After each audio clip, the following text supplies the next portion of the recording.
Hello and welcome to the District of Squamish Committee of the Whole for Tuesday, November 26th.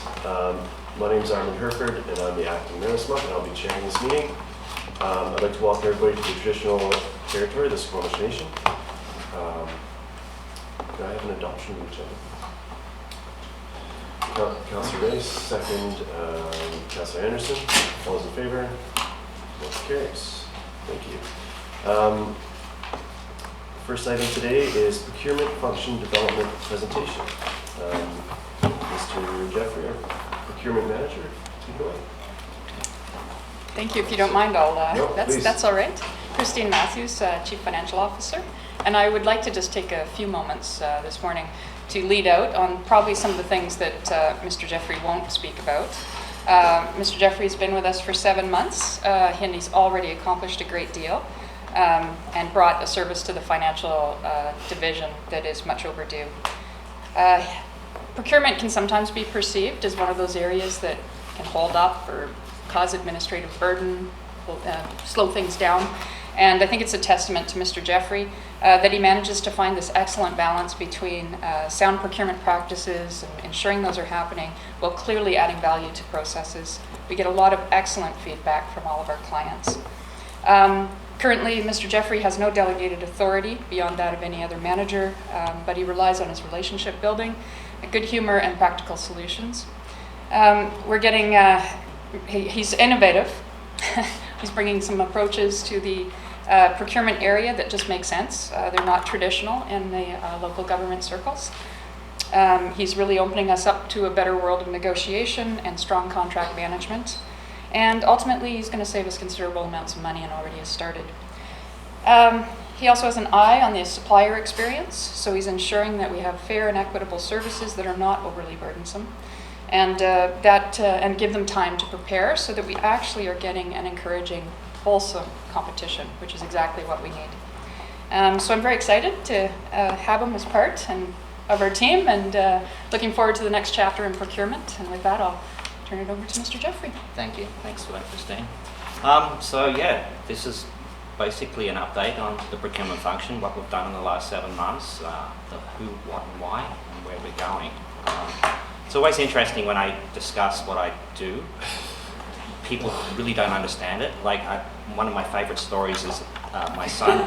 One day I come home in some high-vis gear. I'd been at a job site and he says, "You're a construction worker." It was like I actually had a real job. All this stuff I'd been trying to explain about what we do in procurement and how we deliver value. He just was like, "What?" But so it's procurement is actually a very powerful tool to strategically source goods, services and construction. Local governments do this in order to deliver services that the community is willing to pay for. Historically, procurement has been about choosing the supplier offering the lowest price while still meeting technical requirements to provide high quality goods, services or construction. As you can see, procurement is it's big business, government big business. The federal government alone spends about 18 to 20 billion per year procuring goods, services and construction. The OECD in a 2017 study reported that government procurement accounts for 12% of GDP across its members. Staff have done a commendable job delivering procurement here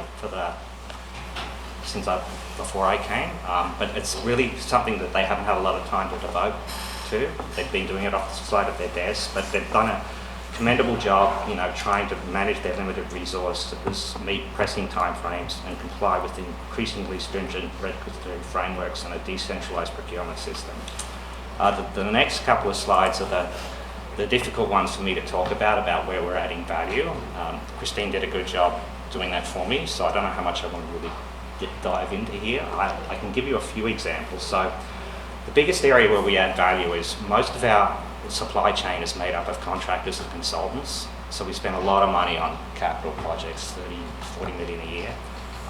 It's not like a traditional supply chain in manufacturing where you're procuring goods to make stuff.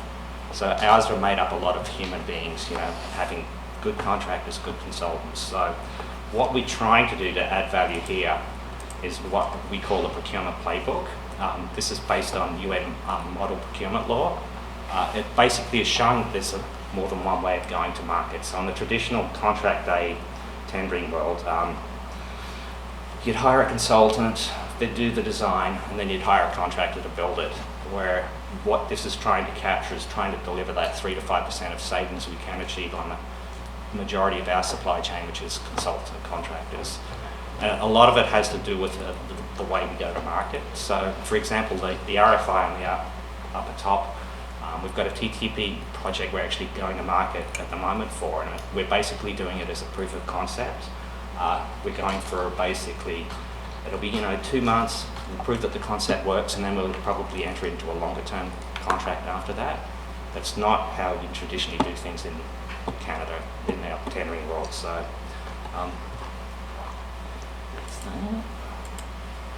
so with using dialogue or negotiated RFPs, they're becoming the new norm, where we have the ability to negotiate in those contracts. Traditionally in the public space in Canada, with contract A tendering, you basically put a document out, you get a fixed price back, and that's the end of the discussion.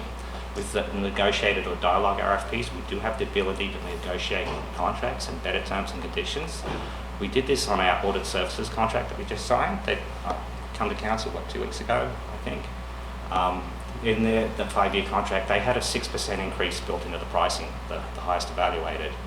And we went back and said, that's 6%, that's quite high. What's your reasoning for doing that? They were giving us all kinds of, that's our cost escalation per year, wages going up, blah, blah, blah, blah, blah. And we got them down to agree to a 2% increase per year. So that's just on a per contract basis. You can see what's the tactical, I guess, approach to getting better value per contract. It's easier to provide examples of goods, right? So when I got here to our Staples Business Advantage, we didn't have a contract, so we were actually paying full list price. I was aware of that. I talked to Staples Business Advantage, and we hooked up to the CSA agreement that the province has, which most other local governments are already on. So we ended up signing a contract with them, and basically most items on that contract were 60% discounted off list price from what we were paying. It's just having the right contract in place, knowing what's going on in the marketplace. Another one we're actually currently doing is we've got a competition out for a supply of utilities, so all the waterworks and sewer parts. We've traditionally done it year by year here, and it's about 100,000 in goods that we spend per year on that. So what I did in Duncan when I was there was a very similar kind of competition. We offered a 5-year contract with for all the operational and capital projects, and we ended up getting fixed price on that for 5 years. They were willing to hold their price in the market for 5 years. That was how much value was added for that piece of it, and that was a good arrangement for us. It was a good arrangement for them. So we're hoping to do something similar with that contract that's currently out to market at the moment. So where are we going? That's a good question. It really depends. It depends on do we want to fully centralise the procurement function, or do we want to keep it as it currently looks? A somewhat decentralised system with a little guidance from your manager of procurement. So some of those process improvements mentioned there, like the P-card system, if we get onto P-cards, and we will eventually, if we hook up with BMO, they have a 2% rebate on all our spend. So just using a P-card as a payment tool, we'll get a 2% rebate on everything that we put on those cards. So those are worth pursuing. Automating the process is worth pursuing. And when we talk about best practice and educating staff and suppliers, we'll get into that a bit further down when we start talking about social procurement, because that's another level of going to market and delivering value that involves staff, suppliers, council, knowing how that works and how we can do that best. Before you leave that, I'd just like to mention too that some of these automations and P-cards take a lot of load off our accounts payable staff, which with the growth and the automated workflow has been quite taxing on them. So this allows us to actually be more efficient and reduce paper loads. So basically a P-card is like a procurement card, it's a credit card, it's just a payment tool that we use.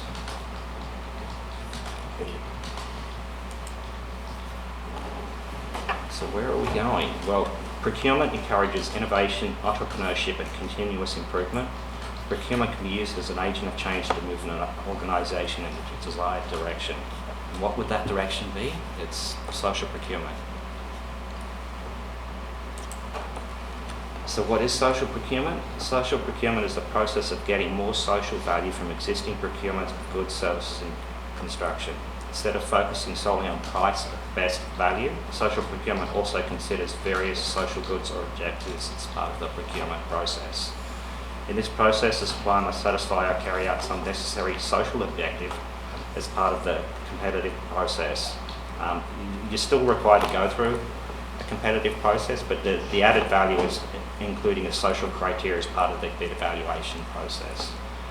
Considered another way, social procurement can be viewed as a way to increase the total value of a transaction. In the traditional procurement model, the value created is simply the economic value created by a market transaction between the local government and the supplier. When a social value component is included in the equation, then the same market transaction creates added value for the community by creating value for three parties instead of two: the local government, the supplier, and the community. So with social procurement, what we've started doing here is in all our evaluation matrices, we've been putting in 10-point scoring around the climate emergency and what companies are doing to address the climate emergency if they're partnering with us. So we've been putting that in all our construction, our consultancy, RFPs that we've been doing, and we've been getting a pretty good response so far with that criteria. Just stop you there for just a second. I saw a couple hands shoot up. Councillor Cunningham. Yeah, I'm just wondering, like, with the climate change aspect, I get that because that's not necessarily tied to a geographical location, but, you know, I understand a lot of the international trade agreements, pardon me, restrict us in terms of, you know, how or if we can sort of require or see local employment or, you know, give priority to local business. So can you just explain a little bit better how or what the constraints are in terms of social value in those? So the biggest constraint in the trade agreements is around discrimination based on locality. So you can't preference local suppliers. What social procurement does to address that is we can still ask for value, community benefit, local benefit. That still complies with the trade treaties. It's one of the reasons I think social procurement is starting to take off. Some people look at it as a bit of a workaround, you know, but it's not really. You're still going to market, it's open to whoever, but what benefit are you going to bring to the community? You know, so that's kind of my simple answer to that question. Yeah, along similar lines. I had an email last night because we just awarded our 5-year fleet procurement to Ford vehicle provider. And the citizen was saying, well, we have a Ford dealership here, so why wouldn't we give the business locally? And so would the fact that you were local fit into the social value, or that you're generating jobs locally or economic benefit locally, or does that not sit well with the trade treaties? That would be hard to justify under the trade treaties. The other thing to keep in mind is they didn't respond to the competition either. They didn't actually put in. So I don't know what the whole business model is, but usually the people we end up signing a contract with, they specialise in fleet for Ford. So I don't know if that's why the local guy didn't put in, or...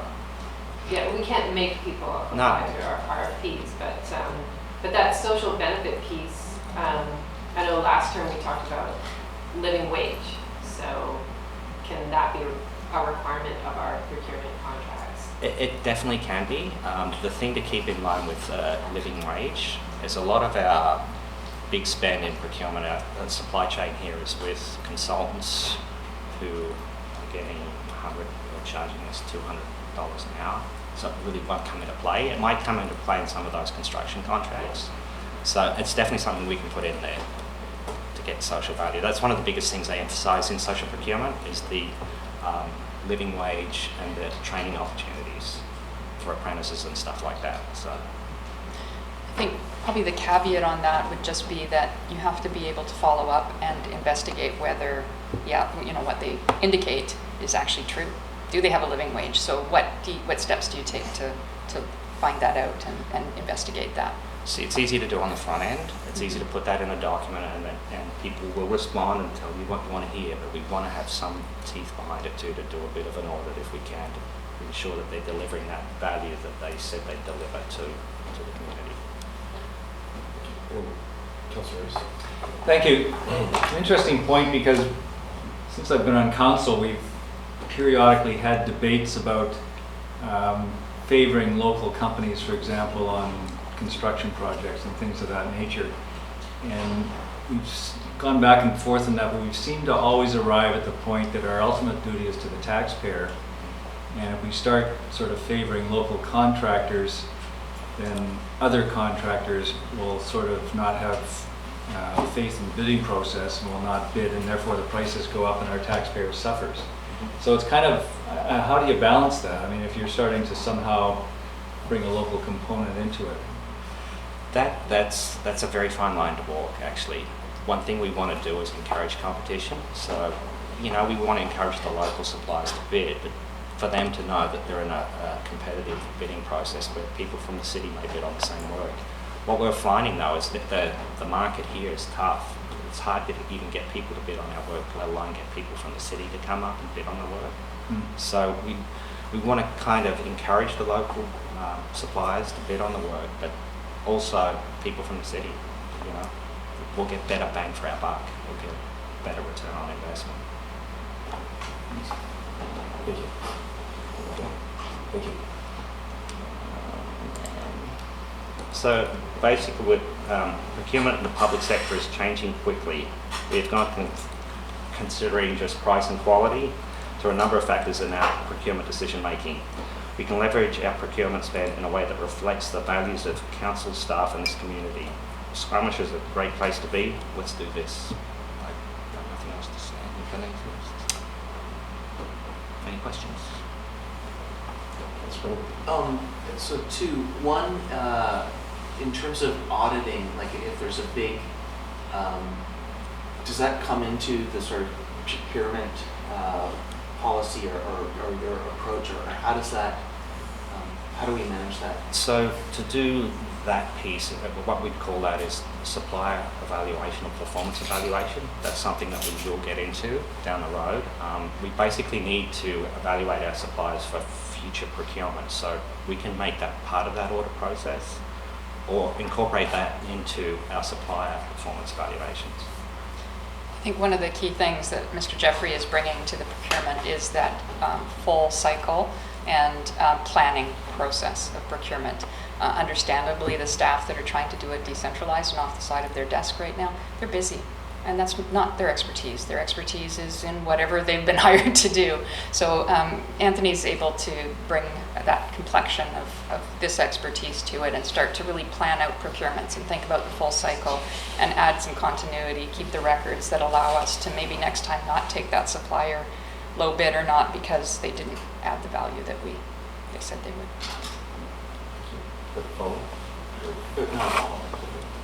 Councillor Stone. So on that point, are we currently doing any form of supplier performance evaluation, or is that a future? That's a future piece. We need to get the procurement stuff up front done. Councillor French. Thanks. The P cards, I'm interested to know, do you envision them being distributed to a small number of people who are purchasing or fairly widely across the organization? My preference is to distribute them quite widely.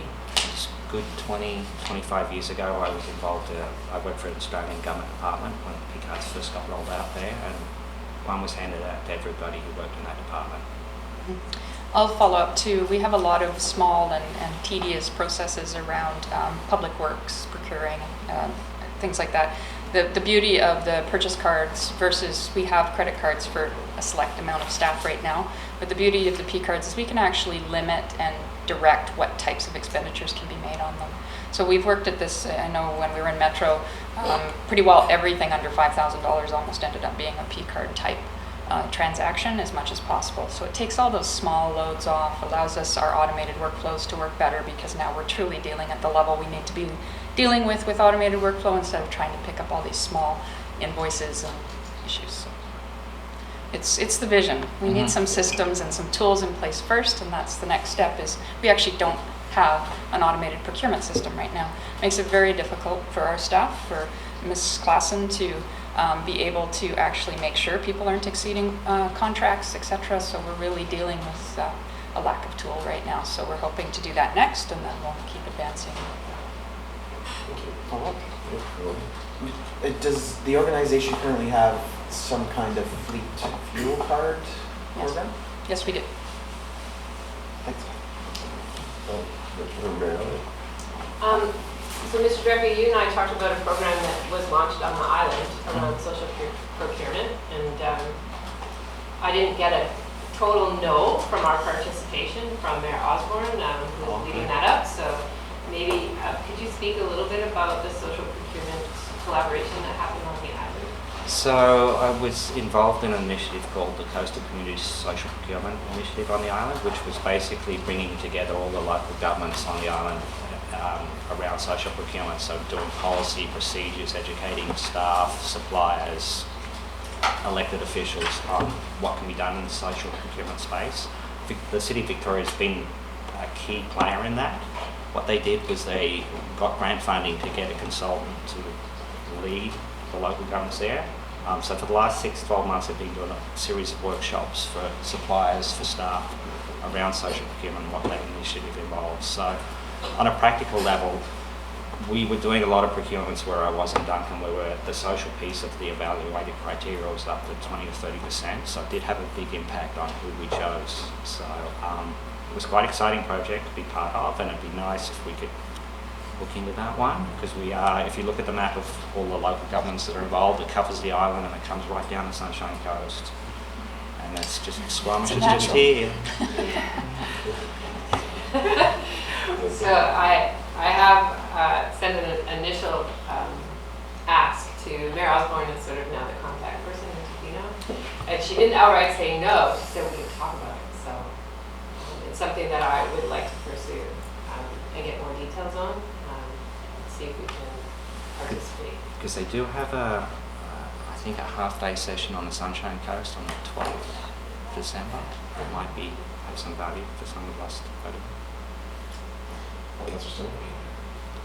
On that note, when I was at the Climate Leadership Institute, we had some breakout sessions based on geography, and there was Metro Van, small rural northern communities, and the island and the Sunshine Coast. And Councillor Pettengill went to Metro Van, and I went to the small islands, to the island and the Sunshine Coast in an effort to try and create some ties there. So maybe we can continue to push on it. But my question was around the procurement matrix. So you mentioned that we currently have about 10 points weighted towards climate initiatives. Are there other components of social procurement that are in our current matrix, and does that matrix shift based on every procurement, or is there kind of a set of guidelines that we follow across the board? So basically, it really depends on the procurement we're doing, and that matrix will adjust accordingly depending on what the actual procurement is. So we don't have anything fixed in place at the moment. There is a bit of I know there's an appetite to bump that up to the 20 or 30 points on certain procurements where we can. It's just, at the moment, tactically, it's just evolving. We haven't got anything in place yet. We really need to get some kind of social procurement framework policy in place.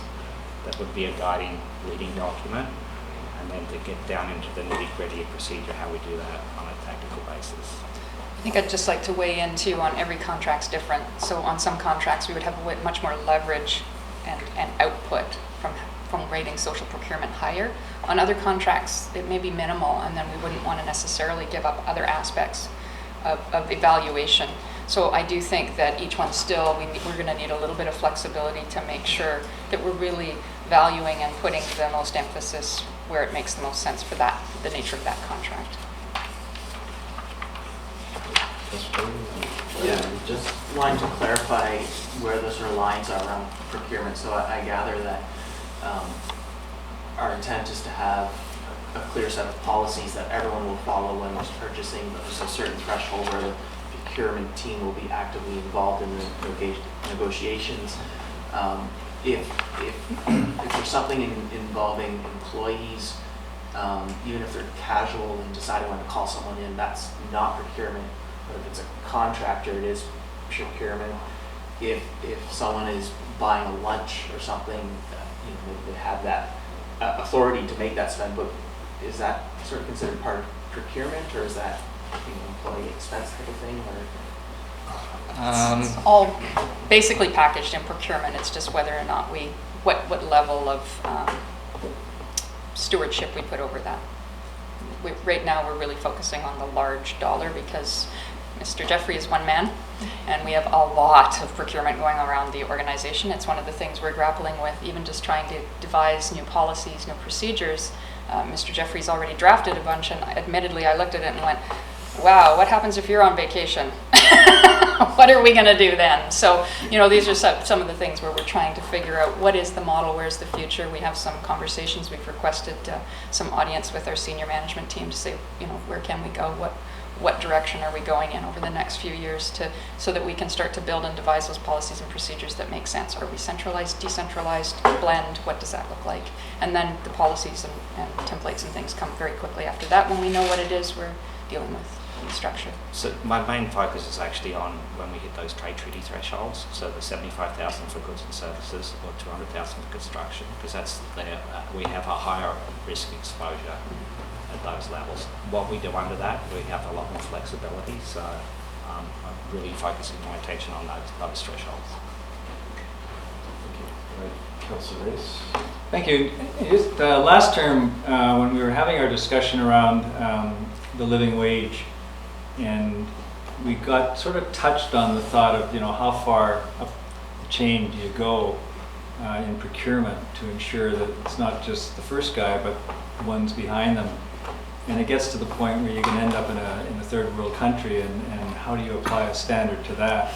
And so I'm just curious, when you're talking about procurement and social procurement, is there a limit to how far you would go down the chain of supply, trying to set standards, or do you fix it? Do you do it on a sort of a item-specific basis?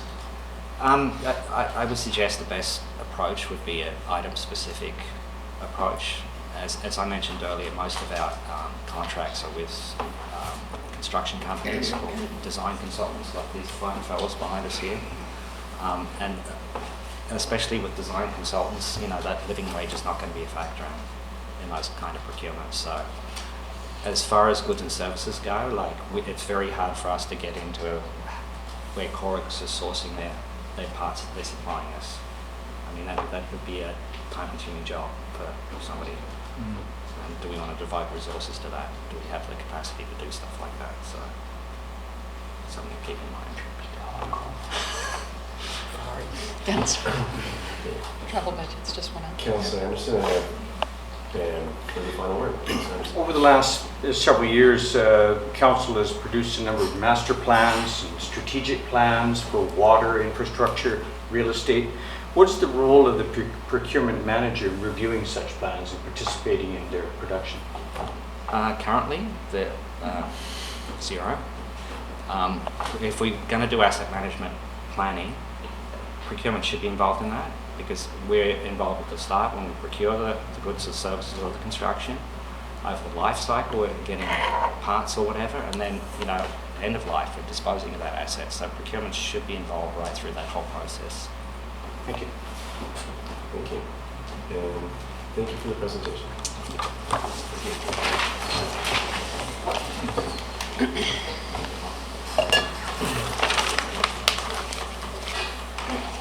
So the next item on the agenda is a sustainable building design primer.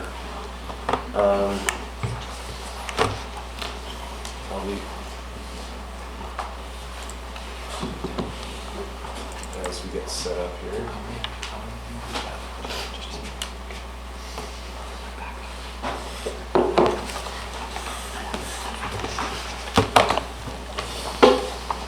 That's you.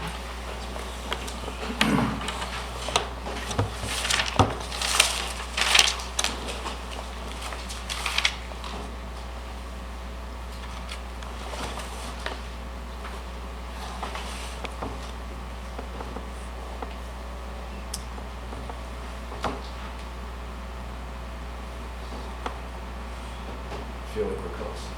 There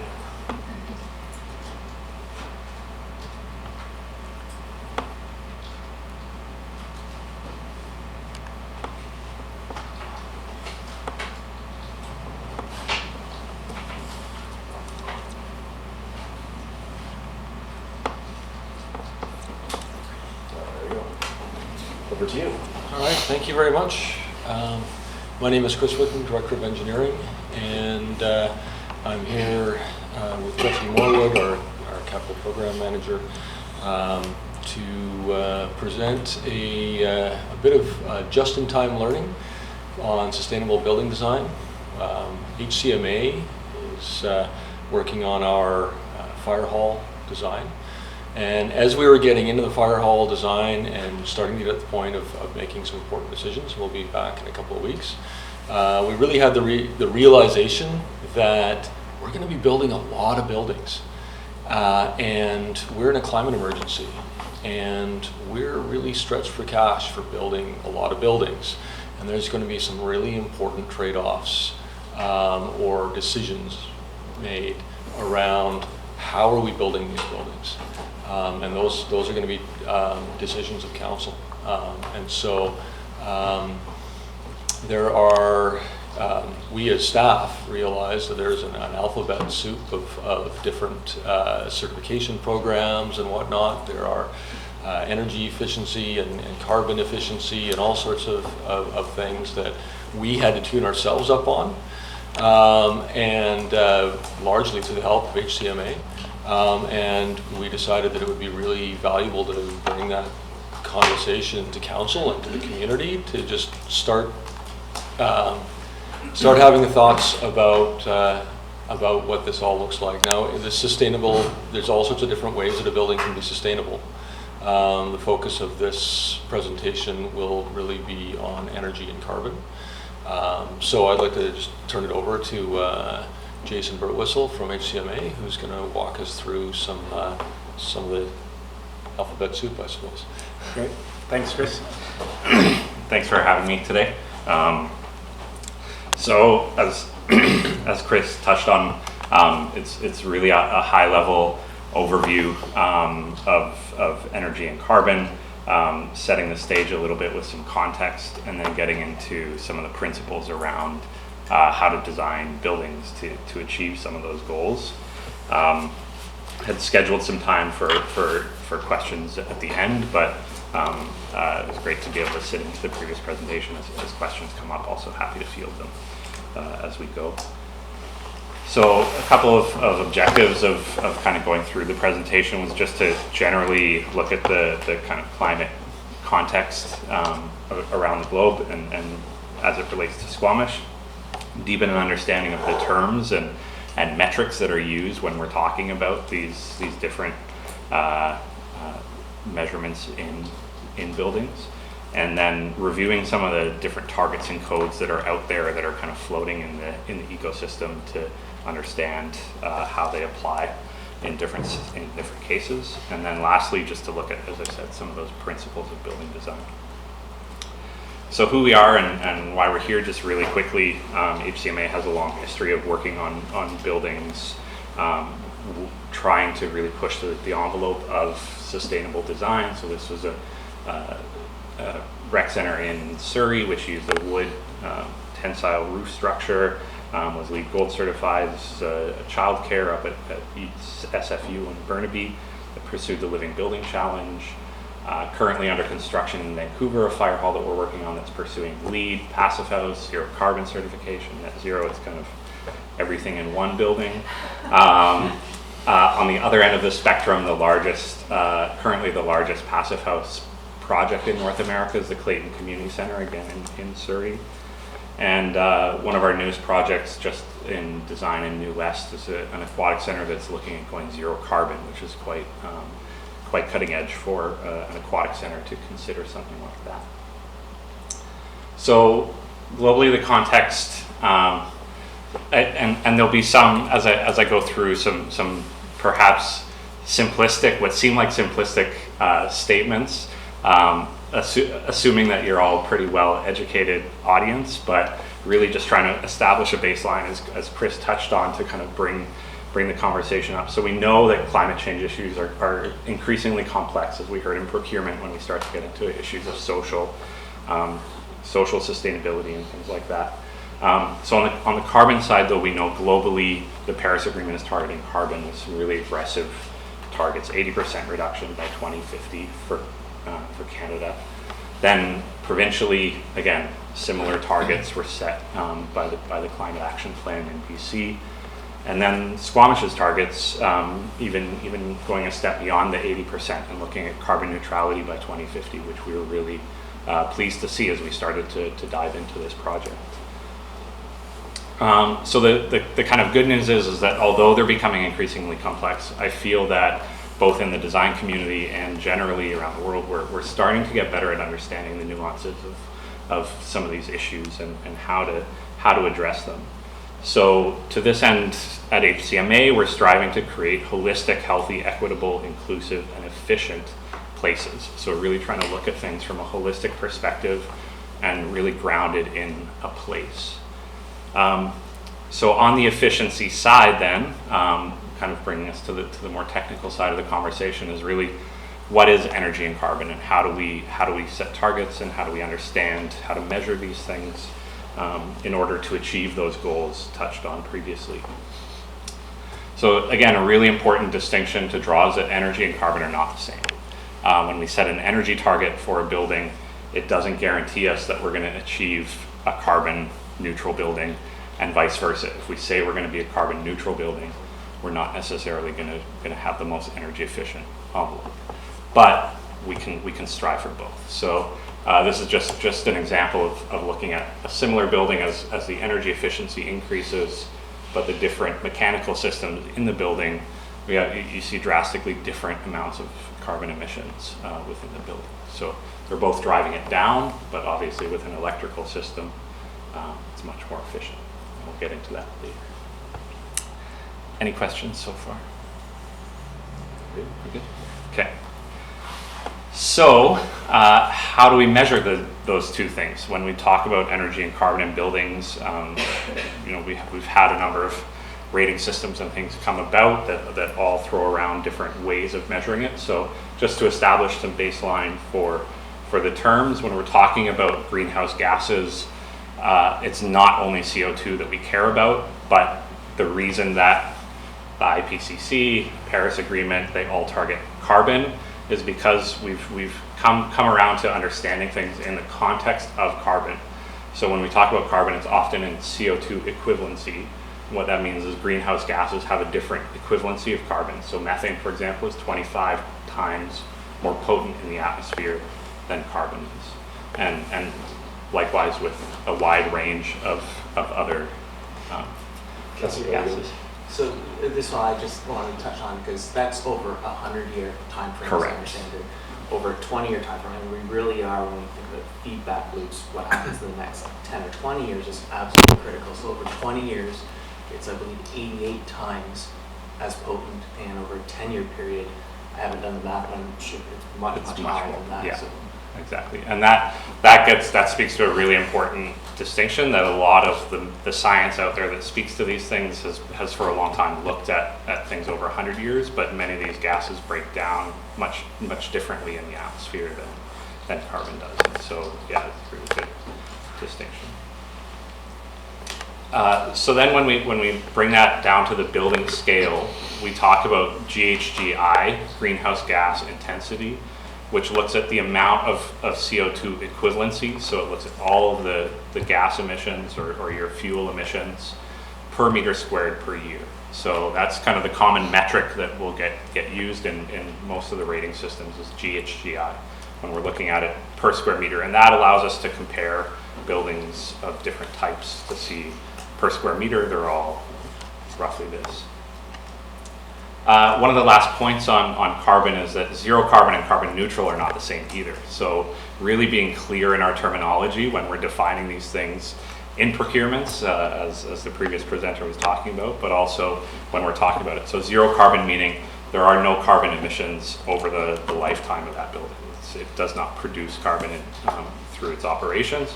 Carbon neutral being this idea of a balance. So you can emit, but then you're offsetting. So you're purchasing offsets to achieve neutrality in your operations.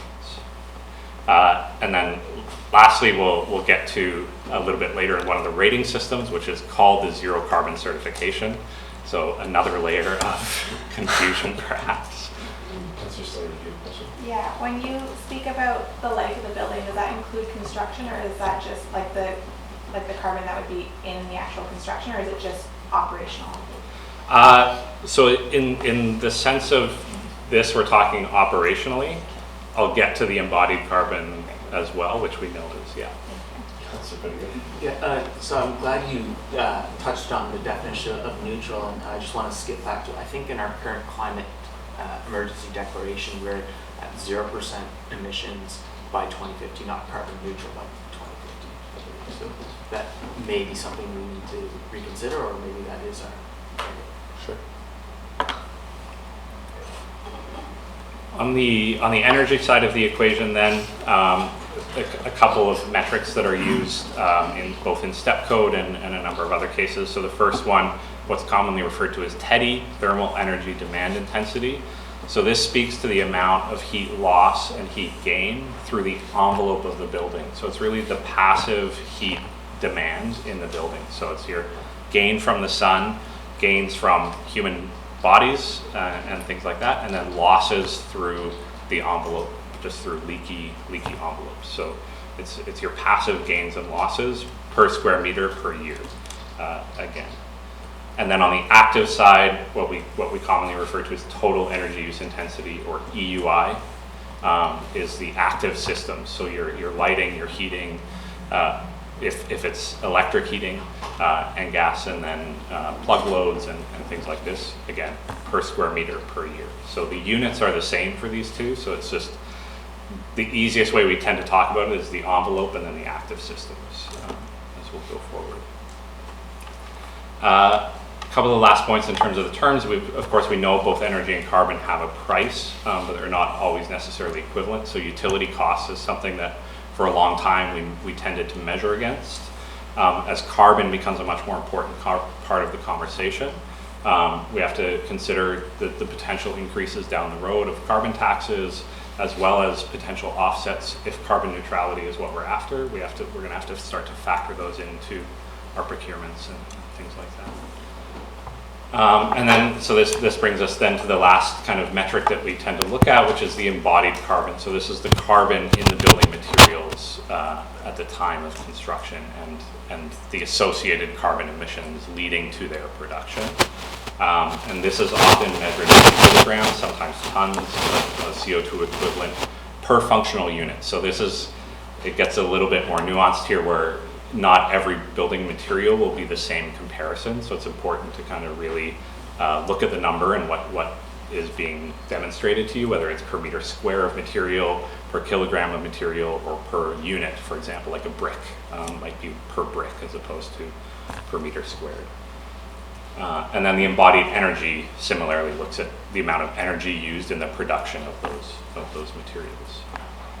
So as one of the councillors rightly pointed out, so as our energy efficiency gets lower, the embodied carbon becomes a much more important part of the conversation. So the top three lines on this graph are the operating energy of the building over the life cycle. Top line being a high operating energy use, and then the bottom line being a low operating, or a more efficient building. And you see that as the buildings become more efficient, the differential between your operating energy over the life and then your embodied, which is the purple line on the bottom, becomes much closer, and then your embodied carbon becomes a much more significant part of the equation. And similarly, if we talk about the life cycle of the building, so if your building's actually going to last 100 years, fantastic. What a lot of buildings nowadays are being planned for is 50 or 60 years. So taking some of those considerations in when we're actually thinking about this, the embodied carbon similarly becomes more important. So how are these metrics applied? And this gets us into the targets, the tools, the codes, the standards.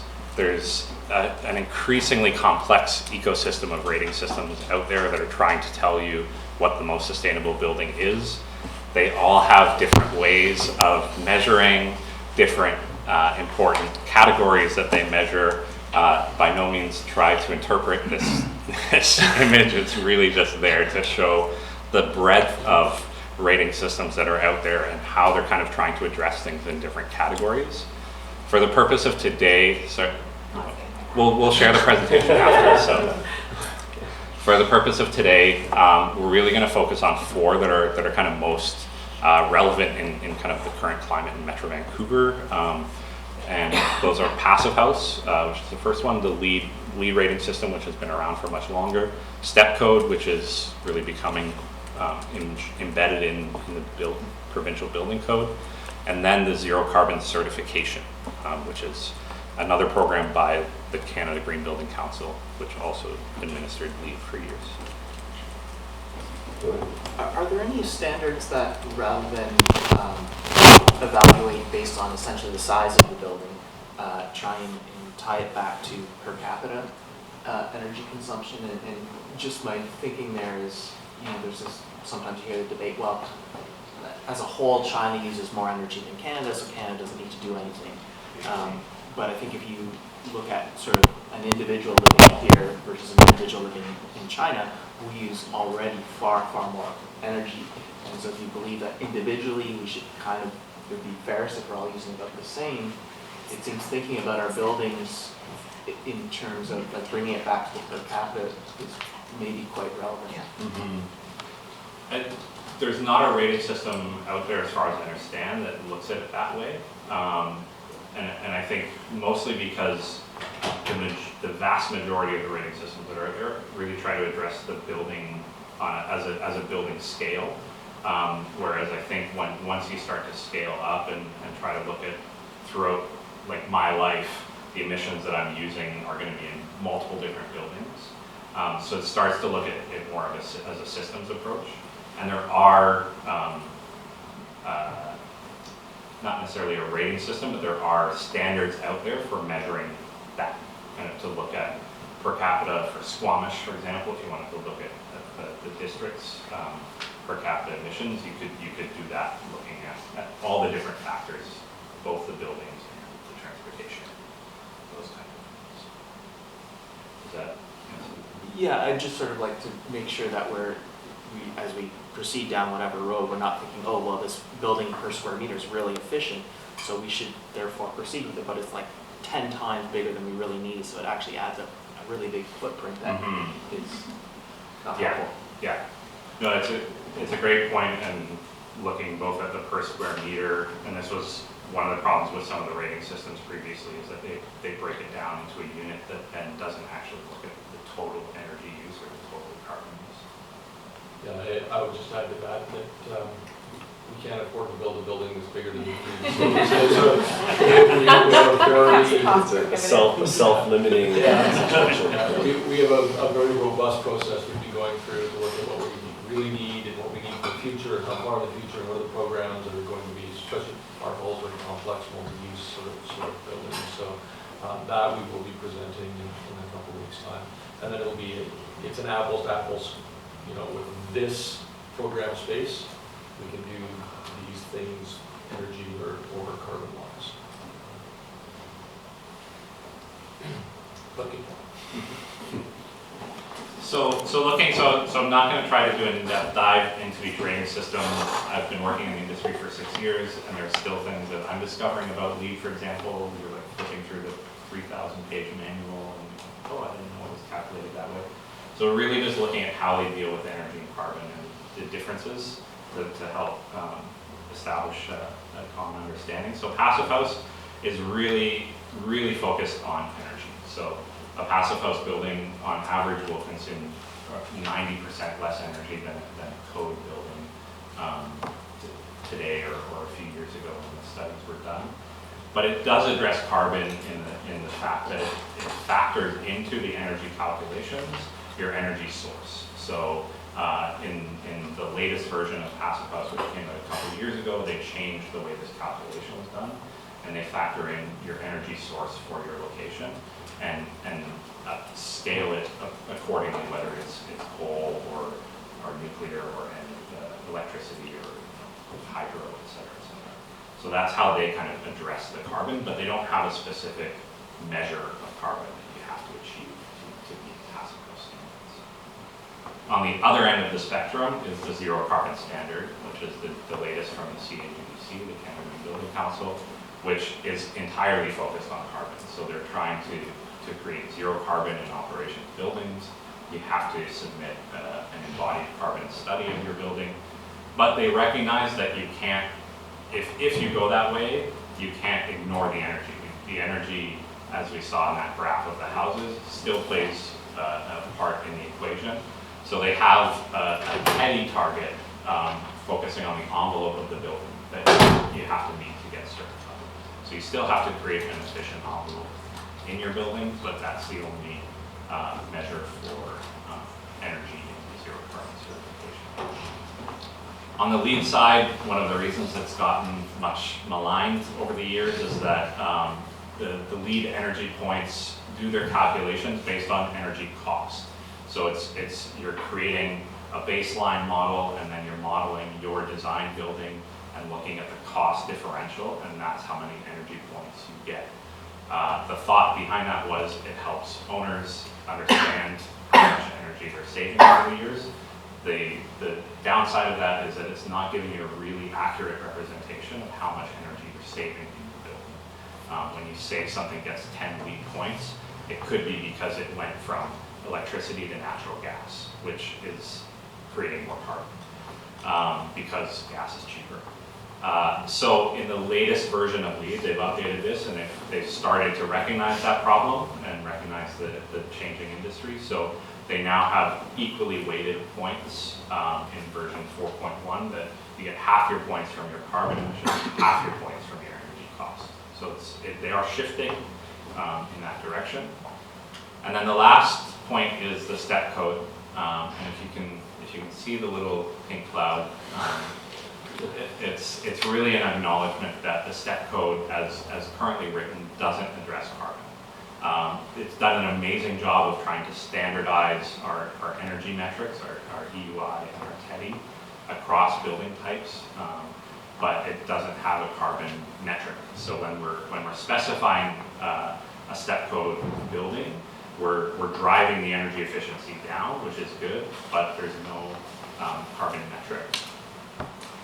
And so this just realigns or adds a layer to that previous graphic. Just you can see in step one, kind of on the left, and then step four, moving towards the right, where you're almost at a passive house building, so you're really, really efficient, but it doesn't address your fuel source in the step code system. The other difficulty with step code, as well as other rating systems, is that building typologies add complexity. So commercial buildings, residential buildings are very well understood. They operate very similarly across all buildings. But when you start to get into things like hospitals, like a lot of the projects that districts and municipalities are owning, operating, building, they don't operate like an office building. So LEED has addressed this by the long list on the right is really just all the different rating systems they've come up with within their rating system for different building types. So they have a different one for schools now, and hospitals, and retail, and trying to recognize that, but as you can see, it's this added level of complexity. Similarly, step code has recently tried to start to apply to more building types. As of last Thursday, the province just released an updated bulletin, which we thought was going to embrace schools and some of these other building types, but they've taken a bit of a step back for now until more public consultation happens.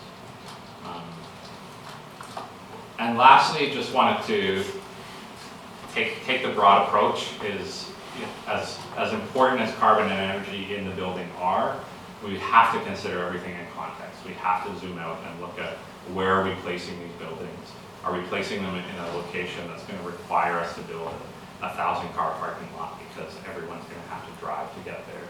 Are we addressing all of these other factors of sustainability that we care about deeply, as well as understanding the context of the climate emergency, looking at the stormwater, the water, the air quality, the social sustainability, etc. So this was just something I put together specifically for this presentation, just to look at examples in Squamish as we try to think through some of these things. So looking at some of the potential buildings that the district might be managing, a library, some social housing, for example, a community center, a fire hall, as we're well aware of, and really, again, zooming out even further past the building and looking at how these things work as a whole, as an ecosystem. So if we want to achieve our targets within zero carbon or carbon neutral, all buildings will really need to strive towards carbon neutrality. We know that.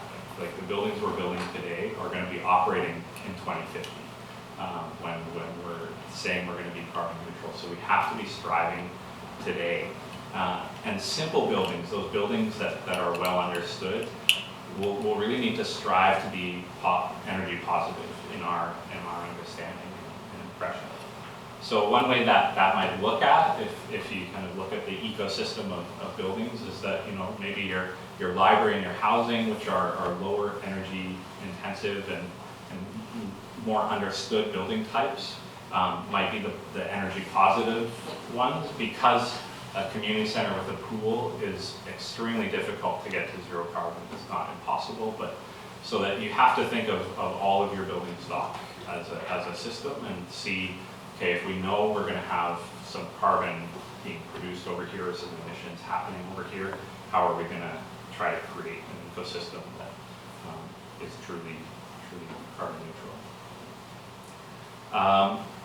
We don't need the calculator to know, as I touched on, that these buildings are going to be around. So if we want to meet those targets in the IPCC, that really new infrastructure we're doing should be zero carbon or carbon neutral as much as possible. But this is new territory, so it's not to say like tomorrow we're going to flip a switch and everything's going to be zero carbon. We're really figuring this out as design consultants and with our clients, how to do this effectively, cost effectively, and a lot of things like the relationship between step code and carbon neutrality remain undefined. So the good news is we have the technology and the understanding to design low energy and low carbon buildings, and the principles are aligned. So really quickly, I'm just going to go through some principles of sustainable building design in a few minutes to help understand how to get there. So the first principle is always to reduce our consumption as much as possible. The second is to optimize our systems, the active systems, and then the third is then look at generating renewable energy on site. And we can see the graph looks at the amount of impact this has on the project over like when we would implement it. So we really need to be looking at reducing as early as possible in our design process, and then look at the active system, and then consider the renewables, not say, okay, renewables are going to take care of it, so we can design as inefficiently as we want. The other shift in the process is also starting to think about the users or the occupants in our building, and the owners, and what are the strategies that are going to happen kind of in the social realm, and then looking at the passive, active, and renewable strategies. So again, as I said, just going to touch on these very lightly, not meant to be a design class at all. But the first one is reducing consumption through efficient envelopes. So this looks at the TEDI, as I mentioned before, that metric. So it's things like orientation and massing of our buildings, placing them on the site appropriately, having them tight, compact envelopes instead of fragmented. In passive strategies like natural ventilation in the buildings, envelope optimization, putting your windows where you need them, not having window walls across every facade, shading windows appropriately, and then looking at your thermal bridging and air tightness. So this is really how much heat loss is getting out of your envelope. If it's not tight and you're not having things protruding out of your envelope. And lastly, looking at envelope upgrades in terms of beefing up your insulation and things like this. So these are really, well understood. They're not new technology. They're not exciting and flashy and sexy. You're not going to drive by the building and be like, wow, look at that envelope. Look at how much insulation is in there. But they're the first line of defense and first line of attack. Like you can go in and swap out a mechanical system in 20 years. You can't tear your building apart and redo the envelope as often. Sometimes it's necessary. So the second principle is optimizing building energy through the efficient systems. So this is looking at your energy use within the building, again, your system. So your lighting, looking at ground source exchange, not geothermal, which is renewable, earth tubes, things like this. Heat recovery, which is a technology that's becoming pretty common across the board now. And then throughout the building, Energy Star equipment, appliances, maintenance, all of these kinds of things. The in-between step is, as touched on earlier, looking at swapping those systems out as much as possible away from fossil fuels and looking at fuel switching to electricity. This graph just represents the amount of carbon from a BC hydro perspective, and then the other fuel sources in BC. So you can really see per gigawatt hour the difference in carbon emissions and why in BC the switch to electricity makes so much sense. If we were in another province, this conversation would be very different. But here it's really straightforward.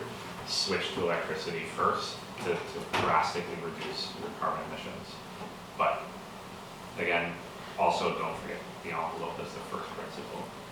And then once we've driven down that demand as much as possible, our building is using as little energy as possible, both passively and actively, then we look at generating renewables. So this will help drive down our GHGI, and solar thermal, solar PV are two of the most common that we're seeing, and the price is really coming down in this regard. But there's certainly many other technologies, geothermal I touched on earlier, wind, et cetera, that are all becoming, micro hydro is becoming much more common. So what are some of the impacts of designing buildings in this way from the kind of owner and programming perspective?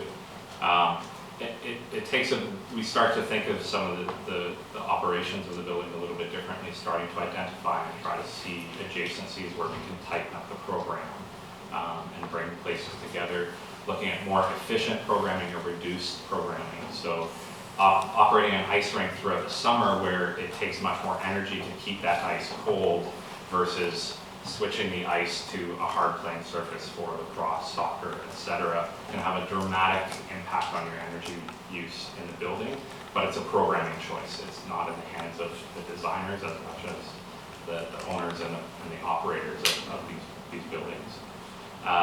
Dealing with user expectations, so really engaging. It was encouraging to hear the procurement gentleman talking about that process as well, really engaging and building these relationships to have those hard conversations of saying, like, our buildings are going to be operating a little bit differently. Like, we might need to have some conversations. Some people are going to be too hot, some people are going to be too cold. So planning for those and managing those expectations. In the operations and management, really working closely, again, building relationships with your operators, with your managers, looking for new protocols for operations, familiarizing your teams with new technologies ahead of time before you install them in a building, things like that. The cost of operations, understanding that our utility rates are going to be changing all the time, and pricing pricing for renewable is constantly changing, coming down.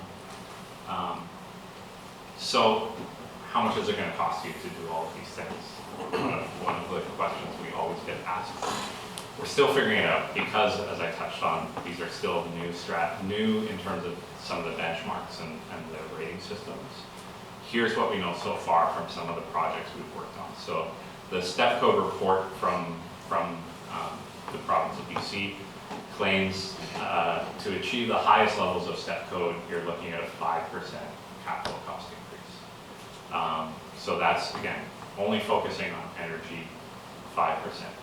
We were a little bit surprised to see that because what our experience has been is looking at some of the projects we're working on, a step 2 to step 3 building, and again, these are the more unique building types outside of the residential and commercial, which will be relatively efficient from a capital cost perspective.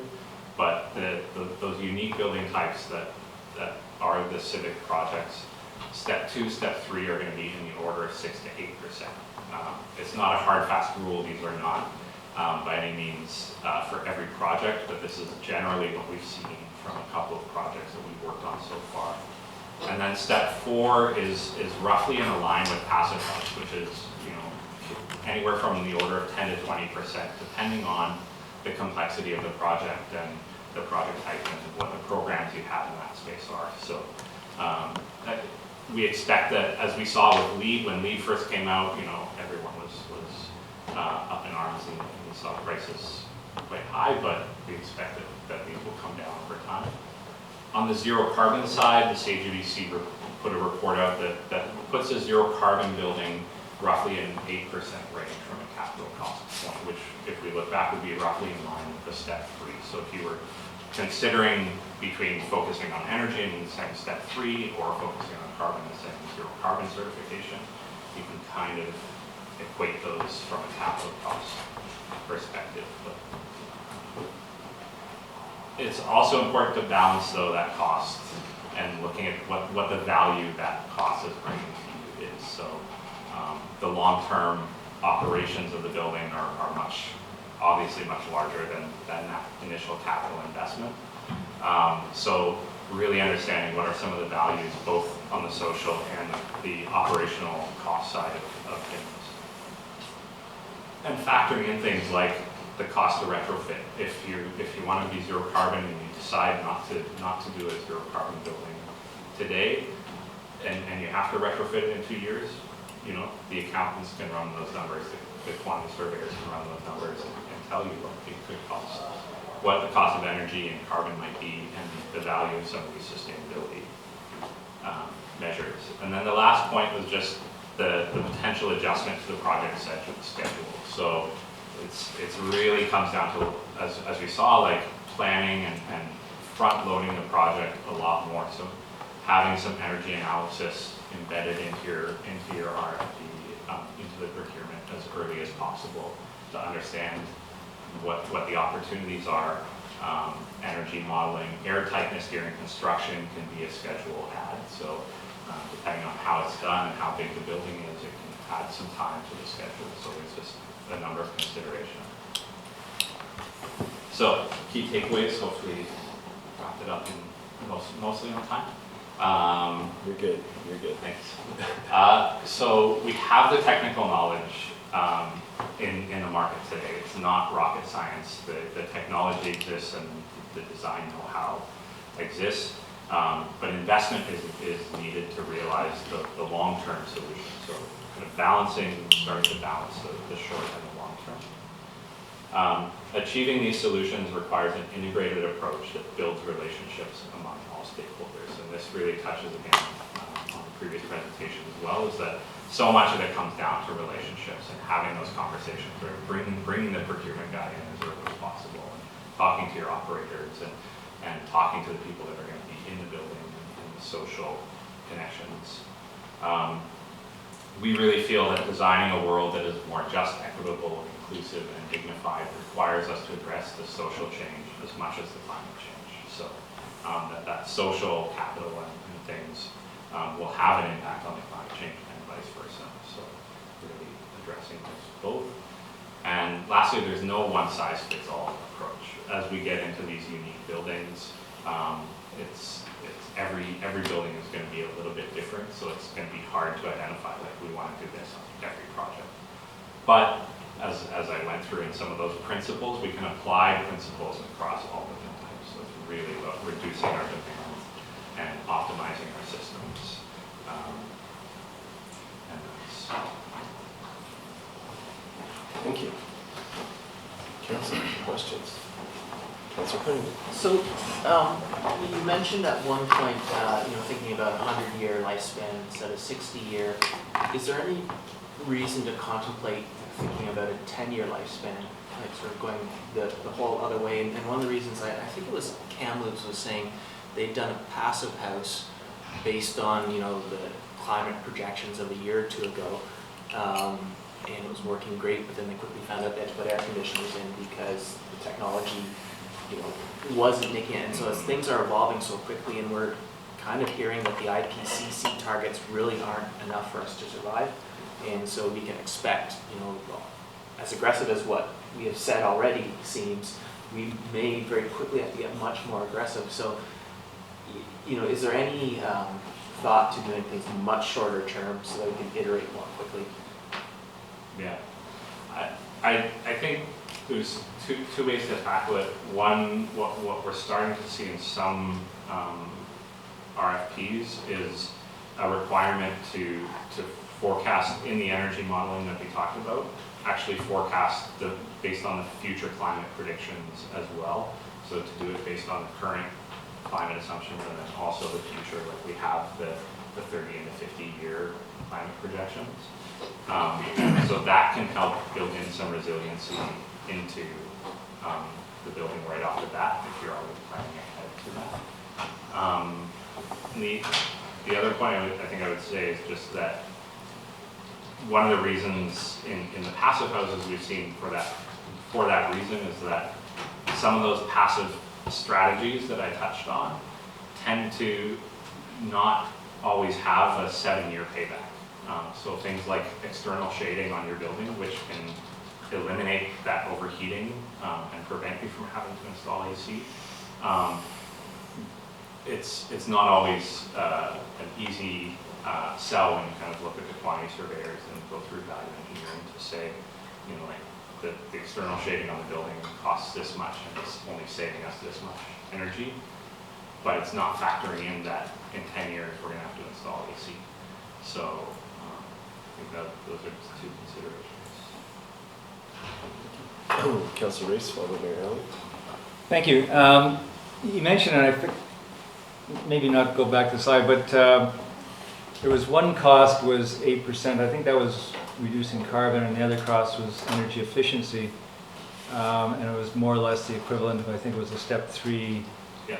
But is that, so step 3 was about an 8% increase in cost of construction, but is that the same 8%, or do you end up with 16%, or, if you try to do both of them, for example? Right. I mean, are they necessarily complementary? There's definitely some overlap.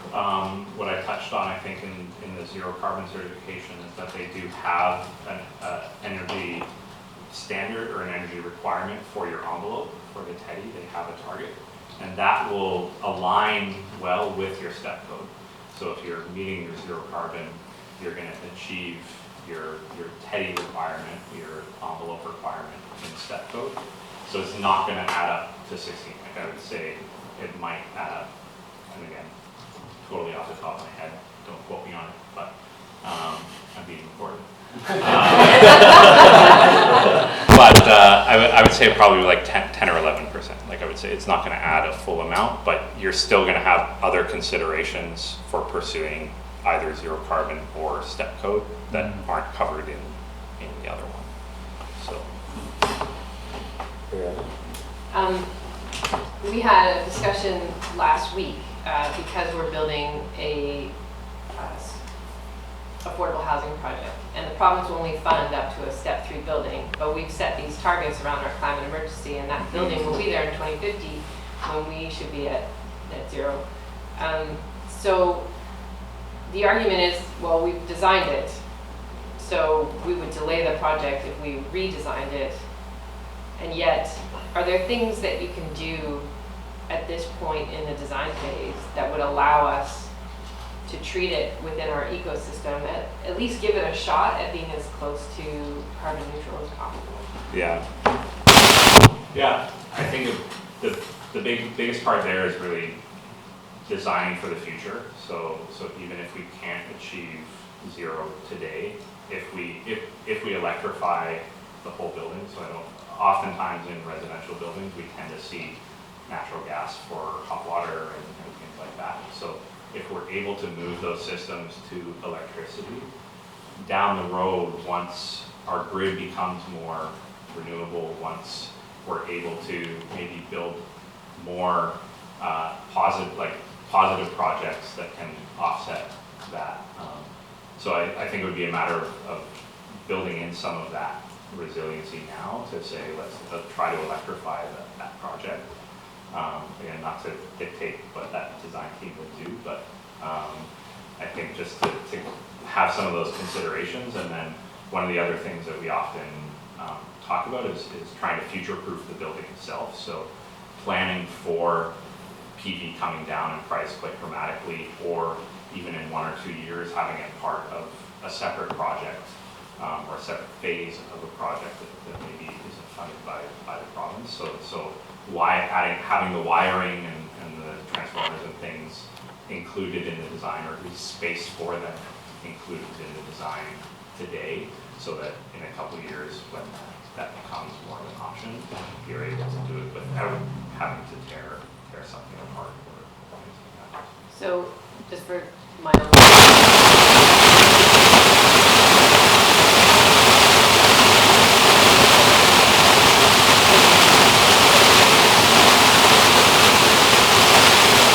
school district one day just put like a whole array on the high school, we could wire this building into that, for example. Yeah. If you have kind of control or ownership over the two, or Or a an collaboration. agreement, or yeah, exactly. Yeah.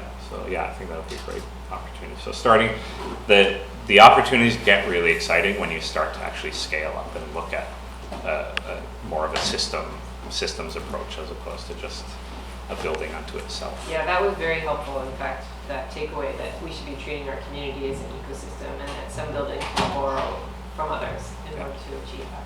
Thank you. Thank you, Councillor Stone. I'm curious what you are seeing in terms of alternative building materials and advances in that space that will maybe hopefully get us there sooner, quicker. Anything that's particularly exciting that you're seeing come forward?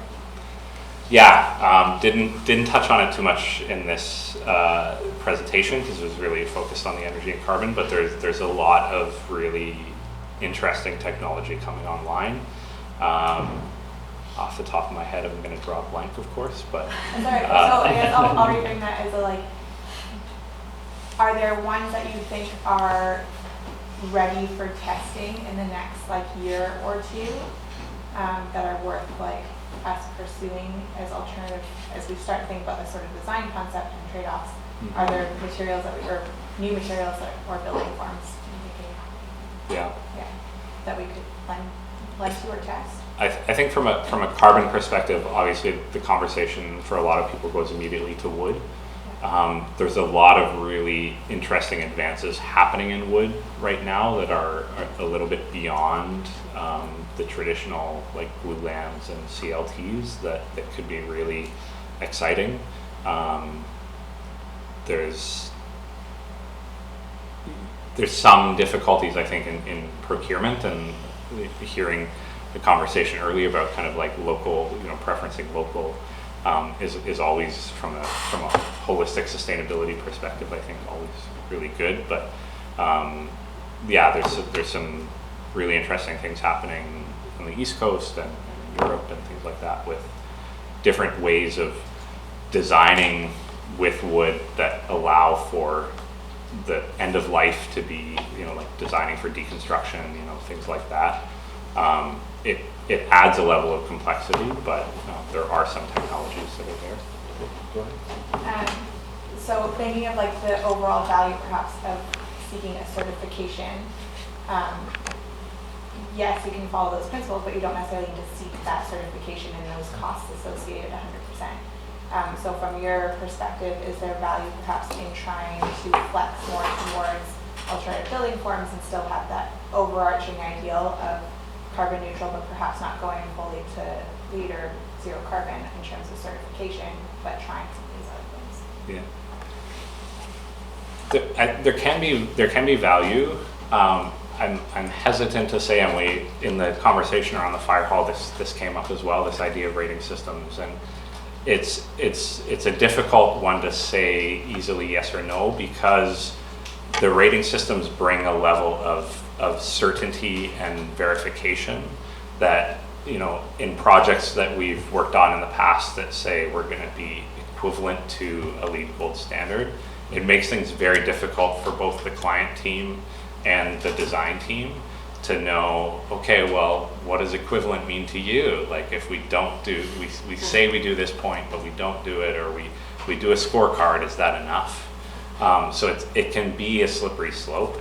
There are ways, I think, one example to offer, I think, is the City of Vancouver's rezoning policy, where they were able to craft a bit of a shopping list for themselves, where they pulled what they recognized was working from some of these other certification systems, and they have a 10-point, performance criteria that rezoning projects have to meet. So, Councilor Payne. More of a, well, there's been some discussion with industrial buildings that we should look at higher heights because that will allow for a wider variety of uses, sort of assuming current typical operations. But in terms of having to heat or manage a large space, are there design guidelines in terms of like peak roofs versus or flat peak ceilings versus flat ceilings, or the size? Like, is that sort of some of these sort of bigger buildings just in case at odds with some of what we're trying to do on the climate front? not sure I 100% understand Well, the question. So I guess, are we sort of maybe working against ourselves by saying, well, we want to go for higher industrial buildings as sort of the norm because we think that will allow for a wider variety of uses. But is that necessarily building in additional climate challenges, or is there actually really no particular problem with high roofs? There are systems that can handle it just as well, and it's not a big deal. Right. Okay. Yeah. I think, as with a lot of things, some of these nuances that we're starting to understand, like going higher brings density, which has some benefits from a sustainability perspective when you look at a system. There are some trade-offs in terms of, especially in an industrial building, some of the structural requirements will shift, and you're going to be using more materials to achieve that. The trade-offs of roof area, as we start to think about PVs being a driver in design and in offsetting the use of the building. If you're going higher than you are wider, you have a much smaller roof area to work with. But there are some interesting technologies coming out in terms of building integrated PV that look at, integrated even into the windows where you can see through, but it's a PV panel. So there are some offsetting ways you can get around that. If that answers your question. So I have a question about sort of the look and feel of more efficient buildings and also zero carbon buildings. So this popped into my head when I traveled through Iceland last November and recognized that most of the buildings are rectangular. And they're all rectangular, very simple form. But I was also very warm while I was there the whole time. And it made me realize that our developed permit area guidelines often say, you need to break up the massing, and we've got rules downtown about setting back upper stories in order to avoid the impacts of these large buildings overhanging our high street. So do we actually need to start rethinking and having that conversation with our community about what a community that is zero carbon in terms of its built form actually looks like.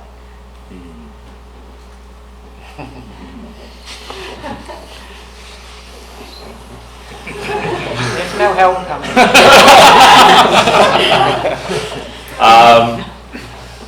Yeah, I think, and Stuart and Jay, I think as the lead architects on a lot of our design projects that aren't rectilinear and aren't box shapes, I think can speak maybe more to some of the opportunities there. But I think the joy of designing for me, like at least going through architecture school, was really understanding that when you place a limitation on a designer, it's an opportunity as opposed to saying, oh, now I have to follow this rule.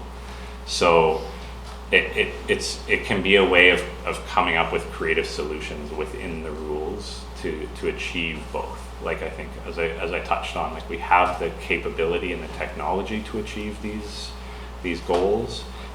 It's really just a matter of finding these creative solutions to do so.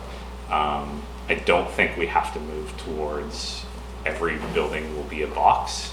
I would hope not. I think looking at the other side of the coin in terms of the social sustainability, the beauty, like all of these things factor into what creates a vibrant community that people want to live in and enjoy being in. So, but I think it's worth asking the question to say, and potentially, running some analysis and some energy models on saying, like, what are we doing by having a step back? What are we doing by requiring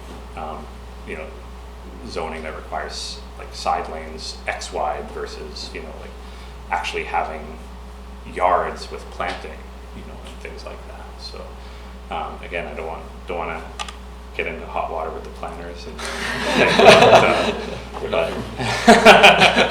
but I think it's a really great question. I think on one hand, it's like having those limits is a good thing, and it creates some of those spaces that we want to have in communities.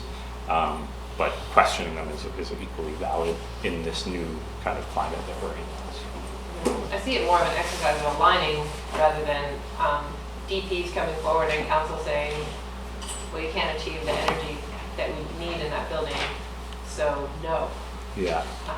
So I actually see this as an exercise of aligning interests between planners, council, and the community versus creating conflict. Yeah. That's just something. I see that this is all going to come forward as a need to consider some significant trade-offs, probably fairly quickly, it sounds like. I'm curious, one of the things that you mentioned in terms of taking a step back and thinking about the other decisions that go into building these buildings, and the long-term sustainability and universal access and design. And I'm just curious, this is a little bit of a tangent, but because your presentation was focused on the climate piece, but as we continue to move into that space around justice and equality and access in these buildings, and so where does that start to fit into this conversation, and weighing that as those options come forward? For sure. It's a great question. It's something I know that HCMA cares a lot about. We've invested a lot of time and energy in trying to ask ourselves some of those questions in our buildings. And one of the really great things, we just completed a study which hopefully be published by the end of the week for the Rick Hansen Foundation, which looks at comparing their accessibility certification with building code and what amount of design effort and what amount of capital effort is required to achieve some of those principles in their certification. And what we saw was really within the current building code, you can get certified under their certification just by changing your design decisions, not by adding any extra cost, just by changing the way that we design things, table heights and illuminance and color contrast in our doors so that they stand out to people with visual impairments and things like that. So a lot of it comes back to design, embedding some of those design criteria into our buildings and into the way that we work, and won't have a considerable capital cost. There are some factors and features that do add cost, but we were really encouraged to see that we could get certified under their system without really spending extra money. Can you forward that report when it's publicly available? Absolutely, yeah. Okay. With that, thank you very much for presenting. That was great.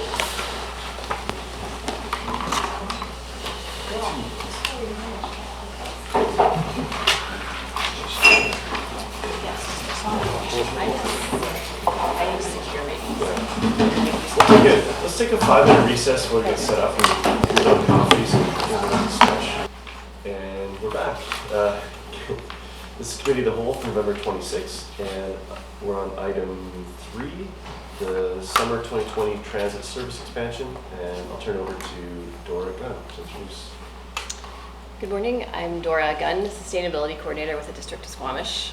With us today we have Bronson Bullivant, who is a transit planner with BC Transit, and Rob Ringma, Manager of Government Relations, also with BC Transit. And I'm going to pass the presentation over to them. Thanks, Dora. Thanks for having me here this morning. Appreciate being here. Today I'm going to go over the summer service change that's upcoming and briefly touch on some other items as well. Namely, I will recap the expansion that recently occurred in Squamish in September. Following that, I will get into some of the details on ridership and numbers that we experienced over the summer period, including how the Route 5 South Parks route functioned. And after that, I will move on to the recommendations from the presentation. So in this past September, we had an expansion of about 1,400 hours that looked to improve a lot of the routes, all of the routes within Squamish, including improving the off-peak frequency, and we also looked to fill in a lot of the gaps of service that existed prior to September. Additionally, we looked to modify the route of Route 4 Garibaldi. On the map on the left, it's kind of hard to see, but essentially we just deviated it to include service to Walmart. And with that change, we have seen an increase in rides per service hour. I didn't note it on here, but it's gone up by a couple people, which is good. It's still performing fairly low, but it's improving. So the reason why we looked at improving the core transit network as part of this past expansion was through a public engagement that we did in 2017 that was actually part of the South Parks engagement when it was a pilot project. The second item, only next to regional service, was improving the core transit network. So that's why we went with that option. So this MOU I brought to council over this summer to kind of get sign off on where we would want to head in 2020. We decided to spend or to utilize 1,500 hours in the addition of one more bus for June 2020. And it would look to include filling in peak service on the Route 5 South Parks, as well as potentially providing service connection to Britannia Beach or to improve service of the core transit network.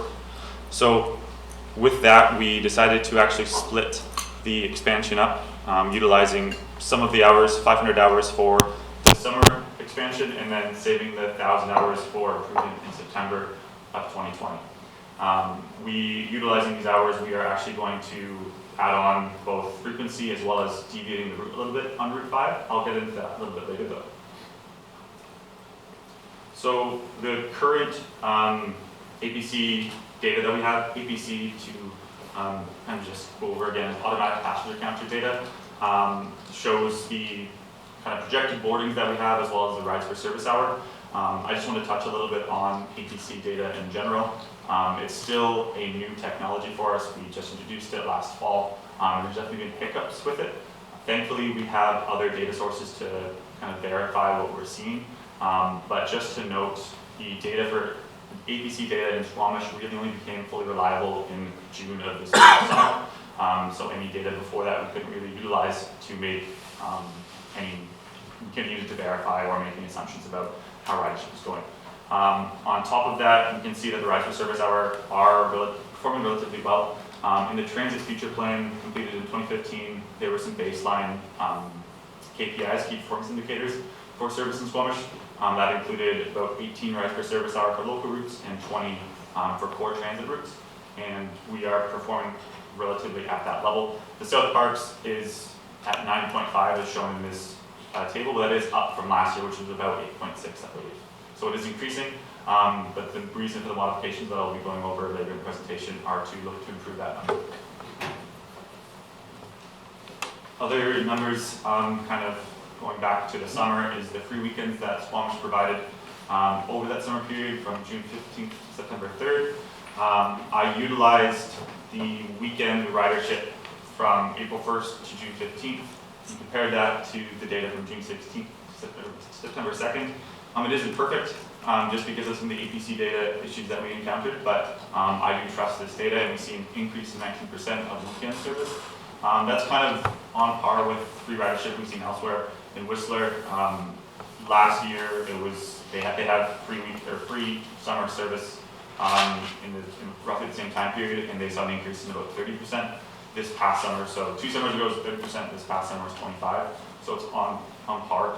Whistler is obviously a tourist hub, so we would expect to see an higher increase there. Now moving on to the Route 5 South Parks ridership over the summer. We did see an increase in ridership on the route from roughly 4,600 or 4,700 to 5,250, indicating a year-over-year change of 10%. We also saw a change in how the route was being utilized, with more people deciding to utilize the Shannon Falls stop. Last year was closer to about 10% people utilizing that service. And I can bring this map back up if you have any questions about it in this graph. So when referring to the ridership numbers that we saw this past year and looking at the numbers we saw in the pilot year previous, it is still performing lower than we want. So to kind of address that and provide additional service to new areas, we looked to include servicing the Adventure Center as well as Totem Hall with this year's expansion. So the stops would include both the Adventure Center in both directions, and then as well as the casino, Chancellor's Casino, in the northbound direction.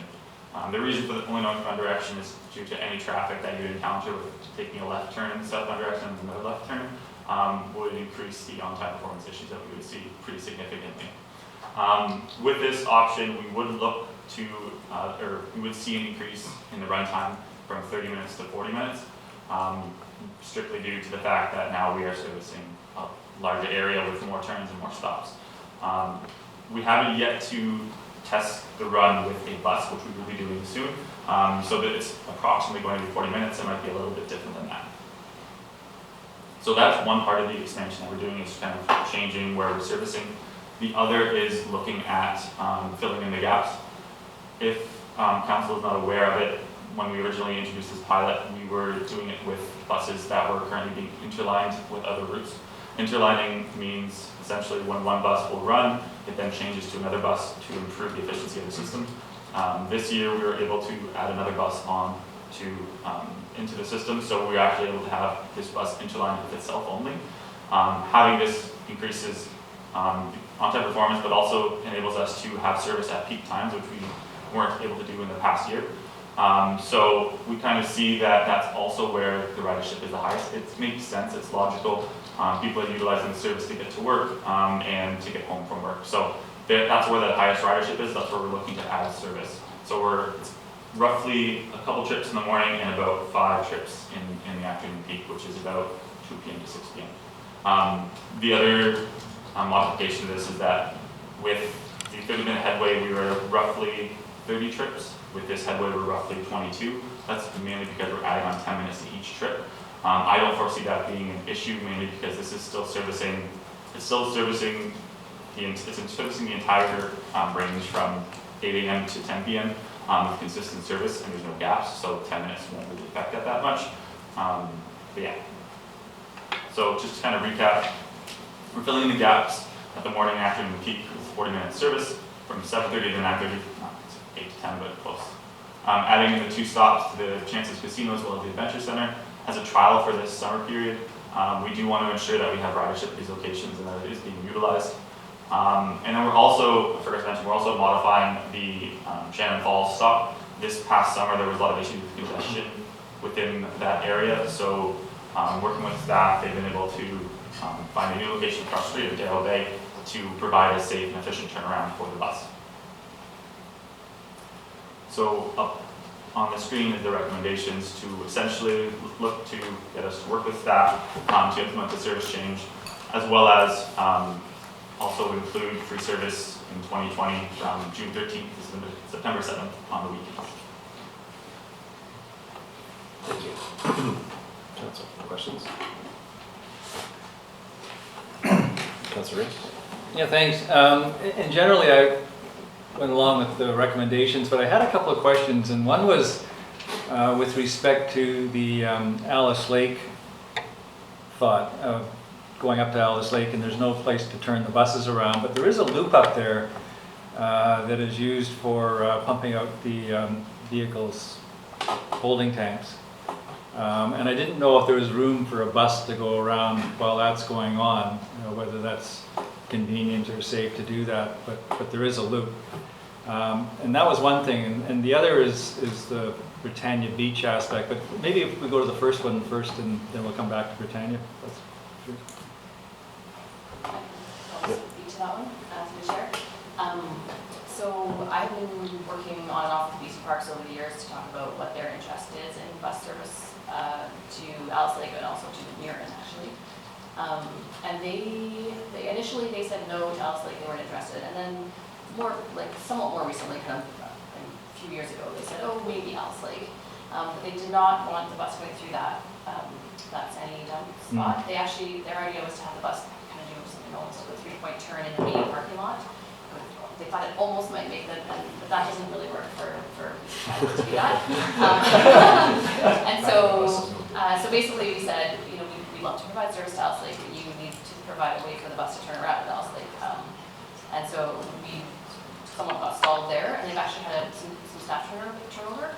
And I haven't managed to connect with the new fellow on that, so it's still on the to-do list to talk to them some more about what they want. As far as Murin, while we're talking about BC Parks, they say that currently, they feel like Murin is a capacity with the number of visitors that they were seeing. They actually aren't interested in bus service down there currently, because that's the last I heard from them on Murin. So, And then going to Britannia, and I recognize the thought that, at the moment, if you tried to do it now, means somebody just going to the gondola, for example, has to go to Britannia before they come back to the gondola. And I can understand that issue. I just didn't want to lose Britannia because I think today, practically, there's going to be construction starting. So people moving into development there, give or take 2 years from now. And there's two other significant developments in the pipeline down there, Furry Creek and Britannia. And so I don't know, I think it's something, I don't know, I don't have a solution really. I think for me it's more of a goal. Is it something that we serve with a dedicated service between Squamish and Britannia, or is it just a stop on a regional transit system if we ever get to that point? And I don't have a solution. I can understand some of the issues with that, but I think it's something that we just have to keep an eye on and start focusing on, because it's going to, it's going to come at us within the next couple of years. Councilor Reese, thank you. I think what that, and I'm just getting up to speed on the Squamish file, but that's something we put into our transit improvement process, kind of our 3-year kind of outlook over different initiatives that we kind of rotate or revolve through every year. So it's definitely something that we can kind of keep on the consideration list and revisit it as some of that development becomes more of a priority for the community, or it starts to develop out and transit becomes more of a focus for that area, then we can continue to kind of revisit it. So definitely we'll make sure we include it in that list. Councilor Stoll. On the Britannia Beach piece, I'm curious, I appreciate that it would definitely change the nature of it, but if we're thinking about adding, so we're not going into Shannon's Falls, we're now stopping at Darrell Bay. If we had a southbound route that stopped at Darrell Bay, and if you wanted to get to the gondola, you could get off there. That's where overflow parking is for the gondola anyways. And you continue south, you go to Britannia, then your stop on the northbound route is the gondola, and then you go up to Squamish. So I'm curious if that option was considered. that would be possible, absolutely. So part of the equation for Britannia, for me at least, was that providing service to a community for 2.5 months isn't a huge win. So it's not going to enable anyone to drop a car. It's not going to enable anyone to take a job in Squamish where they're going to rely on a bus to get there. So the adding the time to the Route 5 was one consideration, and then the other consideration was just that Britannia was so much better served by a year-round service for people that actually rely on it. And that I can appreciate, and I think maybe we bring that up with Tony at the SLRD if there's ongoing conversations that can be had in terms of this longer vision. So I don't think it would be necessarily that like I can envision how that would work, but I think it would require some coordination with the SLRD chair on that one. And then the other question, can I do another one? Thank you. Is around, we had previously talked about, so there's adding the adventure center, and we previously talked about adding Brennan Park in there as well. And I want to throw out another really crazy idea of, what if we just dropped the downtown circuit? So so I'm envisioning the bus going from Brennan Park, Adventure Center, south, and then doing that back, and then its kind of point of contact is Brennan Park. And I realize that we try and put everything into our downtown core, but the reality is that people that are going to the parks are probably driving here or camping, and they want to drop a car, and they're not going to park their car downtown to get on the bus. They're going to park their car at the Adventure Center or at Brennan Park, and then get on the bus. And then folks who wanted to get into the downtown core could hop off at the Adventure Center and make their way into the downtown core that way. So I'm curious about looking at it from that perspective. Thank you. Great question. It is interesting, that idea, and I know that Nora and I have been working and playing with a lot of different ideas to make it more valuable to Squamish as a whole. I really wish I would have pulled up some of this data, but as ABC is new, we've had our data team kind of creating these new hubs and dashboards to utilize to kind of really look at how routes are performing and what is successful and what isn't. One of them is a route profile, so we can see kind of the activity throughout a route at the AM peak, PM peak, and any time in between. So it's really interesting on the Route 5 specifically, we actually see a lot of boardings happening within that downtown loop.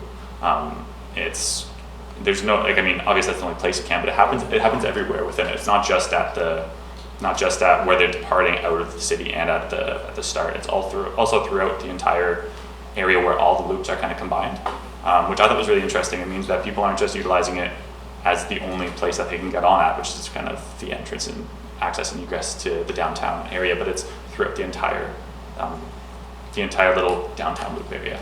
So I thought that was interesting. It doesn't necessarily mean that your idea wouldn't be successful, but that would have to go through public engagement to really make that modification, because people are utilizing it now over the summer period, and that's probably people that are utilizing it to get to work. So if that change was to occur and people are using it that are somewhere outside of that only place they can get on, which is right at that little mall there, and it's escaping me. But if it's other people that are utilizing it, we have to consider how they would feel about completely removing it from downtown. It was interesting to see. I kind of expected that it would just be people getting on right where they get out of the downtown core, but it's not that case.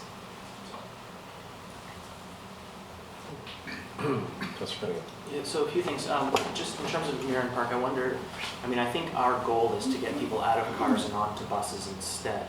And so I wonder if the province is clear on that goal, because it seems to me they could just remove car parking options and not increase the use of the park.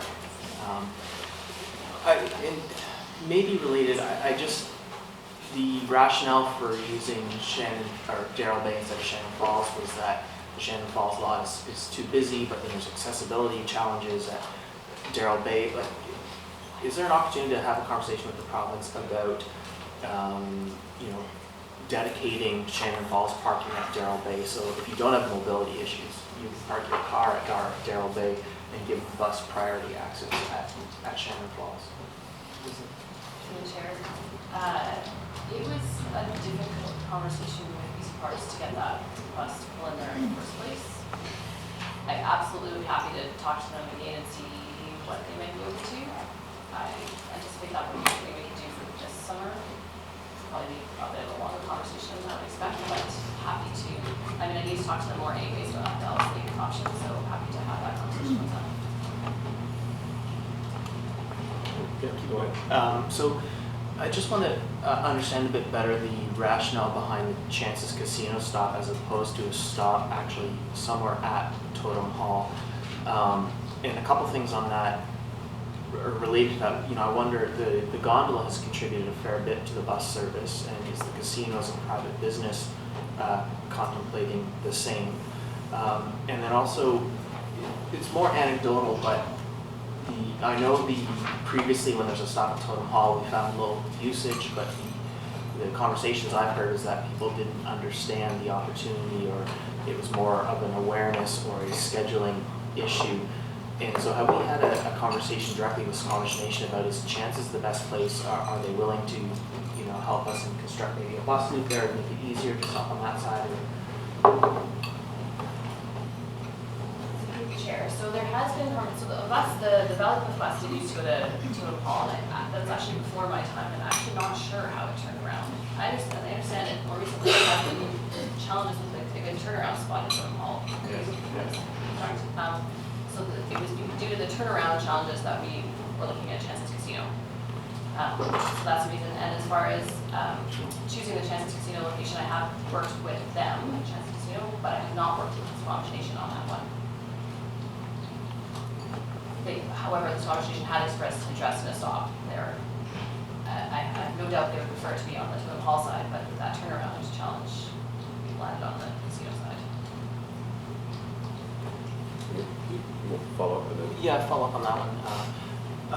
Yeah, I guess my sense is it might be worth a conversation, just sort of unrelated, but this idea, it's come up in other contexts, the idea that we sort of assume what people might want of actually sort of talking to them and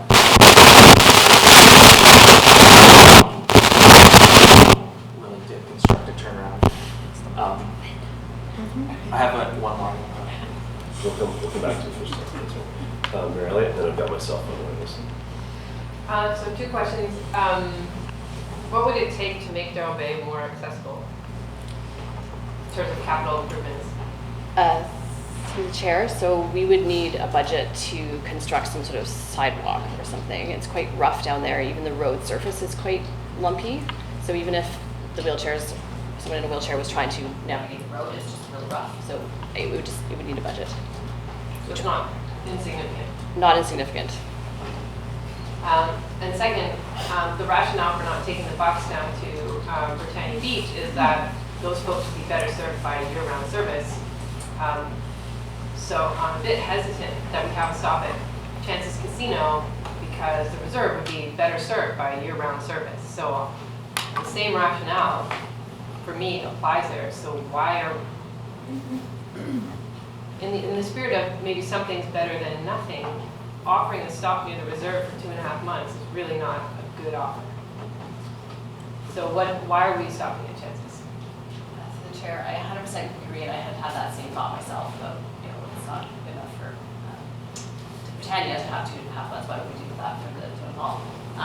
There is an upside, though, to including the casino for the casino itself. So the casino is definitely interested in having the bus stop there for business reasons, and also for folks utilizing that corridor, they easily might want to go to have dinner at the casino as well. So there's an upside to including it just for the casino.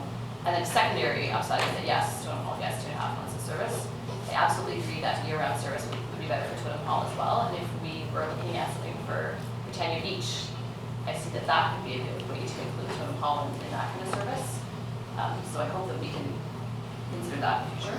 I would also just add to that in our conversations that just cost benefit.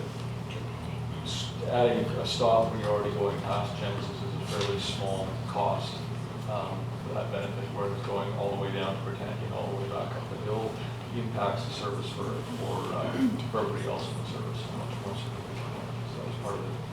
So it underscores the importance for me of Chances contributing to our transit system in the same way that the gondola has provided that generosity. I'm not quite sure why Chances gets the benefit of a stop if they're not willing to contribute to the service. So the gondola set a high bar for other businesses in the community, but I think they all have to reach it. Chair, I've been discussing this stuff with HCO. I have not specifically requested a contribution. I am happy to do that and see what they say. I absolutely think that they will get benefit from this stop, and they should share that benefit.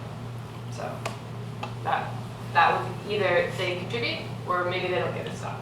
It's kind of where I would put the line in the sand for myself. Yeah, you guys. So I add on to it a little bit. So kind of to the cost benefit analysis piece, adding a stop to Kansas Casino does not add time onto the run. So if we were to provide service to the Adventure Center, that will push. So the whole idea of kind of getting into the science of how the bus works. There's a cycle time previously of 30 minutes. That was to service all the way up to the gondola change and back. Sorry, yeah, gondola and back. As soon as you have the Adventure Center in, which is a great idea, you get to now have the tourist hub connected to the parks. There's extra parking there. And so it's a wonderful idea, but it pushes it past a 30-minute up to close to 35. So as soon as that happens, you need to have it up to 40 minutes because you try to make it an equal cycle time. And that's how the bus runs efficiently. Needs layover time to, in case there's any on-time performance issues of it being late on the highway, making any of those turns. So it has to have time to recover. The addition of the Chances Casino is very low in terms of the minutes added on. So not only do you have service to a casino, which could add on people wanting to utilize the bus service from downtown, but you also have, I don't want to call it a pilot project, but a short period of time to see if people from Totem Hall do utilize this service. And then that would be justification for them to have year-round service directly to Totem Hall. It's a quick win in terms of what service is added on. I do understand what you're saying in terms of contributing to the service, but that's kind of why we decided to go on that path with adding service there. It was within the realm of possibilities in terms of being not an extra cost.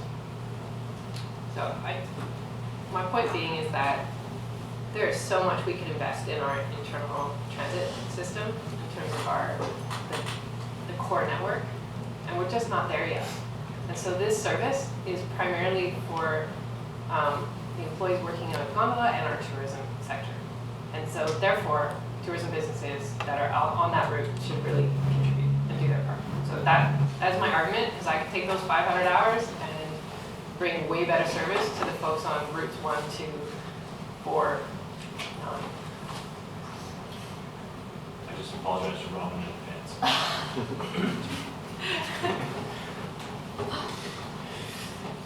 Okay. Yeah. So quickly on the Shannon Falls turnaround. There was efficiency challenges there with the turnaround, the parking lot congestion, all the rest of it. So we're saving a bit of time, and I'm wondering what the process is to quantify that. If you'd had, on average, the turnaround in there took X amount of time, or how we sort of arrived at that conclusion. And you touched on it briefly, I think, at the beginning, where we haven't had a bus on it yet. We're not exactly sure, but we're sort of. But I know this is something that happens all the time as far as routes adjustments and so on. So if you kind of run me through that a little bit. It's not, when you say it's saving time by going together, it's not saving time. They realistically, if they're in traffic, they probably take about the same amount of time on an average basis. It's just due to the congestion that we can't account for. We don't, because the time that the bus could take in that area anywhere from a minute to 5 minutes to 10 minutes, depending on what is happening in that area, that is kind of where we're saving. We're making it efficient. We saw it a lot last year, mainly because it was interlined with other routes. That isn't happening this year, but the trade-off is now that every other run of it is going to be late if we did run into Shannon Falls. So if we were to do it consistent and now it is interlined with itself, yes, you don't have the issue of other buses being late in the system, but now you're seeing that bus be late consistently for the rest of the day, and you can't make that time back up because it's interlined with itself. So the reason why you're going to Delta, it's not a time savings in terms of we're not cutting down minutes by going in that area necessarily on average. It's more just being more efficient place to turn around. Does that make sense? Yep. No, that's fine. Thank you. And you're good? Anyone? Councilor? Yeah, so I think we're sort of, as I understand, evaluating the target ridership based on financial sustainability of the routes. Is there a number in terms of per capita greenhouse gas payoff in terms of, you know, if we only have 5 riders on the bus, it would actually be better if they were in an efficient car? Like, is there a number that we're tracking in terms of? Not locally, so, sorry, not locally. I think, you know, BC Transit is obviously committed to reducing our carbon footprint, seeing that we're in the business of vehicles. We just announced our low carbon fleet strategy as an organization, which sees us having basically setting a target of electrifying the fleet by 2040. So it's a pretty complicated process. I can make sure that Dora has the kind of our literature on it, but because of our fleet, the different size of vehicles in our fleet, the different ages of the fleet, basically there's a transition to get us to electric, so we're trialing some electric buses. We have another 10 electric buses coming into Victoria next year to continue our trials. But basically what we're looking at doing is using CNG and hopefully renewable natural gas as a kind of bridging strategy to get us from diesel through to electric. So I don't have the exact number in terms of what our target GHG reductions are as an organization, but I guarantee you there is one. Locally here, again, I don't believe you guys have set a local target, but it's something that you could definitely consider as part of, I'm sure you have a sustainability plan where you have some of those types of targets, but I don't know how it relates to transit. Just for me? Yeah, so just for clarity, what I'm looking to understand is at what, you know, what capacity or what level of ridership do we need to make our current buses a better option than single car vehicles, and just what is that number? Because I don't know what that is. And then your comments, I think, if I can make my final, I guess, request. You know, just reading about Shenzhen, China, 16,000 EV buses. Their whole fleet's EV. There's, I think, 3 factories making EV buses in California.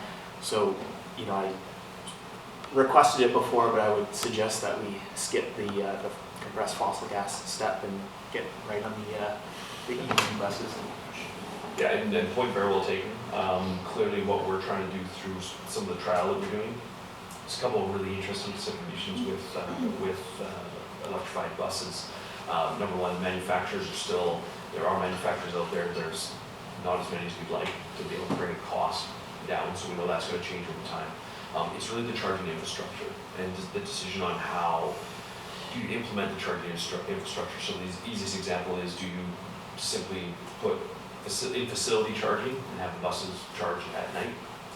Or do you actually put inline charging along the way? So that's a real big piece of the overall puzzle, is just how do you actually charge those buses? Because unlike your car, again, depending on the system you're in, where you can just plug it in at night because you're at home all night, buses tend to be on the road all the time. And it's a big logistical challenge. So, you know, at the end of the day, we have a published low carbon fleet strategy. We're trying to push forward with as much trialing and working with the Canadian Association for, you know, electrification of buses as we go through that process. And it's always good to hear from local councils that they're kind of putting their hands up and saying, hey, you know, we want to be kind of high on that list. So, Thank you. Councillor French, and then Mayor Elliott, and then we'll conclude at that point. Okay, great. I'm curious to just go back to Alice Lake for a quick moment. And Councillor Race mentioned the Sani Loop. Was the Southern Loop discussed at all? And if it was, can you tell us a little bit about the viability? I'm sorry, I'm not sure what the Southern Loop is. So at the extreme south end of the parking area, there's a turnaround loop there. If you're not aware of it, then obviously it wasn't discussed. So, through the chair, so I am aware of these, I'm not sure what you're speaking of, but I did talk quite a bit with BC Parks about what the options were, and so they know their park and know what their turnaround options were, and their suggestion was the bus turning around in the main parking lot. They weren't interested in any other options. So I can revisit that with them, absolutely. At the time, that was not on their radar. So there is a loop there, but I don't know about radiuses and turning distances and all that fun stuff. It might not be viable, but there is definitely something there. Sorry. Chair, I think maybe I know what you're talking about now. This is the one like what they call the locals beach. Like Yeah. maybe you go way down around the lake and then yes. And the that one. entrance to Jack's Trail, if you've ever left the park via Jack's Trail. That one is too That's small. what it is. That one is too small. Okay. Yes. And way in there as well, so. Mary Ellen. I don't have any more questions around Route 5, but for our transit expansion hours for 2020 in September, Route 4, the school that's on that route has different start and end times than the public schools. So it'll be an important consideration in terms of trying to line up bus service. They start at 8:30 and finish at. Thank you. And Council, we're looking for some motions here. We have some motions, staff recommendations in front of us. Is someone willing to move one or both?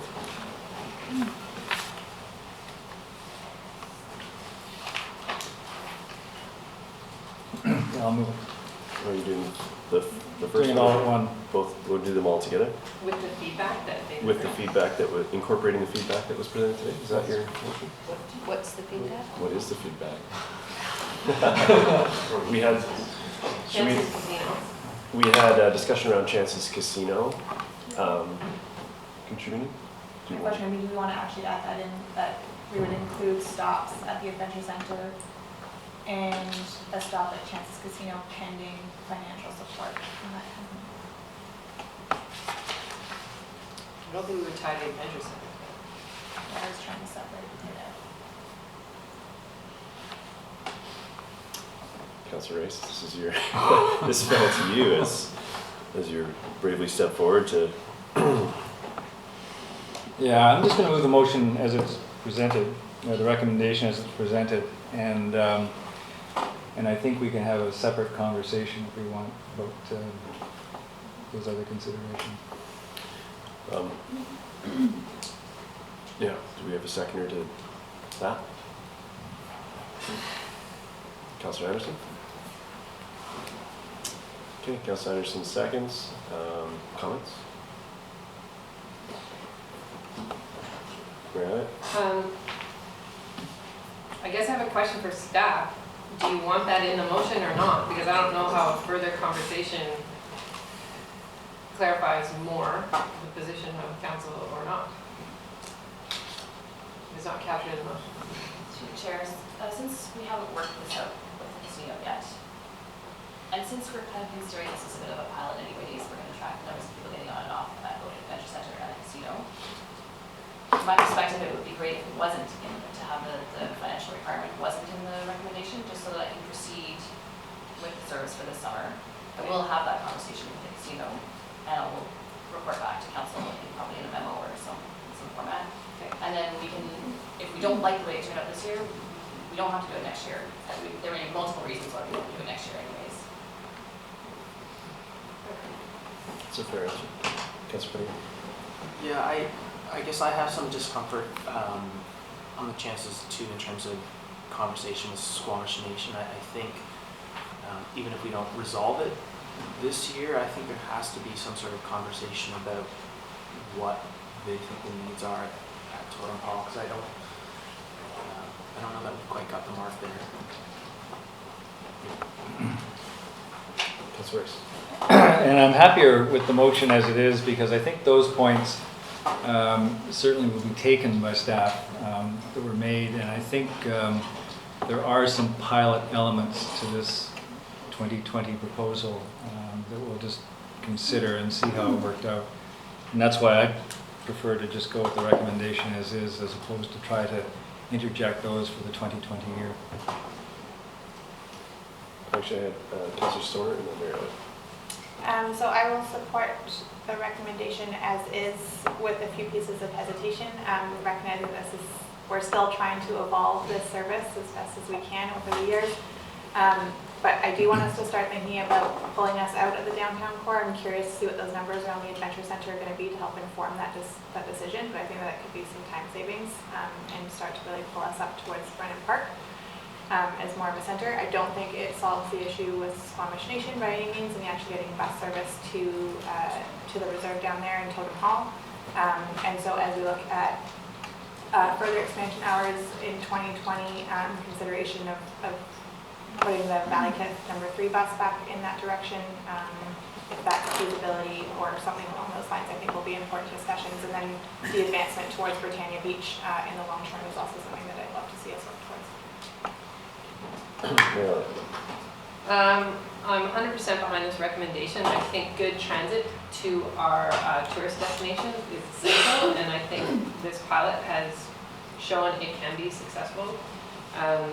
So I'm 100% supportive of this. I don't believe reaching up to Brennan Park is important in the short term. We already have in our transit future plan introducing service down Loggers Lane, which would then connect into the Adventure Center in the future, so that's not a priority for me. I do think we have to have a robust conversation with our tourism providers about how they contribute to transit. We can't do it all as a community. The charges are not excessive, but that support from those industries when we're bringing them customers, I think is really fundamental, and as well as their staff. We need to get away from single occupancy vehicles. I think the gondola had the vision and the foresight to see that they could be a player with us in providing transit, and I hope their example leads the way for other businesses in town. So happy to support the program as been presented, and I know our staff have just done a tremendous job in sort of taking our feedback in and trying to incorporate it in all our future plans, so thank you for that. Councillor Finch. I too will support the recommendation with the hope that what we're building to is improved service for the Totem Hall neighborhood and also the Squamish Nation area, northern part of Brackendale, at the end of Axon Road. That's not really well served at this point, and I think that's something that we need to look at in the future. Thank you. I'll be supporting this motion. I think I'm happy with the direction that we're taking. As noted around the table, there's definitely room for improvement. That Totem Hall service, and maybe there's a better way to service it than this route. And I do see that pilot project sort of aspect of the chances stop as being interesting, and we go back to them with numbers, which you know, for 2021, then that's where I think that deeper conversation happens. Although we would happily take their help sooner. I do think that access for this bus to our downtown is important. I think we can lean that. I know there was some data earlier about sort of all the stops in that loop were being used, but if that bus was a little bit leaner downtown, I'd be interested to see if we could buy us some time to pop into Totem Hall, the southbound, or other pieces can be found. So I think leaner, but I think access for our tourists to our downtown core is important in one bus, not in a transfer to something else that'll get you into the downtown. I think that sort of keeping everything tied together is very important. But I think we're going in the right direction. And with that, I'll call the vote. All those in favor? Opposed, if any? Motion carries unanimously. Thank you. Okay, we will take 2 minutes so we can set for the next one, so we can recess 2 minutes. Welcome back to the Committee of the Whole for Tuesday, November 26th. We're on item 4, Squamish River Watershed Society verbal update.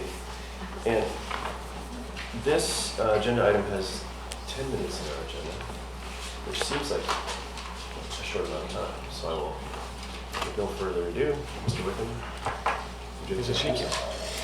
Thank you, Chair. Good morning, Mayor and Council. I'm Caroline Ashekian, Environmental Coordinator for the District and Professional Biologist. This agenda item should be titled Estuary Master Plan and not Squamish River Watershed Society. I apologize for the error.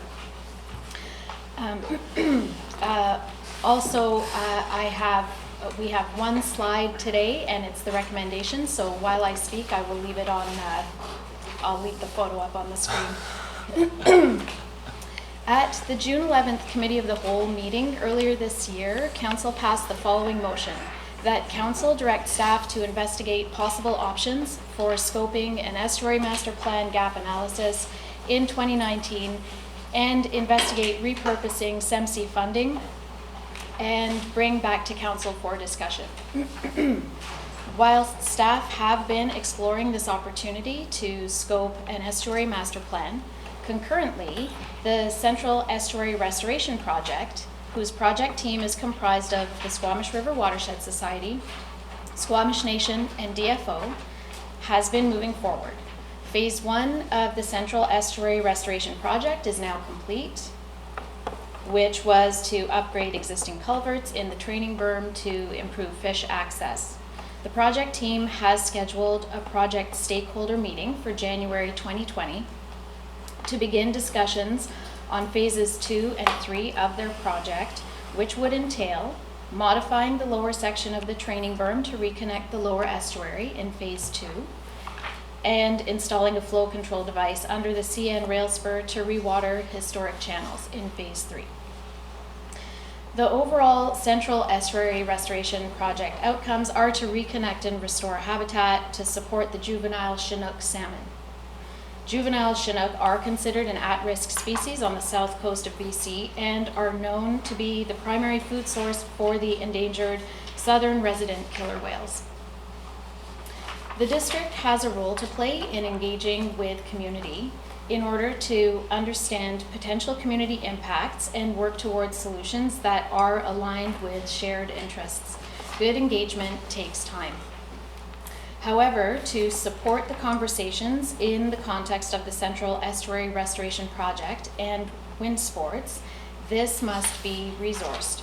Furthermore, given the evolution of the Central Estuary Restoration Project and its funding timelines, time is critical.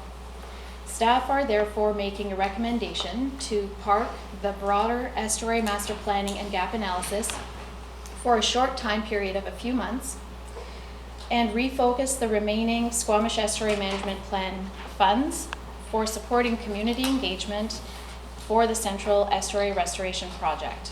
Estuary master planning and scoping remain a priority, but the Central Estuary Restoration Project timelines are driving the priority actions at this time. For council's information, staff have included a budget request for $20,000 for estuary master planning in 2020 for council's consideration during budget deliberations. I'd like to read the recommendation before you today.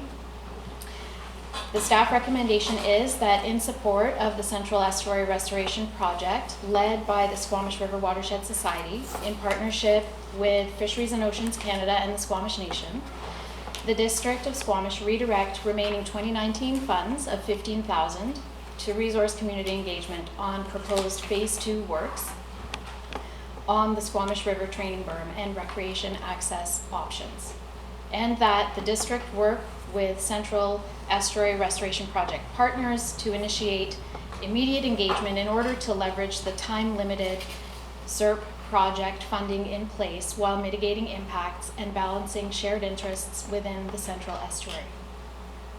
I'm happy to address any questions council may have. Council? Just, can I get a bit better understanding of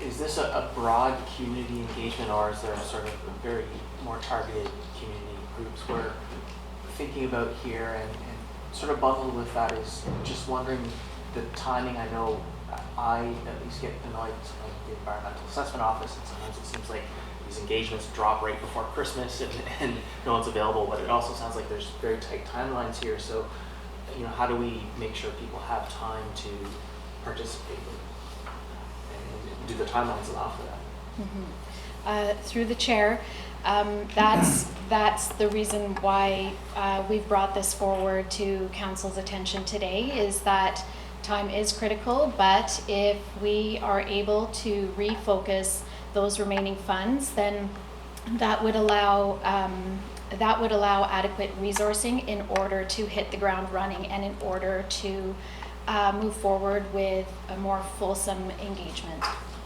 And also through the chair, just to address your first question, I believe, which was, is it targeted engagement or broader community engagement?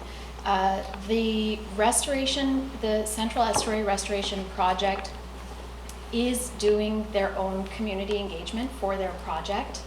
The district does have a lease on the land and a tenant on the land, and therefore the district feels at this time that we have a role to play in participating, taking a more of a leading role in some of that engagement. And so are we, just so I understand the timelines, like are we thinking this will allow us for sort of 2 weeks of consultation in January, or like, you know, we can do consultation in February, or what are we thinking here? Through the chair, that the detailed plan has yet to be developed, but the intention is to begin with initial meetings in early December, so that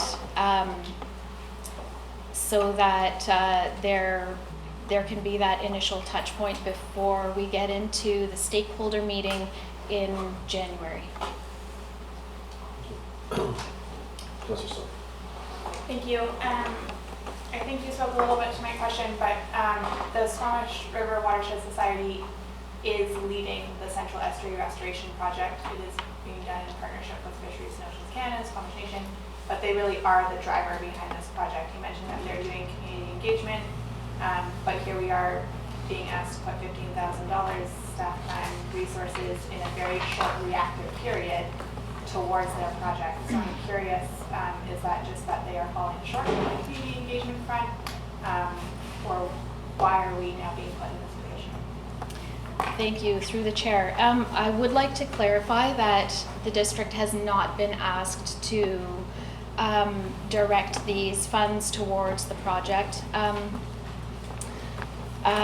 It is something that the district has offered, given the project timelines, given the level of potential impact to various, to the community and to various stakeholders. And so the district feels that this is the best possible action moving forward to support. I would also just add to that the district has always had a major role to play in the Squamish Estuary Master Planning, Management Committee, all of those roles. And when this funding was originally designated as money to look at the next phases of what that looks like, the master plan has largely been completed, and it's in the sort of structural things or structural projects that were part of that plan. As we looked at what are the most important things that will be happening in the next phase, this CERP project is not only very immediate, but one of the most important things that we can do in the overall estuary. And so we feel it actually falls within the scope to enable that as much as possible, and to work towards what that actually looks like, what is actually done. And part of that is in engaging in the all of the water access users, but especially those that are our tenants in the area. So it is in scope in our opinion. And Marilyn wanted to add to it. Yeah, I just want to add to the discussion. Councillor Rice and I attended a meeting a little while ago with all of the key government partners, Squamish River Watershed Society and the nation, and I think it's important to remember that the CERP project is focused on fish habitat, and I don't think it's incumbent upon that project to come up with solutions for recreational users. That very much, I think, falls to us, which I think is why this proposal is coming forward. It is too much to put on that project to come up with solutions. But if we want this to be a win-win-win for tourism and industry, as well as the environment primarily, I mean, this is fundamentally could be a game changer in supporting Chinook salmon habitat, and we need to recognize it as that. But I think it's important on us to not lose some of the recreational uses, and therefore we should come to the table with some energy and money to help our different waterfront users figure out what the solutions are, so that we're not hindering this project, which is focused on the environment primarily. So I think there's a balance there, and there's definitely a role for us to play. Yeah, I don't think it's up to CERP to come up with the solutions for a recreational issue. I think that's ours. It's our lease. It's our tenant. That's right. Thank you. This money at the present time is designated to the Estuary Management Plan or Master Plan, I beg your pardon. Is that correct? Through the chair, the remaining 15,000 are carry forward funds from Estuary, the Squamish Estuary Management Plan project, update project. And that's not finished yet. It's just, we're just pausing that in effect. So, and just, in one or two sentences, what is the scope of that plan? Is that possible in one or two sentences? I mean, geographically, is it more or less the same area? Because we're talking at the moment more the southern part of the estuary. That's the CERP project for these two phases. But is our plan or the other plan, is it a larger geographic area? Through the chair, that's a great point of clarification, thank you. And yes, it is a broader geographic area, which is also another reason why staff are recommending to park that for a few months until 2020 in order to focus on the central estuary geographic area. Thank you. Councillor Anderson. I just wanted to clarify, you've used the phrasing additional touch point. Do I understand then that once more detailed planning work has been done for the Central Estuary Restoration Project, and then you can assess where to go or the scope of the stakeholder engagement, that additional touch point is returning to council? Will you be returning to council before we put together a plan for the January stakeholder engagement? No. Through the chair, that was not the intent. If that's something that council is interested in seeing, I think the one concern would be timelines, but perhaps staff could provide a memo to council if that's something council is interested in. Perhaps I was really just asking for a clarification of your use of that phrasing, but in fact I would suggest that we keep in good sync with the progress of the initiative, and a memo perhaps or through that mechanism would be sufficient. A memo update sufficient for you, just to clarify? Yes. Okay. Thank you.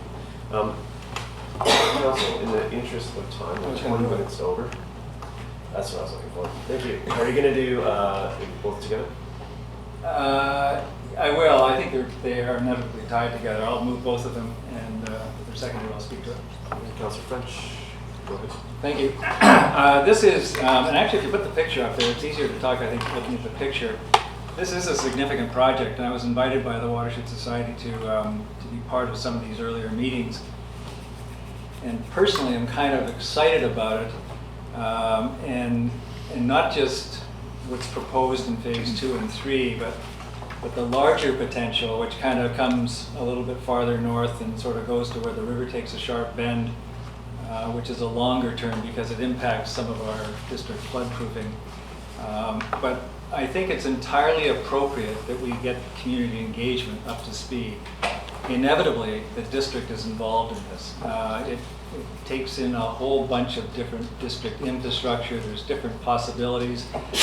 Some of them have sort of ripple effects all the way back up through the district to the McDonald's intersection of Highway 99. And so I think inevitably the district has to be involved. We have to lead the engagement. There's issues around our tenant. We've already met with them. The mayor and I met with representatives of the Wind Sports Society. They've got some work to do. We've got to get some feedback from them. We've got to find some solutions to some of these things. But there is certainly a public engagement component to this, and I think it's entirely appropriate to have these monies spent on that at this time. So I'm supporting this resolution. That's French. I've heard feedback from recreational users that there has been a lack of opportunity to participate and provide feedback on the plans. And so I agree with Councillor Rice. This is a great opportunity to go to the community, hear what the concerns are, and have them better understand what we're moving towards. That's pretty good. I think I'm prepared to support this, but if I can test the chair, just given the conversation, would like just clarification that the final phase 2 and 3 will come back to council. That this isn't just sort of signing off on, yeah, do some engagement, whatever comes out of it, just run with it, and it's sort of out of our hands now. Yes, Ken. Through the chair, staff will certainly keep council apprised of how the project is moving forward and how the engagement is moving forward. So it's not the engagement piece, but the final design or whatever, that's going to come back to council. Okay. Is that? Yeah, Is that what- is that can I just clarify on that point? And Gary may need to step in as well if I don't get this quite right.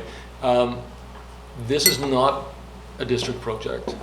It's within district boundaries, but there are few, if any, permits required for this particular project from us, potentially none. It's on Crown land where we hold a lease.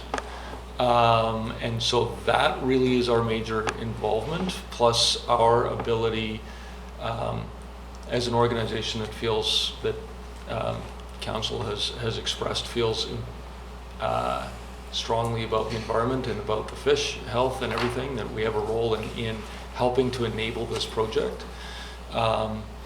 So there won't be an opportunity for council to approve the project or approve the design. That's not the role that council will have. Our role is much more subtle than that, I suppose. Not to say that there won't be opportunity for council feedback, but I think as this progresses and as we work with all levels of government, including Squamish Nation, that we just will need to be really cognizant of ensuring we understand what council's role is and where are the touch points and what is information versus decision. And that's we'll work closely with the CLT and with council to make sure everybody understands what our role is as time goes on. Does that work? Personally, I think it's inevitable that it will come back to us, and I say that because part of the project talks about taking out a portion of lands that are within a lease from the Crown to the district, and so I think we would be approached at that point, and in addition it would cut off access to a tenant of the district, and so I think we would have a say in that, in the solution to that. That is our role. So, and then there's other pieces of district infrastructure that inevitably will be involved, and I think we're going to have to be able to deal with some of those. So I think it's inevitable that this project on several occasions will come back to council. Councillor Anderson, Councillor Stewart. A scenario of relocating wind sports activity to a greater extent or entirely to the easterly part of the estuary has been discussed as a scenario.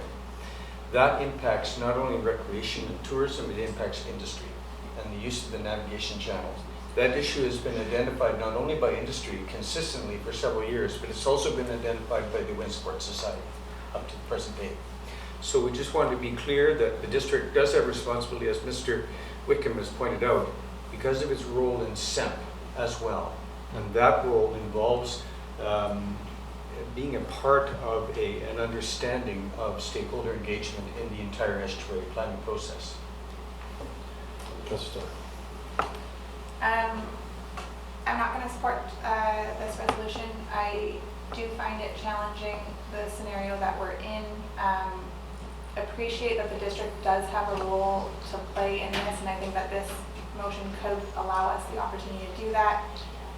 The community engagement is vital on this piece, but the reality is that I think we are being extremely reactive in a scenario where really those funds need to be directed towards fixing the broader governance process for Semski. It's not reacting in this particular scenario that that these kind of hotspots keep coming up.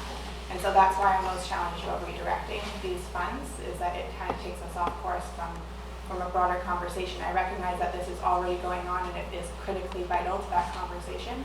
But I do think that effective restoration and environmental conservation takes good stakeholder engagement, and we require a high bar of our developers and other folks in our community to do that work.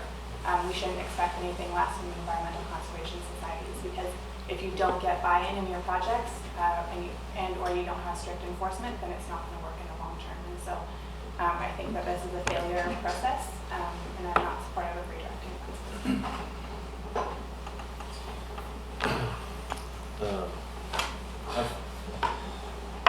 I'll be supporting this at this time, but this is definitely stretching the limits of where I want to go. I do agree with Councillor Stoner in that there's some broader issues here we need to work on, but in the interest of time and getting this next step as right as it can be, particularly in the on the public engagement, I'll be supporting this, but there's work to be done to avoid this exact scenario and to have better outcomes for everyone involved, even the fish, or especially the fish in the estuary. So I'll be supporting this time, but we have a lot of work to do here to get this right for the best outcome in a holistic sense. So, and with that, we'll call the vote. All those in favor? Opposed, if any? Councillor Anderson, Councillor Stoner, opposed. Motion carries. Thank you. Thank you.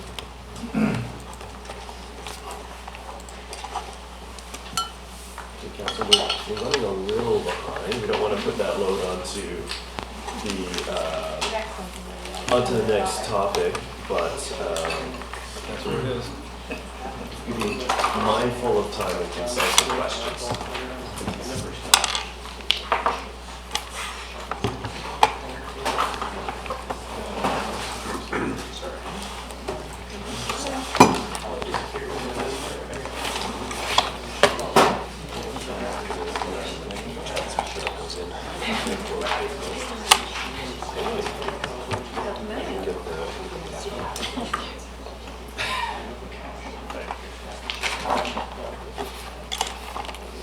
Thank you. So, on to item 5, District of Squamish zoning bylaw number 2200/2011, amendment bylaw CE Squamish Canyon project. We'll leave it at that. It's a long number. Squamish Canyon. Take it away. All right. Good afternoon, Mayor, Council, and Chair. My name is Carrie Hamilton. I'm a planner with the Community Planning and Infrastructure Department, and I'm presenting to you today the Squamish Canyon project for initial review. So the objective of today's presentation is to give Council a preliminary overview of the Squamish Canyon project, including a summary of all relevant report information collected to date. Staff's presentation will provide an overview of relevant zoning and land ownership for the area, provide a quick summary of the proposed project and its sustainability objectives, highlight important topics and reports related to engineering and environment, and provide a brief overview of how the project is meeting Council's priorities and OCP policy, summarize public engagement to date and next steps for the project, and finally provide an opportunity for Council to ask questions and provide initial feedback if time allows for us to get into that. With me today, I have Devin Kianaga from engineering and Carlene Loudon from environment, who have been staff leads on this project for their departments. And the applicant and owner of the Squamish Canyon project, Robin Sherry, is also here with us today to answer any questions this committee may have. So as background, Crown Land Authorizations first referred the Squamish Canyon project, then named the Mamquam Canyon Ecotours, to the district in 2015. The district provided a response outlining 2016 comments and policies, and Squamish Canyon project received a provincial license in 2017. The license was amended 3 times over the course of 2017 and 2018, including license holder name changes, term changes, and included an update to the management plan. The woodlot license, which previously covered a majority of the project area, was amended in 2018 to officially remove 7.9 hectares of logging rights for the protection and purpose of this provincial licensed area. An application to the district for a temporary use permit was made in 2018 and was later reapplied under a rezoning application in 2019. So Bylaw Amendment 2685, 2018 is proposing to rezone roughly 10.5 hectares of land consistent with the provincial license agreement area. The land is currently zoned residential 1, RS1, and ecological reserve and protection P6. The provincial license area is found just south of CD13, the Atlantic Power's hydroelectric power generation facility, and the now Lafarge-owned land zone resource. The project area is bounded by RS1 zone land owned by the Squamish Nation to the south and west, and uncoded Crown land to the southeast. The official community plan land use designation for the majority of this area falls under resource and recreation, which supports a wide array of public and commercial recreation uses. The resource land north of the property has a land use designation of future residential neighborhood, and the whole area is outside of the growth boundary. However, recreation tourism activities are supported under OCP growth management policy. So the P6 zone, which is the ecological reserve and protection, was created recently in 2018 to protect the district's Powerhouse Springs water supply area. The zone boundary was roughly drafted in line with the geotechnical and hydrogeological consultants' reports and recommended protection area, which is the image you see here. So the red area is the protection area. So as you can see on this map, the Squamish Canyon project, and it's quite faded there in the yellow, which is in the corner. Thank you. However, so the zoning mapping was created with a bit more of a buffer, and therefore kind of officially falls within the Crown license area, although in this map it really just borders that map. So regardless, the report as well as the P6 zone supports logging, trails, and education and interpretive signage, which, as you can see from this map as well, it already supports a number of trails that are already in this area. So according to the findings of this report, an amendment to this P6 zone for the Squamish Canyon uses would have no impact on the district's Powerhouse Spring water supply. So the first phase of the Squamish Canyon proposal includes roughly 800 meters of boardwalk elevated off the forest floor and roughly 200 meters of canyon walkway. The second phase of the project, which is marked by the dashed lines in the southeast corner, would include the addition of 2 bridges over the canyon and more elevated boardwalks with lookout platforms on the other side of the canyon, which is within this kind of P6, which is in the P6 zone area. So the canyon boardwalk attraction includes an entrance area that includes a ticket booth, public washrooms, and a concession stand. The whole area will be elevated boardwalk and decking and offer covered areas as well as seating options. This area will be open to the public for other recreational users using during hours of operation before entering the turnstile and ticket area of the boardwalks. So the trail network ends at an event space and children's natural play area, also located on elevated platforms and weather protected by sails. This area will consist of a playground, washrooms, cafe, concession stand, small merchandise area, and a small stage. The area can be used and accessed separate from the boardwalk attraction and offer further community gathering opportunities. So the proposal includes 75 angled parking stalls built in phase 1 and 100 built for phase 2. The parking lot will offer a one-way drive aisle with a few entrances and exits along Powerhouse Spring Road. The parking area is actually outside of the provincial license agreement area and is underneath existing power lines owned by Atlantic Power. Atlantic Power has a lease with the province to use this area for hydro lines, and Squamish Canyon have both an agreed right-of-way agreement with Atlantic Power and a sublease agreement with the province to use this area for parking. The parking lot includes a 1.5 meter pathway to the entrance, and picnic areas will be placed where possible. The area will be reviewed in more detail at the time of development permit. So Select Contracts was asked to prepare a visitation study for the project. The report found that an average party size is expected to be 3.3 people. Guest duration in the experience is an average of 2 hours. The daily average total visits is expected to be 374 visitors per day, which is expected to result in an average of 128 vehicles per day. The averages are derived from an expected 75 peak days a year, which, if weekends and weather are taken into account, 17 of those days are really expected to see those peak visitation levels. The total annual visitors expected in year 3 is 1,300.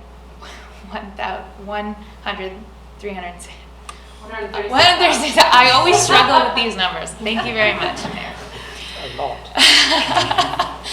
The graphs here show average guests, cars, and cars parked in the parking lot per hour.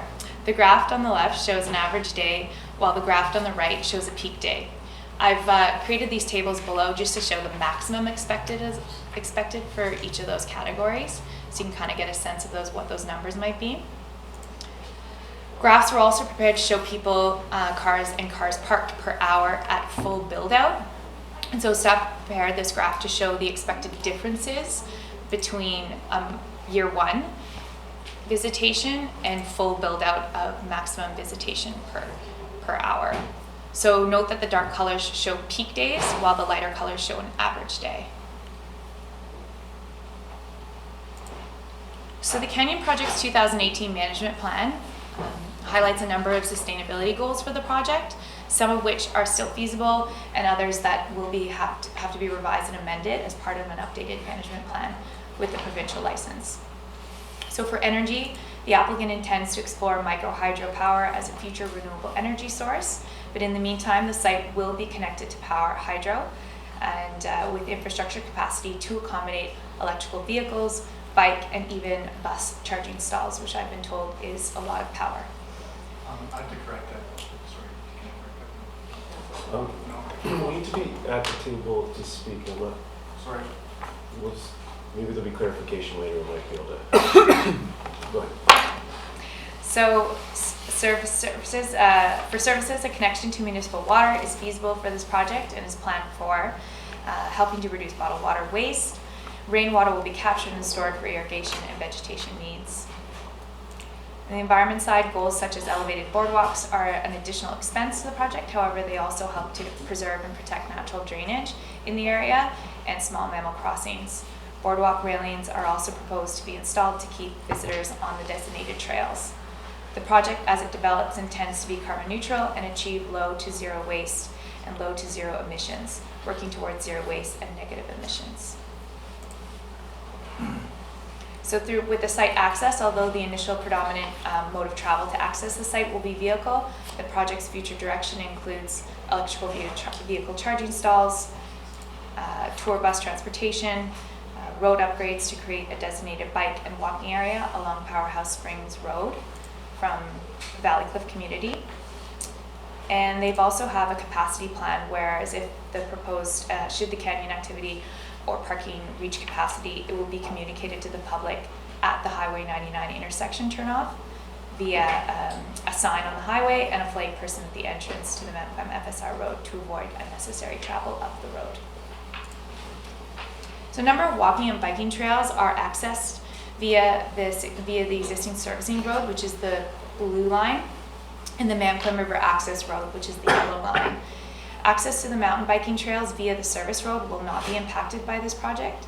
Similarly, access via the Mount Clem River Access Road also will not be affected or closed off. So some public walking trails begin within the parcel license for Squamish Canyon and continue into the private land north of the site. So you can see those in the red and green lines are a little faded there. A number of these trails are within the 30-meter riparian area and branch off of a main trail, as roughly illustrated by the red line being a main trail. The public trail network within the private property parcel will maintain one public access.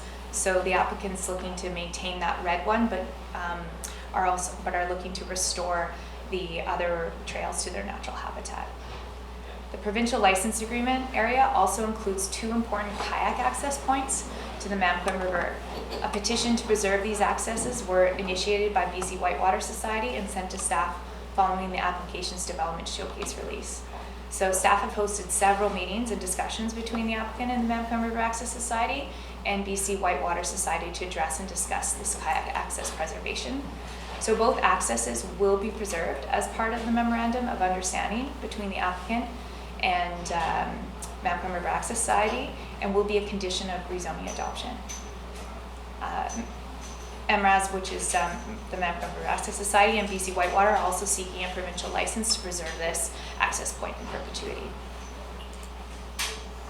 So the parcel can be accessed from Highway 99 through Mampim River Forest Service Road, as seen in red on the aerial image here, and the Powerhouse Spring Road, which is the green tip.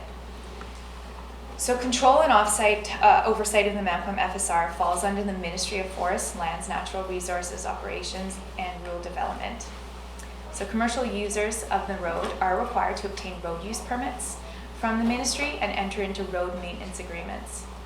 Currently, maintenance of the road includes occasional grading and minimal applications of dust suppression by logging companies and by the district. The primary user of the road is responsible to enter into maintenance agreements with other users based on usage, and all of which is overseen and managed by the ministry. It's not run by the district.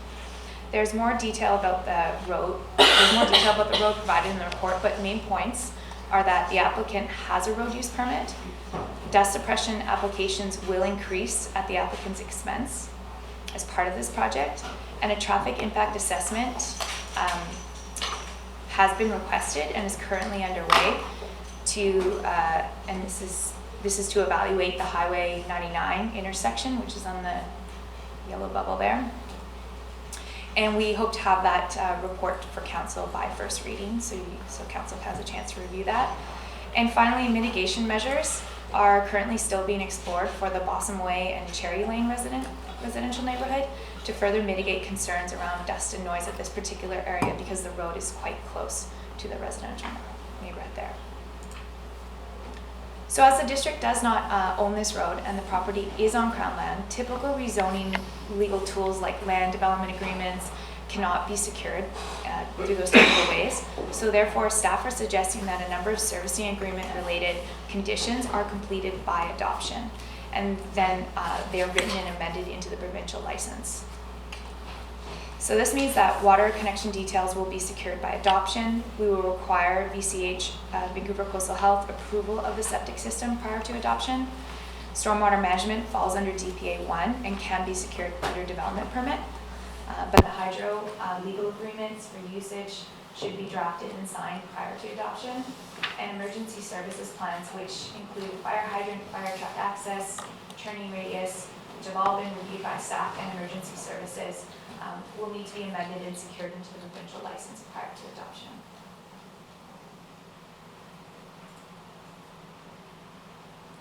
It's a big slide. So a bioinventory report was produced by Cascade Environmental Resource Group. The report notes that the removal of logging rights from the land has an ecological benefit and documents the following valuable environmental resources that are all listed on the left-hand side there. And they have also 22 mitigation measures to protect these resources in the report. The report also speaks to streamside protection and enhancement areas, as the project falls under DPA 1. All buildings are confirmed outside the SPIA, and all trails within the SPIA will require federal and provincial approvals prior to DPA 1 issuance. A wildlife management plan was also prepared. It recommends no dogs and strict construction and operation protocols to avoid wildlife attractants, and how to address wildlife when it is encountered in the area. The report speaks to the area being supportable habitat for black-tailed deer, black bears, coyotes, and the rare cougars. Environmental and Wildlife Management District staff have raised some concerns and conflict with wildlife interaction at nighttime recreation activities. So although the applicant does not intend to open to nighttime activities in the beginning, it may be an option to explore in the future, and staff are just seeking a little bit more information from these reports around the nighttime use and their impacts. So that will definitely come in following readings to council. So OCP policy that supports the project or guides rezoning requirements are summarized as followed on the slide. They include recreation tourism, considered outside of growth boundary, environmental policy and review practices, protect wildlife and minimize wildlife conflicts, preserve, connect, and enhance access to natural areas, open space for recreation, expand and enhance access to recreation amenities, and support activities and development in line with our brand.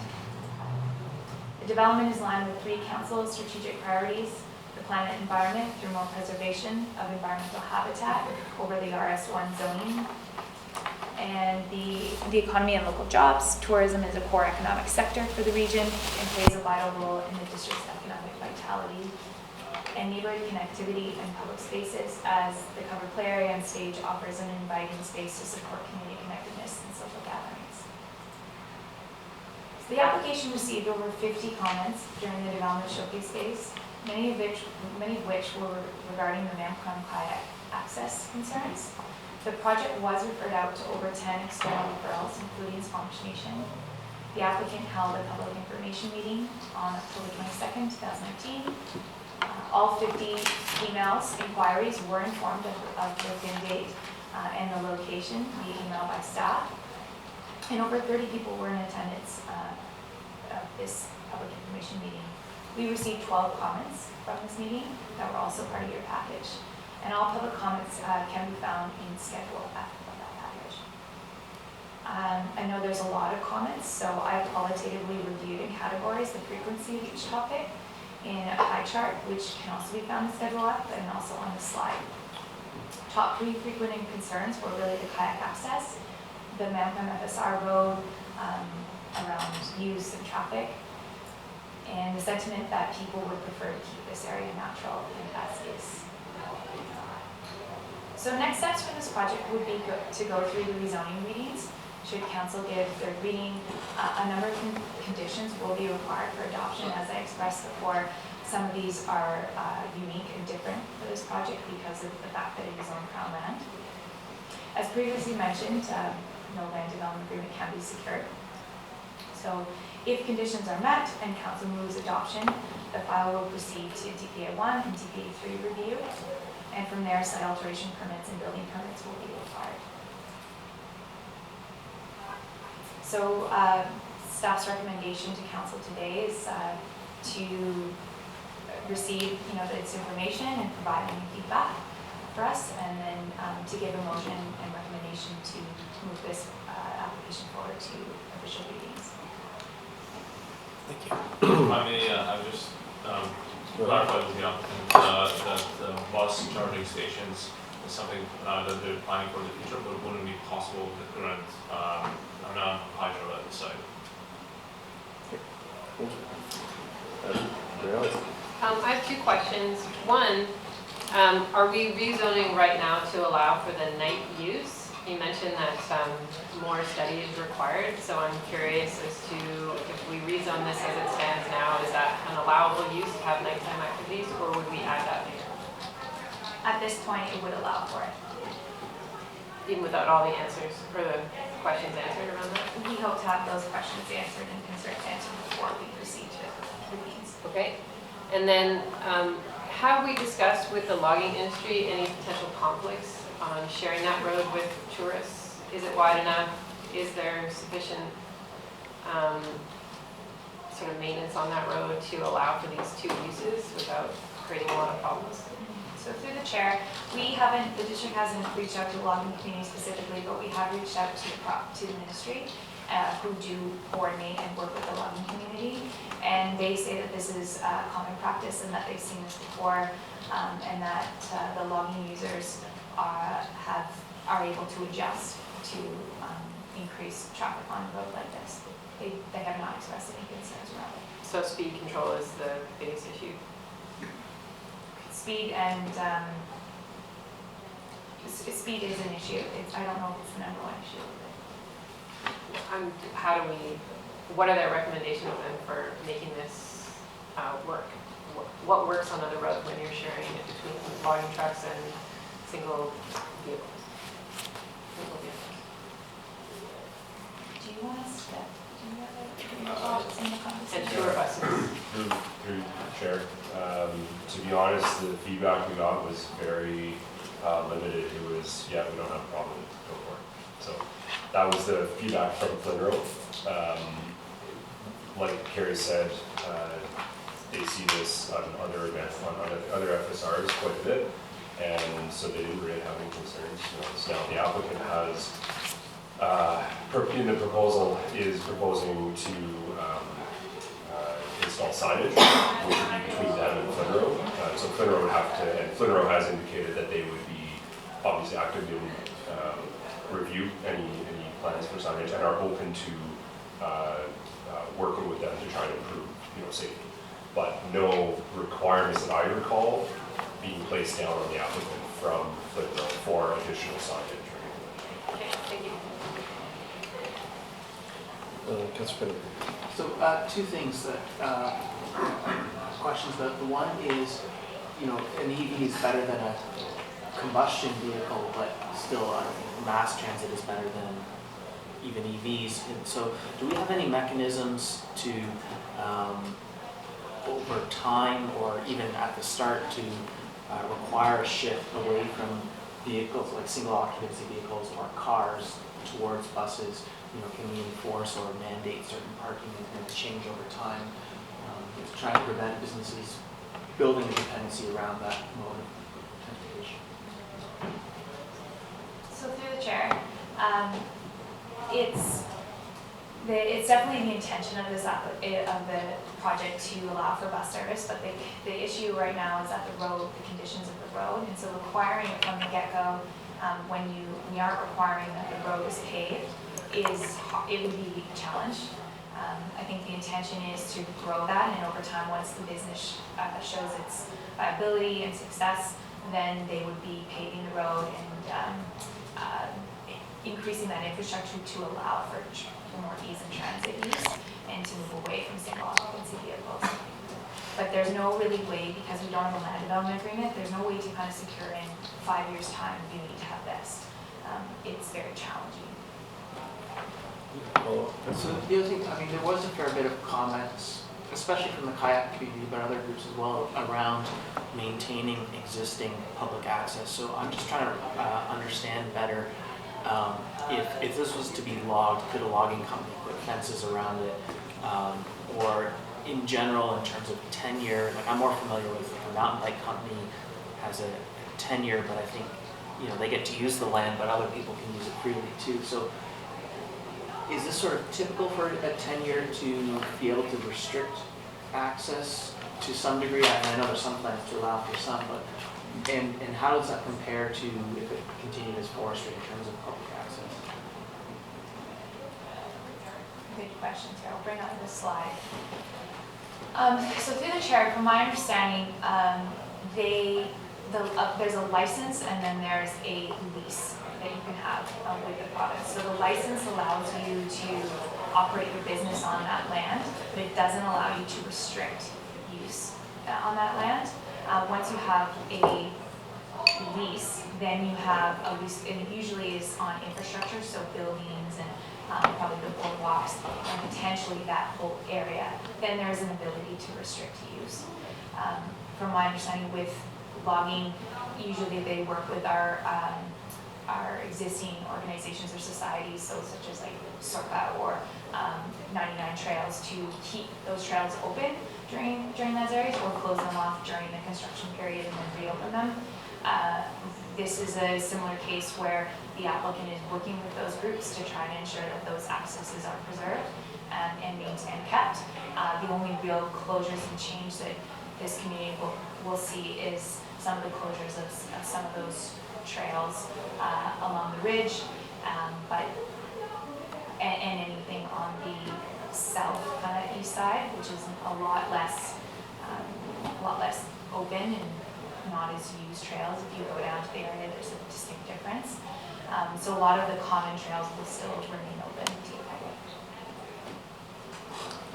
Councillor Anderson. You mentioned that a traffic impact assessment report that will focus on the Highway 99 Nampa Forest Service Road intersection will be anticipated by first reading. Can we be assured of that the first reading will not take place? That will be included with the package that we will have by that time. Through your chair, you can be sure that that is what we've requested of the applicant and is currently underway. Thank you. Councillor Stone. On the sanitary system, it says that the proponent suggests putting in a type 2 septic system, but that would require discharge of treated effluent. I'm curious where that would go. Well, we did that. Through Chair, yeah, so there's two proposed locations right now, one large, one quite a bit smaller. I think we show the parking actually.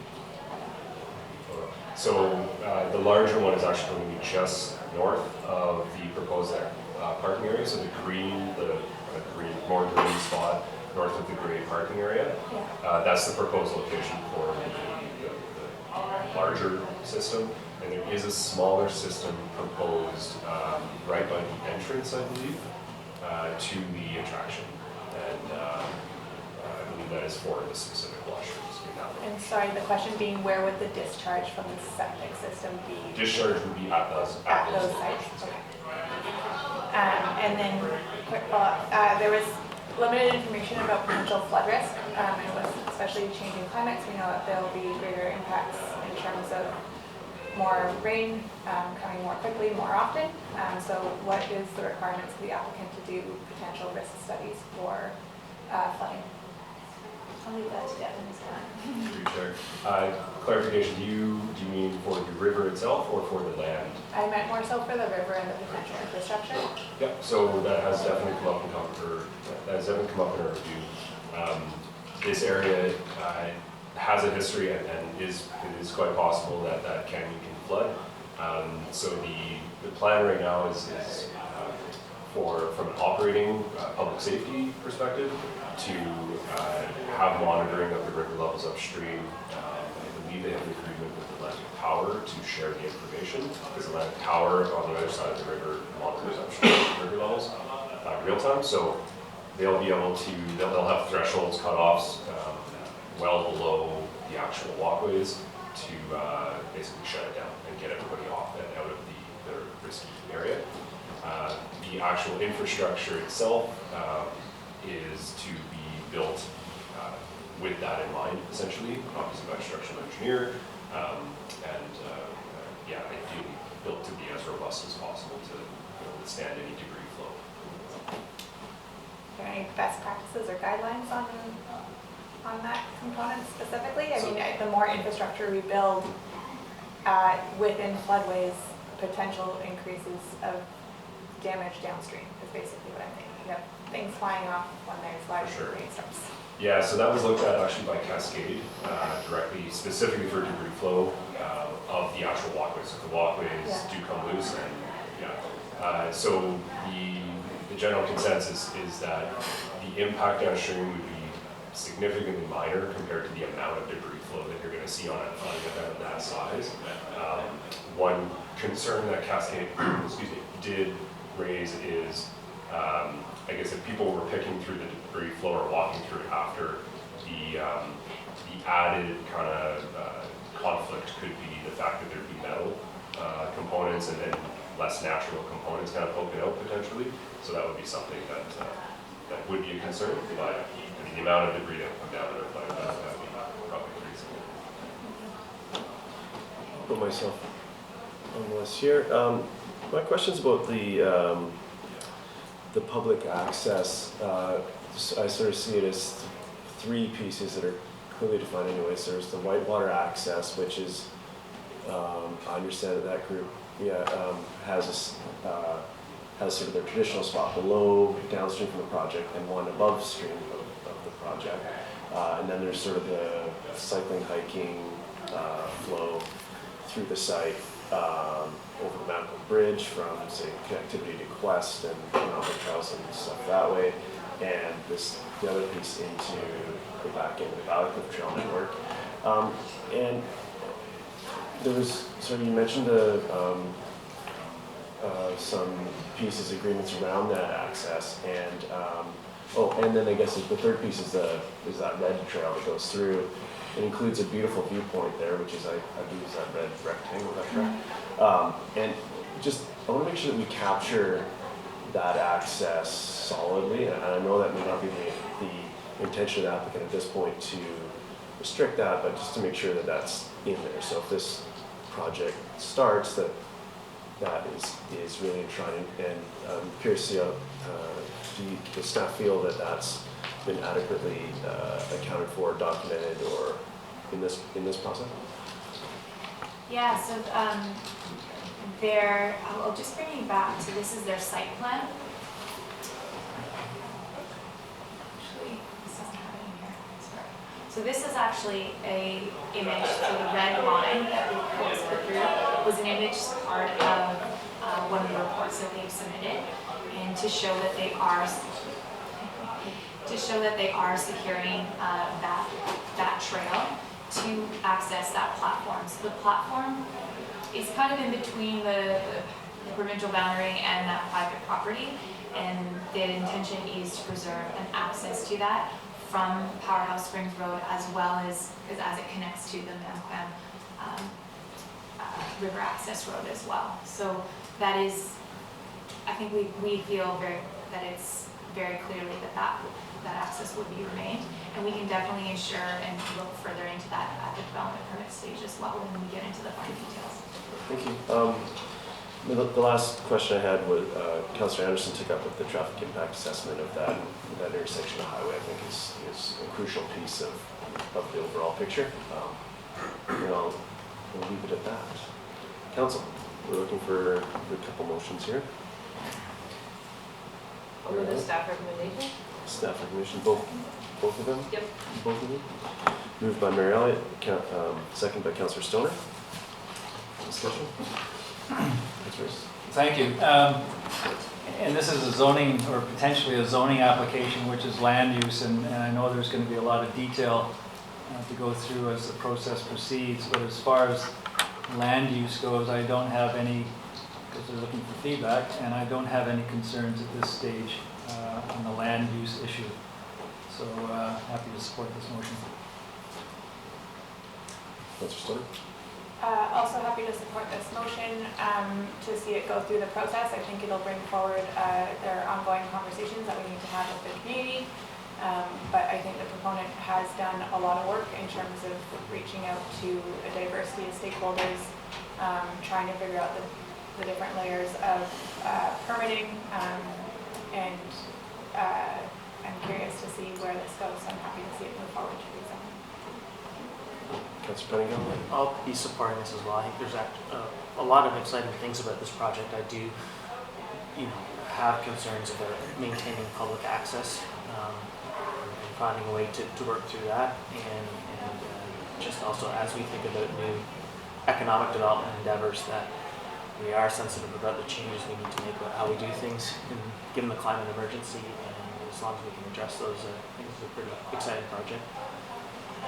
Councillor Fitch? I do support the motion. Some really great work has gone into this project, this file, and I'm looking forward to seeing it advance. Councillor Anderson? I will also be supporting the motion. It seems to me that having paid close attention to the feedback received and attending the public information meeting, that the larger context of concern is growth and how we cope with it in this area. So we've got a lot of work to do with other stakeholders, including our camping efforts on that and with the ministry. But within that context, I'm ready to support this project going to the next phase of that approval or evaluation. Thank you. I'll also be supporting further work on this. As Councillor Ray stated, from a land use standpoint, I think it's a great use of land, but I acknowledge there's a lot of other pieces to be taken into consideration, and I look forward to seeing what the output of that work is, and if we continue to move through. But at this point, I'm happy to support it moving forward. So if no further comments, we'll call the question. All those in favor? Opposed, if any? Motion carries unanimously. Thank you very much. And with that, we'll break for lunch till 1 o'clock. Thank you, and welcome back to Committee of the Whole. My name is Armin Herford, and I'm the acting mayor this month, and I'll be presiding over this meeting. We're on item 6, which is the Squamish Youth Strategy. And we've got Mr. Hoskins here, and backed up by the youth of Squamish as well. So, Mr. Hoskins, take it away. Thank you very much. Good afternoon, Chair and Committee. My name is Tim Hoskin. I'm the Director of Special Projects and Initiatives. We're here today with many youth representatives and many of our community partners to present to you the draft Squamish Youth Strategy. Over the next 40 minutes or so, Squamish youth and staff will present and encourage you to ask questions, engage, and advocate to help Squamish youth thrive to the highest potential and be healthy, happy, engaged members of our community. Today's objectives are up on the board. As we know, Squamish today is one of the youngest and fastest growing communities in BC, with a large cohort of youth connected like we've never seen before. Our youth are a tremendous asset who should be invested in. They are already challenging the status quo, proposing innovative solutions to combat the climate crisis and inspiring social and political change. They provide a unique perspective, and by involving youth in our civic discussions, we build trust, collaboration, citizenship, and leadership, and we add to the resilience of our community.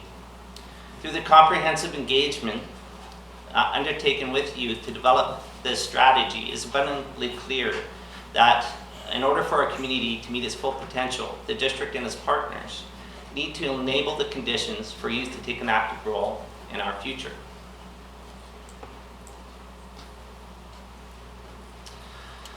Understanding the vast contribution youth will have in Squamish's future and the unique challenges today youth are facing, the District of Squamish, along with our community partners, recognize the need for a collaborative youth strategy.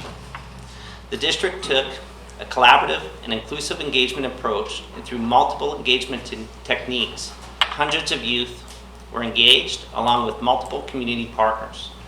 The youth strategy is based on what we heard from this diverse group. This project builds on the engagement and recommendations from the Youth Engagement Strategy Report Card, the YES, and the Squamish Speak Up that occurred before this project. This project brought our community partners together like I've never seen before in any project I've been involved in. And I think that's because we understand the importance of youth, and we want to stand up for youth to create a strategy that is for youth and by youth.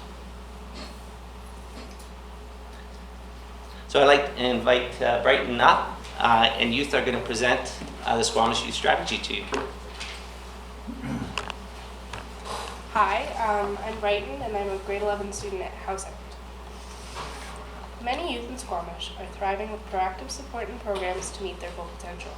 However, any youth on any given day, due to social, family, work, school, financial, substance use challenges, or other stressors, could find themselves struggling and isolated and require immediate support, intervention, and resources to be safe and healthy.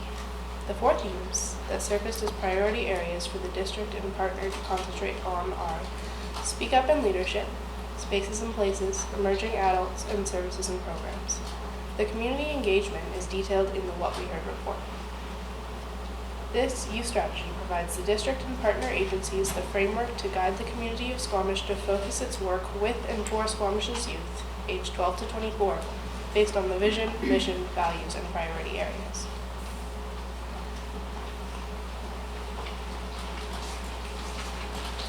Hi, my name is Grant, and I'm a grade 7 student down Rose. Vision. Squamish youth thrive to their highest potential and are healthy, happy, and engaged community members. Mission. The District of Squamish will engage youth and enter partnerships to improve and expand facilities, programs, transportation, housing, and services for youth at every stage of their lives in an inclusive and affordable means.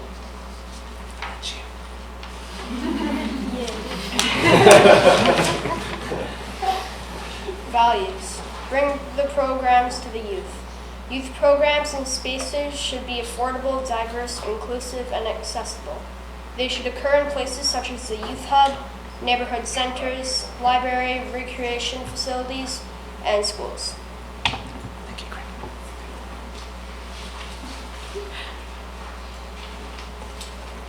My name is Damanjeet, and I'm a grade 12 student at Housing, and partnerships. The District of Squamish encourages and facilitates growing positive relationships with Squamish Nation and our community partners to take an active role in youth success. Wellness. The District of Squamish and partners understand the importance of optimizing the mental and physical well-being of youth to ensure they can thrive to meet their potential. Youth voice. Squamish youth have the opportunity to participate in the decisions that affect their future. Arts and culture. Participation and access to both arts and culture provide an active outlet a creative outlet for youth and have a mental, emotional, social, and spiritual, educational, holistic benefits. Climate change. The healthy development of our youth and the health of our natural environment are directly related. All youth should have the opportunities to connect with the outdoors and contribute to our sustainable future.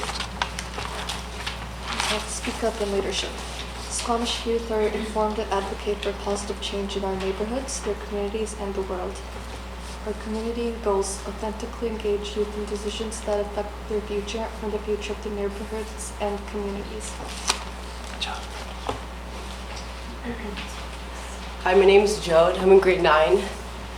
So the success of Speak Up in Leadership is when youth are being heard and they have an impact on decisions that affect their future, and the community understands the youth perspective, and all youth feel included in this civic participation.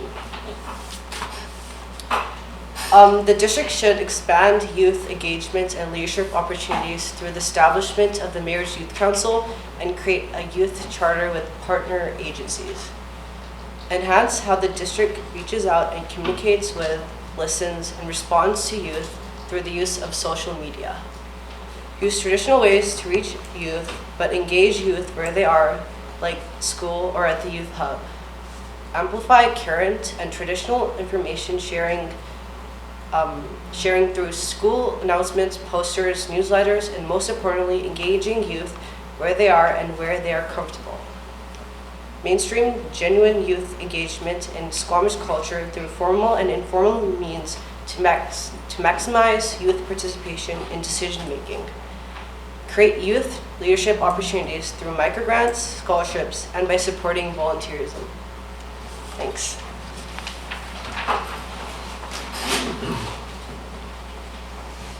Hi, I'm Maya, and I'm a grade 7. You're making me. Sorry, you have to speak up. I didn't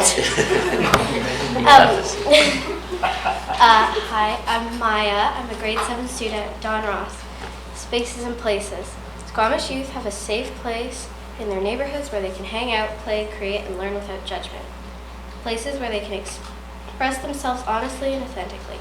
A place where there's a true sense of connectivity to other youth, their neighborhood, their communities, and nature. Community's goal. Create youth-friendly spaces that meet the expectation of youth and their needs while improving social, mental, and physical well-being of youth. Success is when youth are actively using safe, inclusive community spaces that promote their well-being. The district should build a youth hub in partnership with partner agencies that includes clinical support and resources for youth physical and mental wellnesses, as well as program space for arts and culture, learning and recreation, and for just hanging out. Partner and develop youth hub as a foundry center. Programs to be delivered by partner agencies. Consider youth privacy when entering clinical space. All-inclusive programs and age group specific programs should be delivered. Art, music, and creative space should be developed. Kitchen space should be included.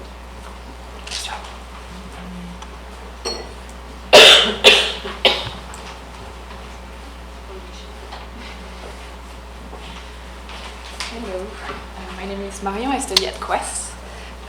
So for the action, so the district should create neighborhood centers in each area of Squamish with program for youth delivered by partner agencies like Youth Night or Art Night in each neighborhood. A second action that we found interesting would be to enhance the recreation center to create more spaces for youth and youth programming. Then we saw that it would be important to activate parks for youth by adding youth sport facilities like skate bike parks, and also places for youth to just hang out. And finally, it would be important to encourage private business and community group to provide youth programming such as movie night, dance, and youth programs. And so then our third priority area was emerging adults, and the vision for the emerging adult would be Squamish emerging adults are prepared, engaged, and contributing members of the community.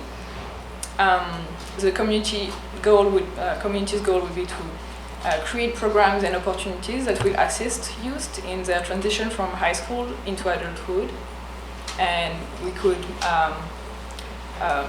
judge the success when youth actively participate in civic leadership and when job and volunteer opportunities are more accessible.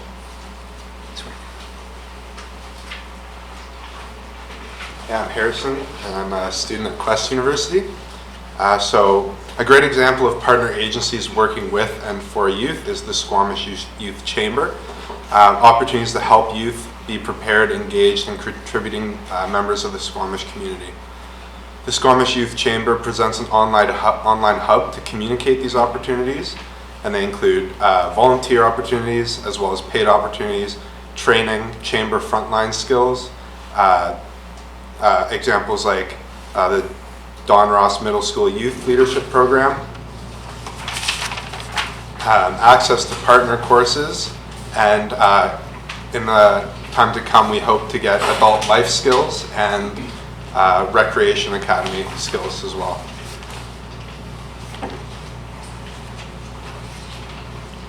It's okay.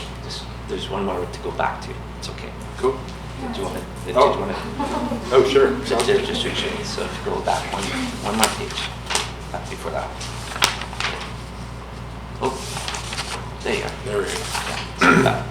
So, the district should develop and deliver adult life skills programs through partner agencies with a focus on developing life skills, and this would be through the Chamber of Commerce. Now, with partner agencies, we would create volunteer, job shadowing, internship, and mentoring opportunities for your youth to learn life, job, civic, and leadership skills through partner agencies. The district should partner with the school districts, Quest University, Capilano University to provide course credit to youth for successfully completing job skills courses and certifications. And finally, advocate to assist Squamish Chamber of Commerce and partner agencies to develop a youth chamber and develop job training to help youth enter the workplace.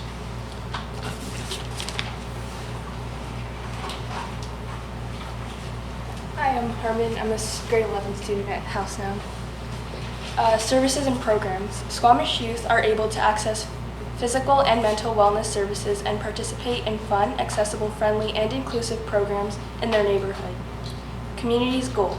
Amplify and expand accessible services and programs, including transportation that have positive impacts on the well-being and potential of youth in Squamish.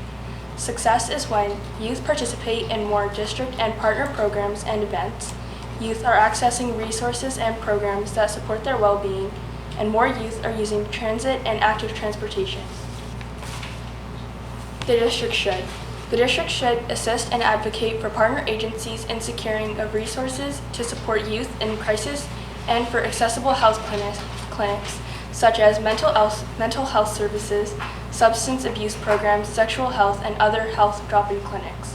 While considering a youth's right to privacy, partner agencies and youth should work together to support a youth in crisis.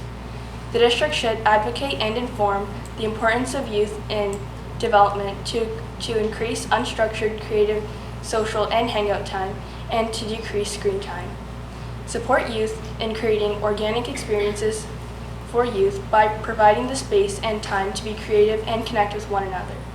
The district should amplify and expand public transit as an accessible and affordable transportation option and add routes to Whistler, West Vancouver, local lakes, and enhance services to Quest.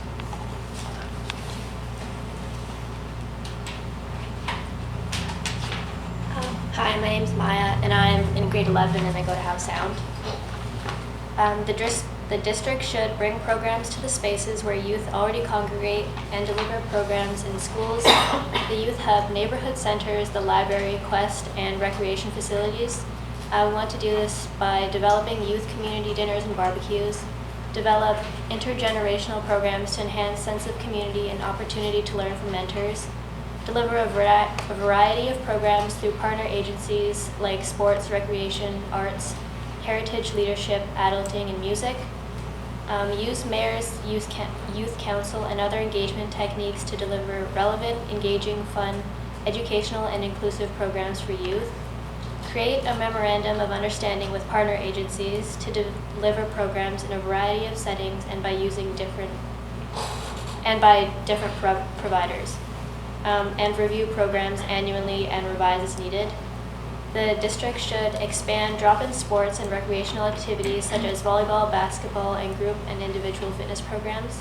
And we want to deliver these programs in multiple settings like the recreation centers, neighborhood centers, schools, and outdoors. Thank you.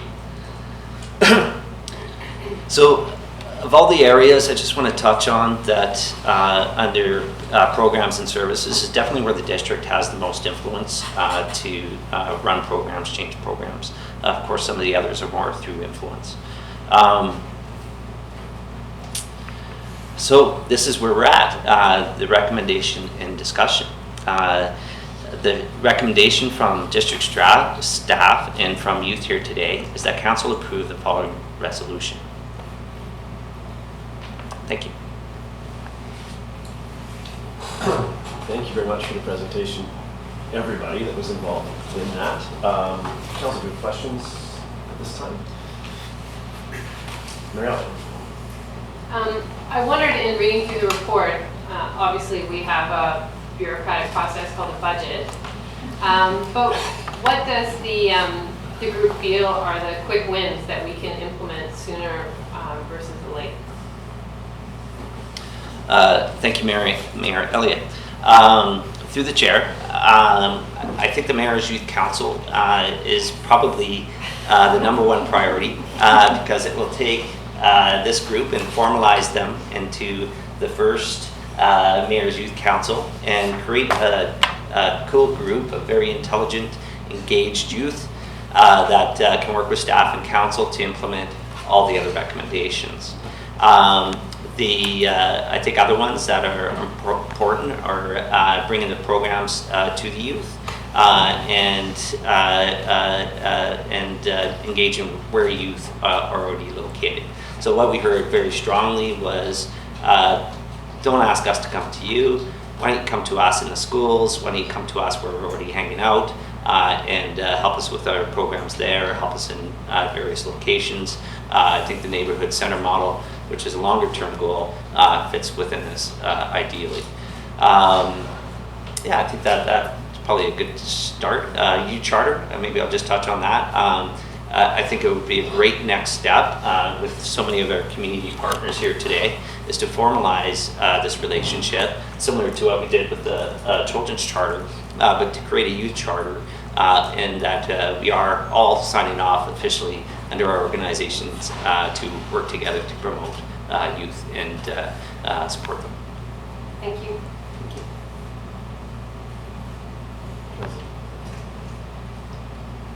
Councillor Stoner. Thank you so much to everybody in this room for all the work and for all the engagement. I know it's been a long process, and it's really exciting to see what's come out of it. I'm a little bit sad that it's just the Mayor's Youth Council, and that the rest of us are. So, question around that, right? I realize the Mayor is special, but what about the rest of us? But on that point, there was a comment in the report that I thought was really, really interesting. Council has been working on doing council coffee calls, and there was a recommendation to try and extend that into either schools or Brennan Park or other locations. And I think that that is something that is extremely valuable that we can act on very quickly. So I look forward to our next council coffee call extending into different locations that are more suitable to a diverse population. And with more suitable beverages.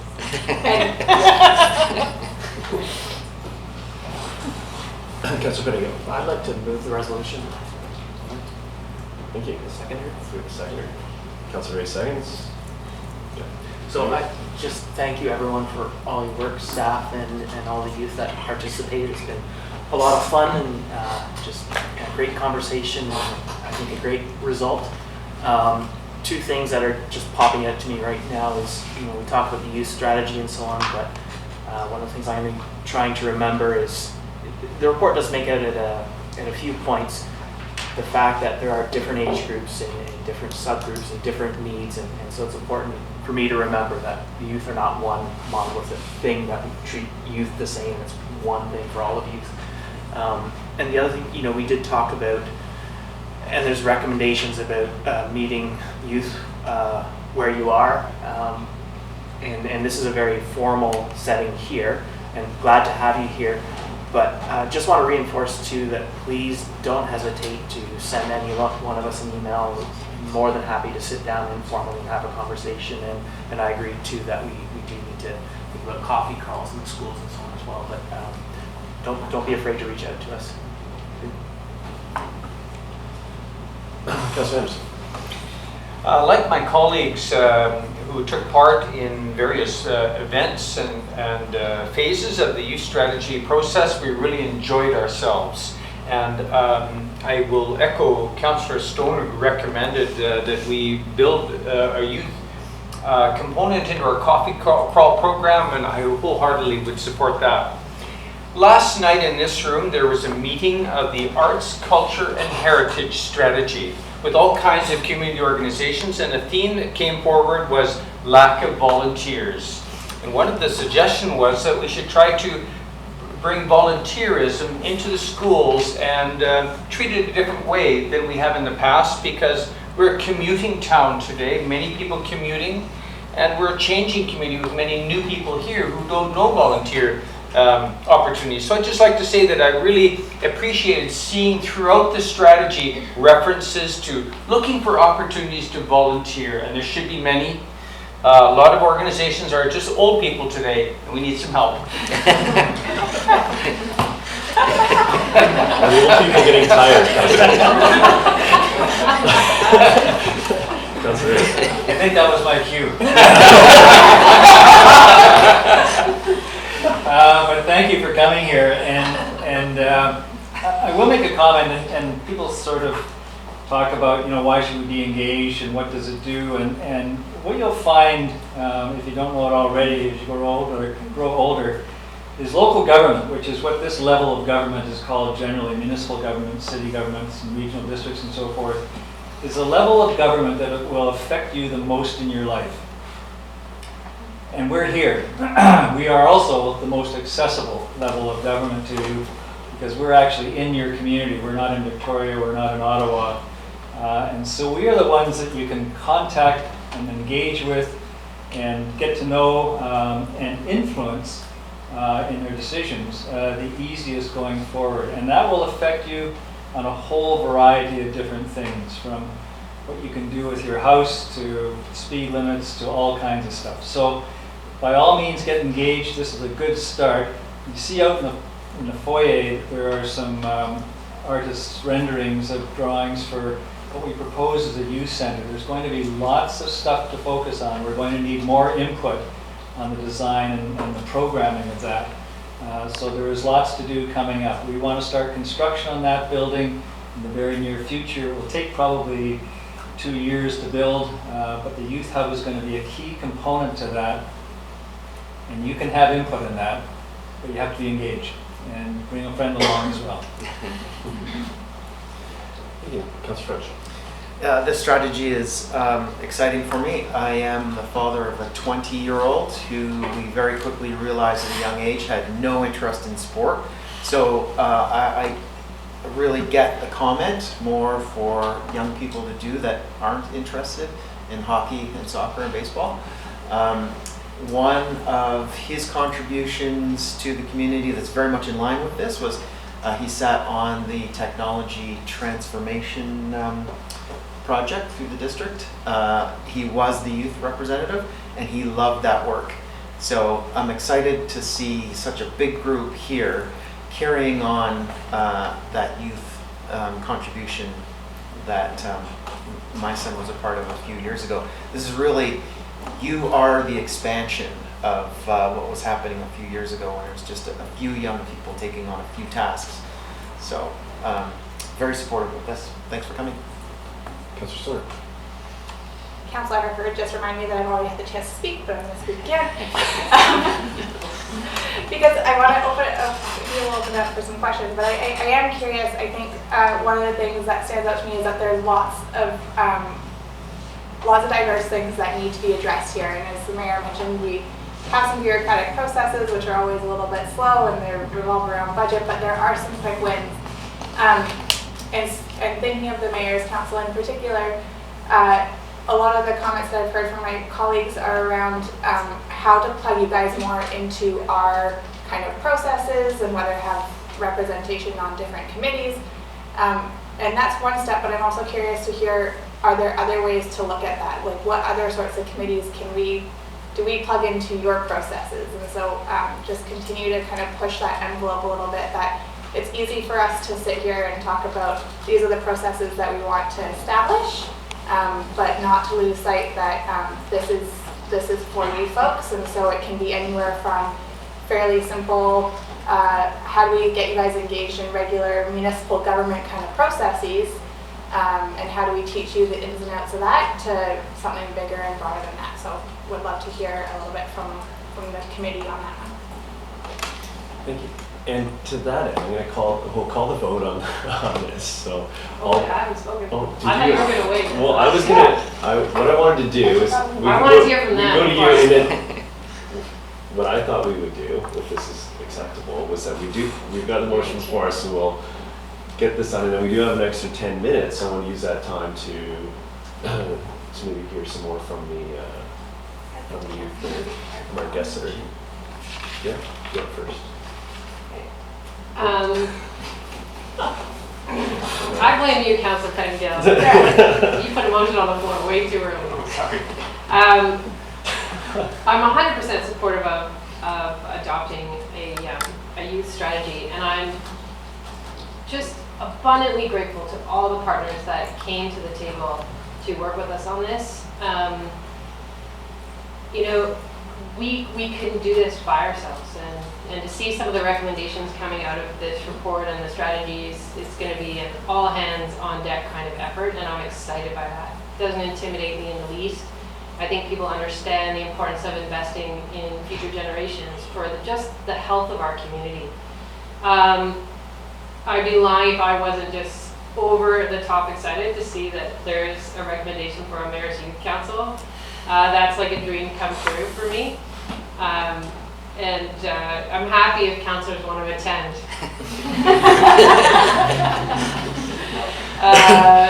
And then you'll have to run for mayor one day if you want to be on the mayor's youth council. It's making me realize that I'm really going to have to pick up my game around Instagram, Snapchat, WhatsApp. I think it's WhatsApp and Instagram. I know you're laughing at me. Sorry. That's okay. Because I think what's really important to me is the youth perspective. And I think lots of times adults think they have great ideas. And I think we know the best way to do things because we've lived longer lives. But the world is changing and it's evolving very quickly. And who better to help instruct our decisions than the young people who are living through those changes now. So I think the youth perspective becomes more and more important in a changing world, not less. And I am so looking forward to being part of the solution to raise those voices up across the districts. Thank you. I'm going to call the vote on this, which I think I'm reading the room which way it's going to go, and then we're going to call, and then we'll open up the mic and see, and we'll get some comments from the audience. So, with that, all those in favor? Opposed, if any, motion carries unanimously, and we find ourselves 10 minutes ahead of schedule.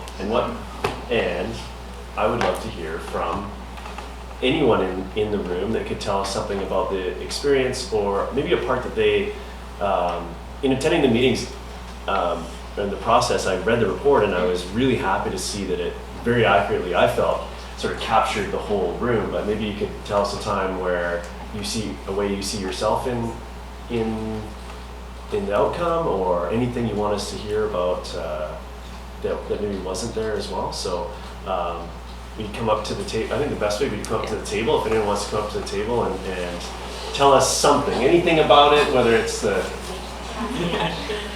Or a question for us while you have us all here, whatever you'd like.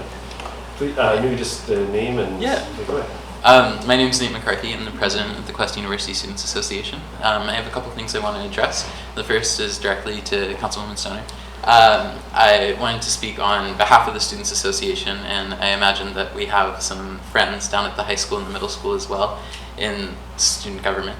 And I just want to say that our doors and our emails are always open for you to reach out to us if you ever have any urge to just set up a meeting and get to know what kind of governance goes on at an academic level in town. Any opportunities or interests that you may have to see us be part of the community is something we'd love to take part in.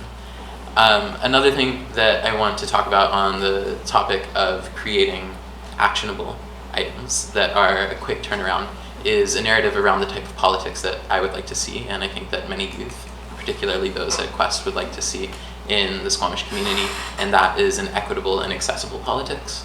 And while these are all excellent asks, things that will increase services and increase opportunities for youth throughout Squamish, throughout this time we also have to ask whose youth are going to be serviced by this. And if we do not have a politics that are progressive and are seeking the students and the children who are from families that don't have the means to transport themselves to a meeting at the Mayor's Youth Council or a meeting like this one that we have here today, if there's not enough bus services, if they run on the hour and they run late, we have to think about what kind of voices are going to be at the table as well.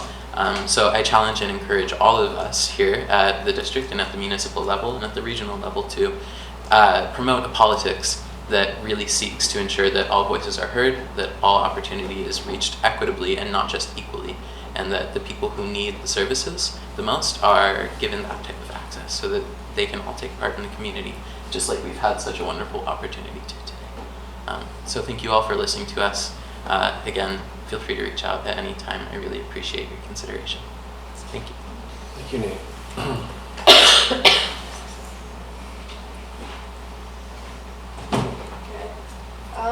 I just wanted to talk a bit about what arts and culture means to me. So, as you know, my name is Grant McGusky, and I just was wanting to be touching on why arts and culture is one of my favorite action panels. So, do you know that music reduces depression and anxiety? This is good for teens and helps develop positive and healthy youth. I think that creating a space for arts and culture would be awesome. Whether it's photography, drawing, drama, or for music, like live shows or songwriting events, it creates connected, artistic, and creative youth. This is where I thrive. Arts and culture is really in my soul, and I would like more opportunities, and if we can create more opportunities, I feel we will develop a more connected and creative community. Thank you. Thank you, Grant.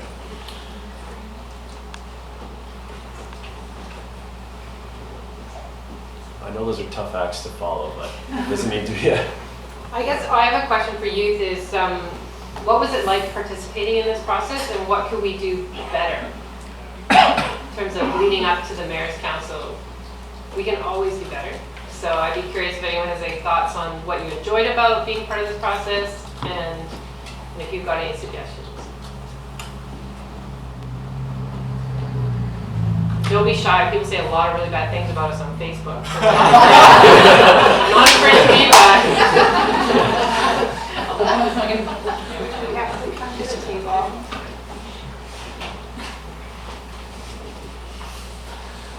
I really enjoyed the process. It was really nice to feel that our worries were taken into account. But I feel like something that could improve even more the process would be to not just also prepare the youth to be able to speak up, because I feel sometimes it's a bit easy to just ask questions to youth that I didn't have that much time to think about it, and just they can give some answer from the top of their head, but they don't have time to consider the whole situation. So it would be good to have more preparation, give them the tools to be critical on topics that are addressed. So really involve, not just surface level involve people, but because counselor is their job to discuss those issues, but for students we have other activities, so it's nice also to be given the tools. Great. Thank you. Yeah, thank you. Anyone else on what it was like to participate and how we could improve? I like participating because it's awesome for youth to participate in basically like making decisions about what they want for the youth strategy rather than, no offense, but adults making the decision, because sometimes adults don't really see through the eyes of youth. And so some youth want different things like music stuff like I do, or they want like hockey or soccer or just reading clubs, and I think that it's really good for youth to participate. And for next time, maybe more advertising on social media, because like every person I know is always on social media. And so it's good for advertising because a bunch of youth are on it. I have a question for you, Grant, before you go. This Yeah. is a little aside.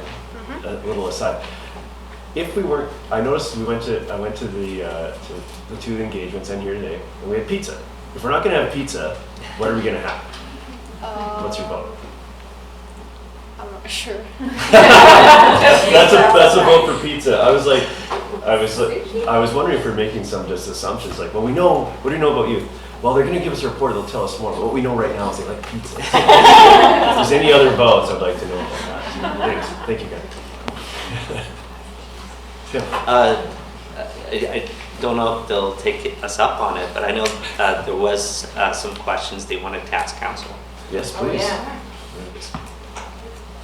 Would anyone like to ask council or staff or anybody a question? There's a lot of people in this room that can answer quite a few questions. Yeah. I just wanted to speak to the previous question quickly of like what we thought of the process. And to be honest, like I've both been a youth and like gotten to work with youth at like camps and like the Ninja Gym and Ninja Gyms in Guelph, and so all over the place. I've just worked with kids and young people, and it's about the process here. Despite like all that work I've done, I found this to be one of the more emotional projects, and that's less because we were talking about like not necessarily emotional like deep stuff, but I think we all just came together on things, and instead of looking at like what are the different like differences, similarities, like how do we were basically only together during the time we were like coming up with solutions. And I think that was it was a really cool opportunity to just be in the room of people who thought the same way. And we don't have much in common beyond being youth of Squamish. We have a wide variety of interests and stuff, but I don't know, I think it was just a very emotional process of like getting to collaborate with people who all kind of saw things the same way and knew what they needed to be successful. And I think we came today knowing what we were hoping for, and we're lucky to have you guys so open to hear it. And so, yeah, we just wanted to thank you for that. And yeah, these guys are awesome. So, yeah. Thank you. Thank you.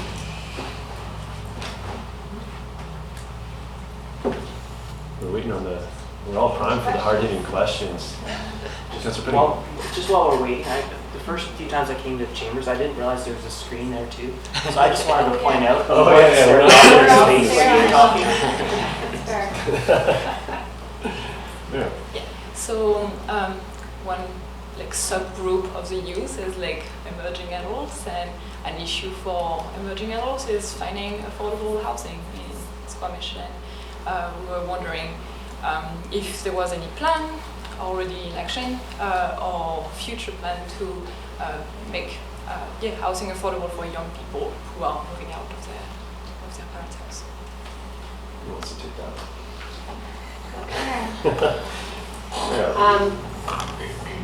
We do have efforts on a number of fronts to affect affordable housing. So one is that we've prioritized any buildings that are 100% rental, so they come to the front of our development queue because that's a big missing piece of the puzzle. We've also implemented a new tool that the province gave us, which is to put rental housing zoning around our current rental stock so that it can't be torn down and replaced with market housing. So we've extended that protection to over 300 units that are currently rental, and we can certainly look to do more of that.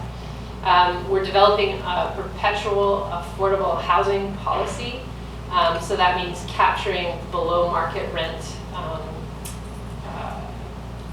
homes when developers bring things forward. And we're working right now with community partners on figuring out a governance structure for housing and affordable housing, so that that group,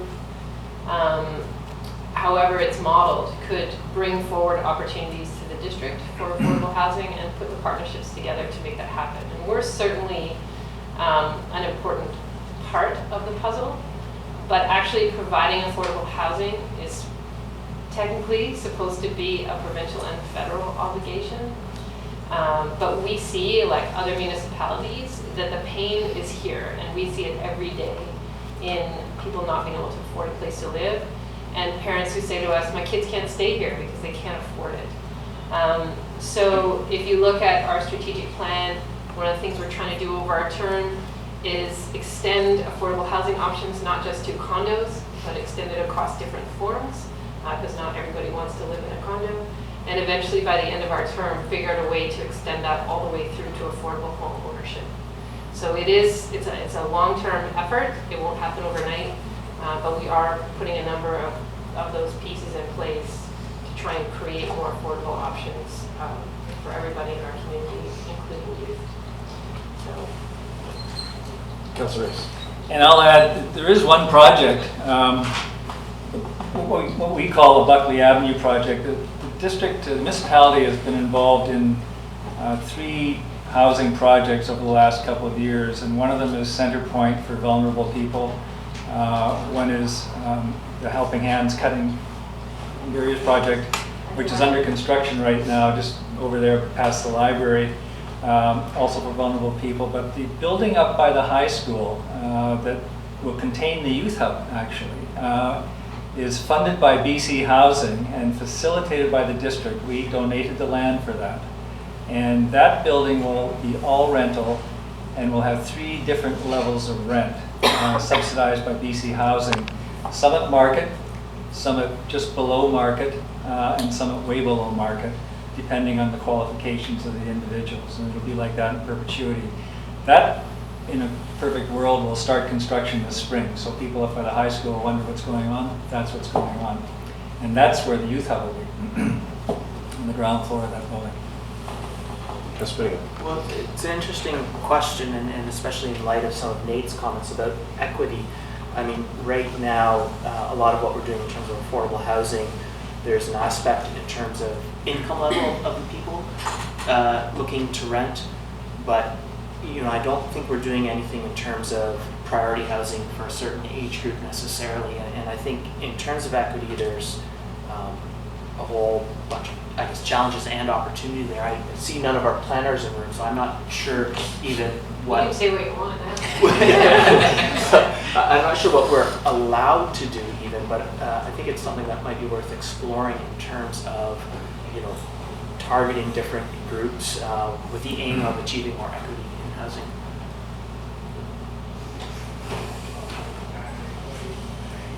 That affordable housing piece affects all pieces of our community. Is something that we're all working on all the various aspects of it. Yeah, and that part was brought up at the Quest session. I think it was someone.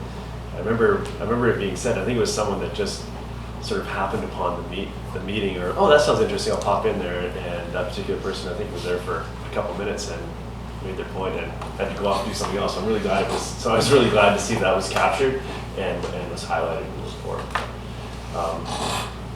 Thank you everybody for coming. I think we're gonna need to move on to the next portion of this, but thank you so much for coming and for all your work and your energy, and stay engaged. I look forward to seeing the Mayor's Council. That sounds like potentially the first step here, and thank you very much. I think many are looking to want to stay for the next section as well. So they'll, Okay, yeah. if you do need to leave, you're welcome to, but please stick The around. council chamber is always open, so we have all these very exciting meetings you can come to. And, That might be a risky if you Be careful I'm what selling you it pretty say. hard, but no, but you're welcome here anytime, so, including now. So, our next topic, Youth Hub Memorandum of Understanding. Back to you, Mr. Johnson. Thank you. Good afternoon again, Chair and Committee. My name is Tim Hoskin, Director of Special Projects and Initiatives. I'm here today with Jay Russell, Executive Director of Sea to Sky Community Services, and also many of our community partners to present to you the draft Memorandum of Understanding for your consideration. This is to enter a joint venture to develop and operate the new Youth Hub. And this is just really another great example of partners beginning to work together and flowing from the youth strategy. The Squamish Youth Hub. So a little bit of background. On November 19th, Council endorsed the district to enter a 60-year lease with Sea to Sky Community Services for a portion of the property located on Buckley Avenue, the Buckley building. The current youth center is located near the site and is district owned and is at the end of its life. Youth services is currently provided by Sea to Sky Community Services at the youth center and under a service agreement with the district. Youth services will transition from the youth center to the new youth hub in the Buckley building. The youth strategy and the Mayor's Youth Council will guide the youth hub development. Youth services contract will also align with the youth strategy recommendations and comply with the district's purchasing policy. That's my opening. Now over to you. Thank you, sir. Good afternoon. I'm Jay Russell, Executive Director with Sea to Sky Community Services. So thank you for inviting me here today. First of all, I just want to congratulate you, Tim, on the youth strategy. Certainly, along with you and your team, youth in our community, we should be so proud of this work.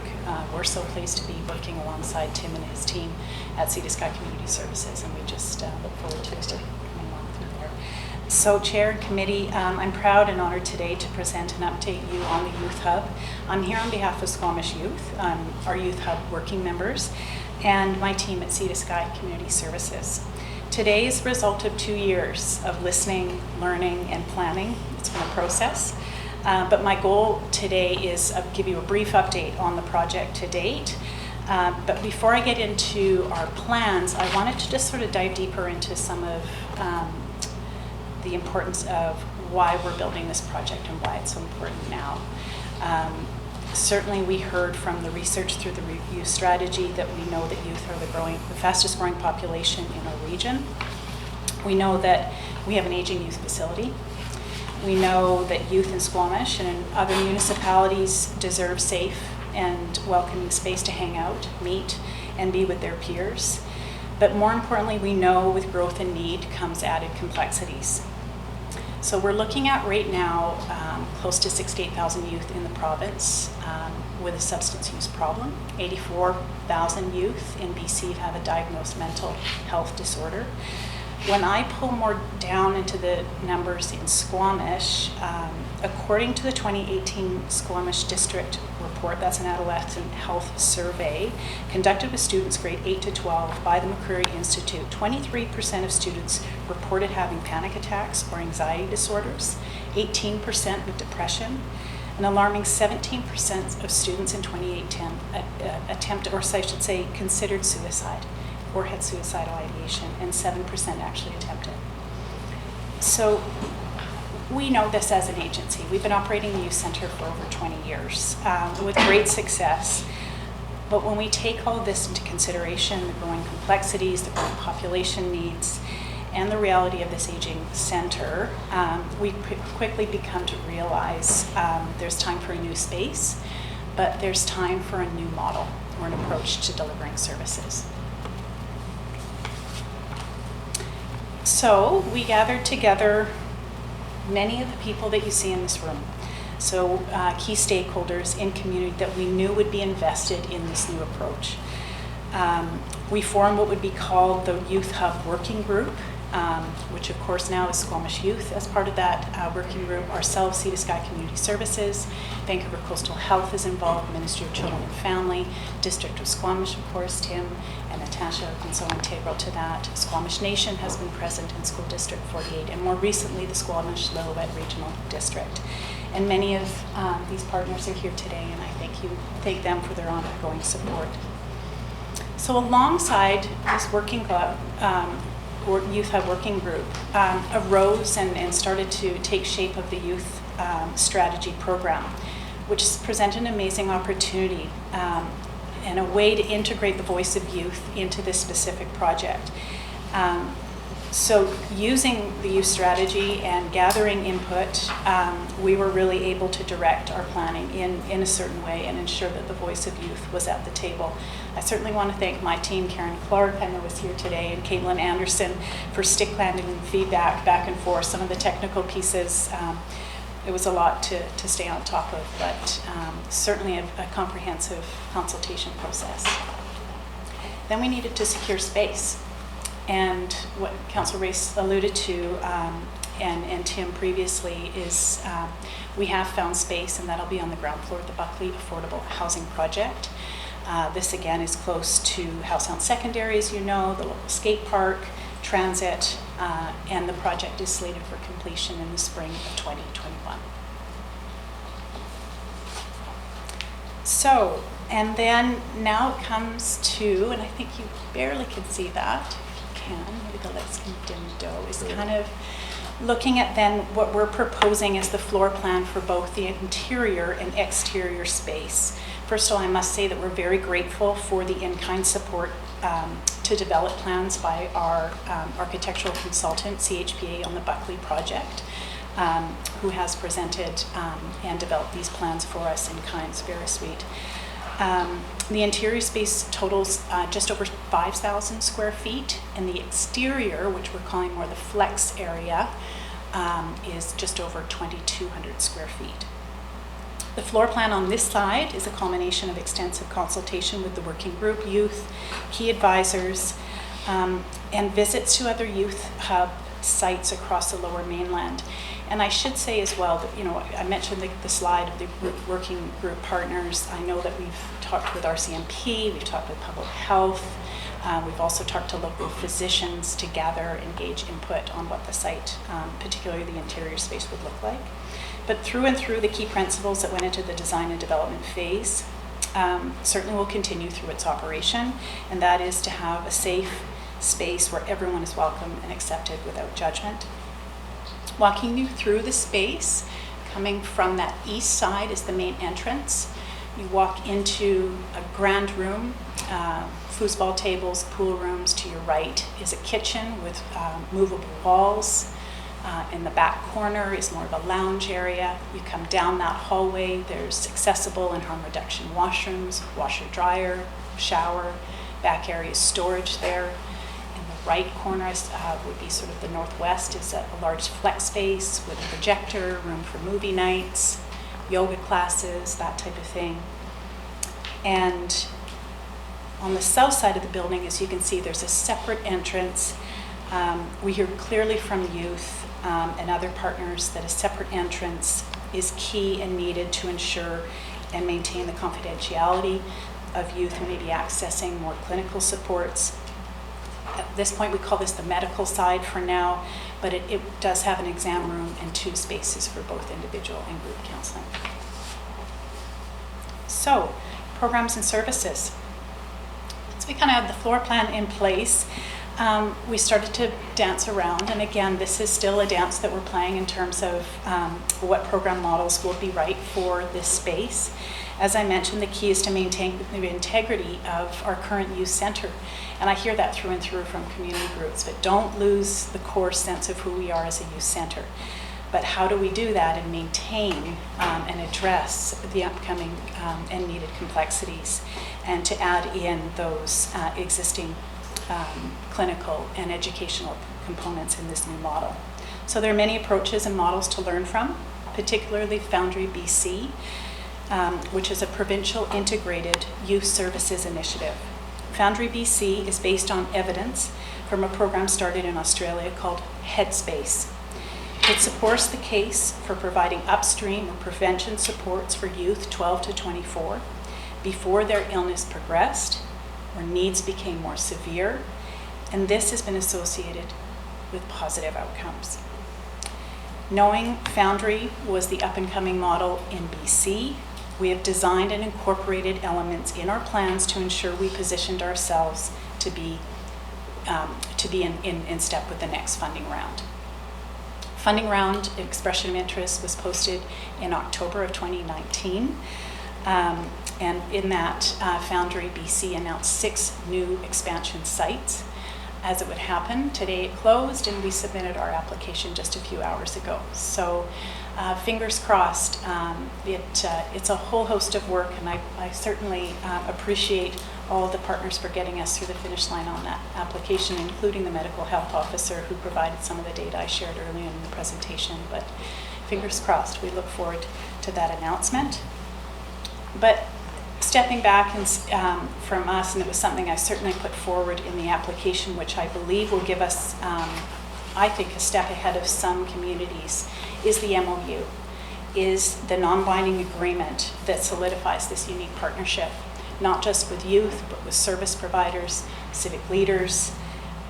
It's not just a proposed program model, but it is a statement of collaboration, and it's a statement of commitment.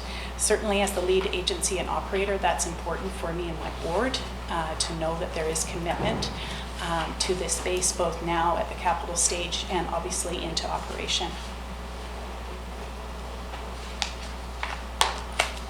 And now what's next? So by the new year, all working group partners, including the district, will have signed the MOU. Into the next 6 to 8 months, you'll be hearing a lot more from us. We're going to be increasing awareness, developing our capital campaign committees, raising funds for the project at both the local and provincial levels. We're aiming to raise $1.4 million by 2021. This is a community project, and we want to get the community behind us. So we already have approached the SLRD for funding, and as I mentioned, we put our application for Foundry. This is only going to continue. So today, I simply encourage you to learn more about the program, come to me with any questions, get in touch with me directly, or if you or someone you know would like to be part of the capital campaign, and we look forward to sharing more information as the project continues. Thank you. Thank you. Council, questions? Councilor Anderson. I'm looking at the section in the report titled Proposed Programs and Services at the Youth Hub, and there's a variety of initiatives there. One I would like to ask about whether it may at some point in future be potentially added to the list, and that is an environmental management project in the immediate vicinity. There is a precedent for this. Acting Mayor Herford's father, when he was in high school, led an ecological sanctuary project right in the very vicinity of the proposed youth hub. And so this area needs some help again today. And I made us also mention another project. A footbridge was built by students just 3 to 4 years ago, not too far away, very close to the present youth center. Okay. But we have a number of community organizations who may be able to assist, some of whom are involved in maintaining this slough, this stream area, Carson Place and Wilson Crescent. Stream keepers whose average age is 69, so we need some help. The Environment Society and the sponsor of the Watershed Society. We also have people that are experienced in invasive species and planting of native species, and we are in need of design ideas, and maybe that's something that youth can bring forward. It is a matter of maintaining this stream. It is a salmon stream, so there's potential for projects in environmental monitoring. So I just put it forward because it's kind of it's something that's been identified in a neighborhood plan, the Wilson Crescent neighborhood plan. Mm-hmm. We don't have parties to engage with this time, so I just thought I'd just throw that out there as a potential project of the Youth Hub in future. Great idea. Thank you. Councillor Beck. So, thank you. I noticed the resolution before us is to sign a MOU as opposed to the MOU. And the reason I bring that up, I'm wondering if there's an opportunity to adjust what's attached. And the reason I say that is the vision and mission cover, I think, some of what we're trying to achieve with this. But for me, that's a piece I would prefer to see much more strongly articulated more strongly. And I think you addressed some of the challenges we're trying to tackle, youth anxiety, depression, and so on. So if we could more call out more clearly that because we are doing this, as a result, we will see a reduction in youth anxiety. We will see a reduction in youth depression. We will see a reduction in the amount of time youth have to wait for service. And that's kind of, for me, the most important thing we will get out of this.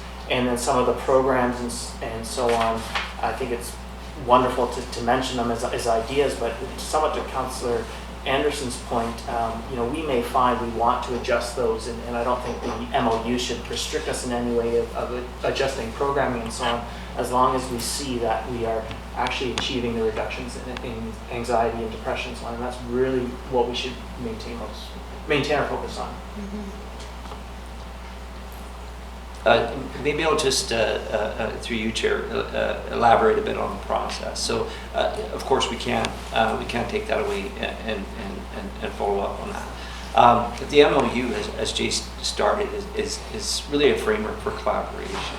Ultimately, through working with partner agencies, we will develop a final master agreement or master operating agreement that will tie things much more succinctly on what needs to be achieved, and certainly that could come to council.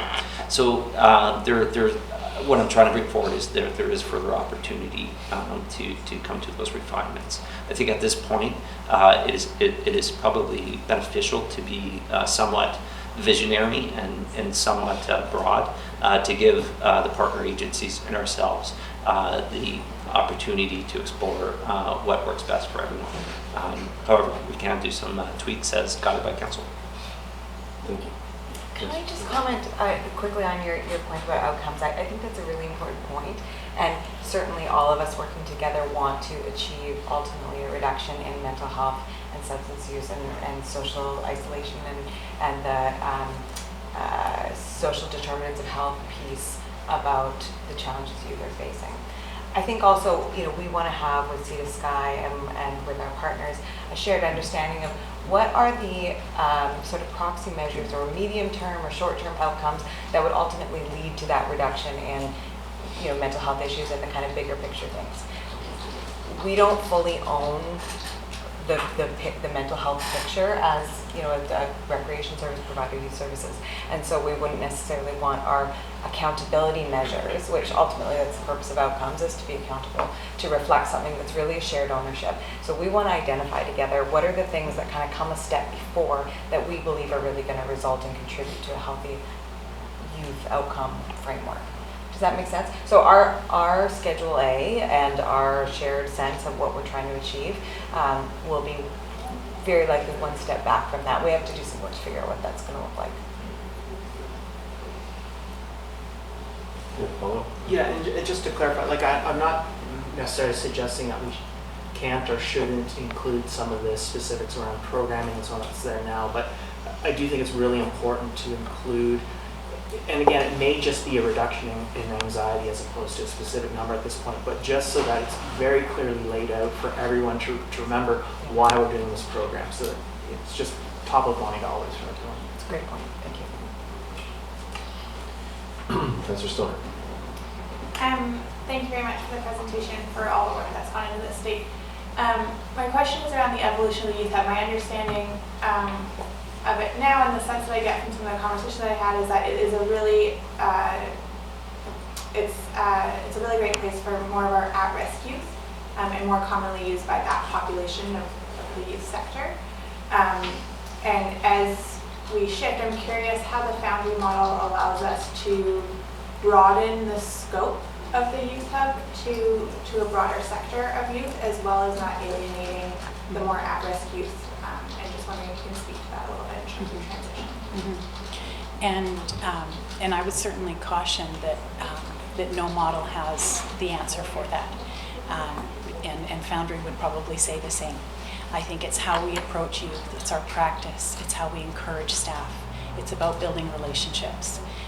And how do we maintain relationships and build relationships in perpetuity with every youth that walks through the door.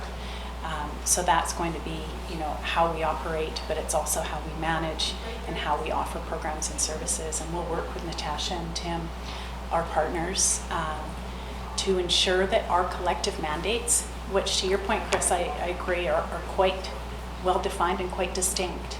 How are those included in the core offerings? And how are those veiled to the youth that enter the center, insofar as they're not opening the door to come and reduce anxiety, through the relationships that we build and the programs that we provide. And that'll take time. Yeah.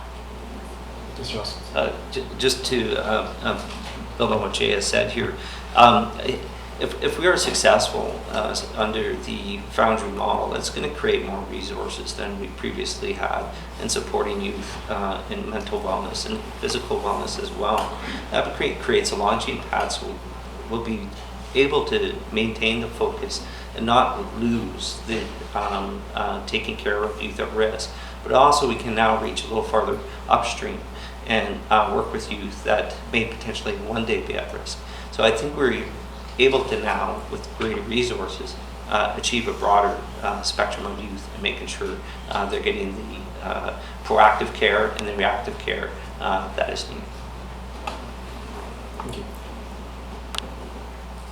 You have a resolution? I'll move the staff recommendation. Moved by Councillor French, second by Councillor Stoner. And John. Councillor French, John. This MOU looks to me like a very logical place to move ahead from, and I think it's well thought out, and some great input has been shared by the youth to get us here, so absolutely support this. Thank you. I just want to thank all the partners who've worked on this MOU. And our staff, and also I forgot to mention Christine McLeod, who facilitated our youth engagement around the youth strategy. Thank you so much.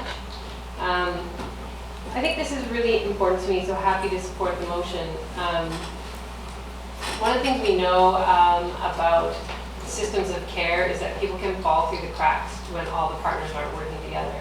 And so it's easy to get a referral. It might be the wrong referral, but because the other partner is not at the table, that child can fall through the cracks. So I think a model that brings everyone together helps create a system where people don't fall through the cracks, that a wrong referral doesn't send you into nowhere, it actually just sends you into a system that understands where it needs to place you in order for you to get the help you need.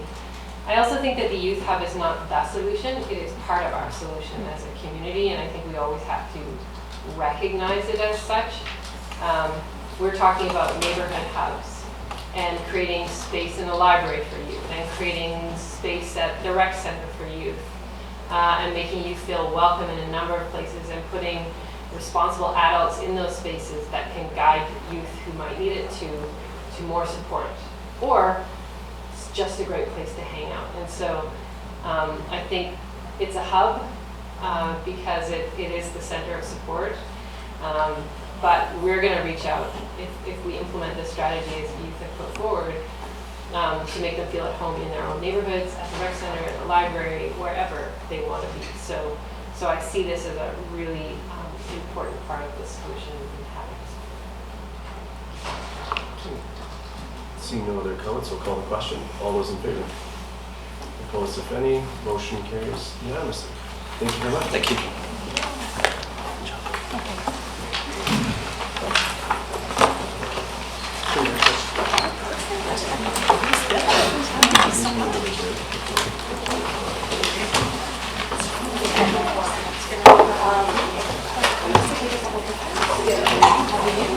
Council, we'll take a 4-minute break, give you a chance to stretch your legs, and our next presentation gets.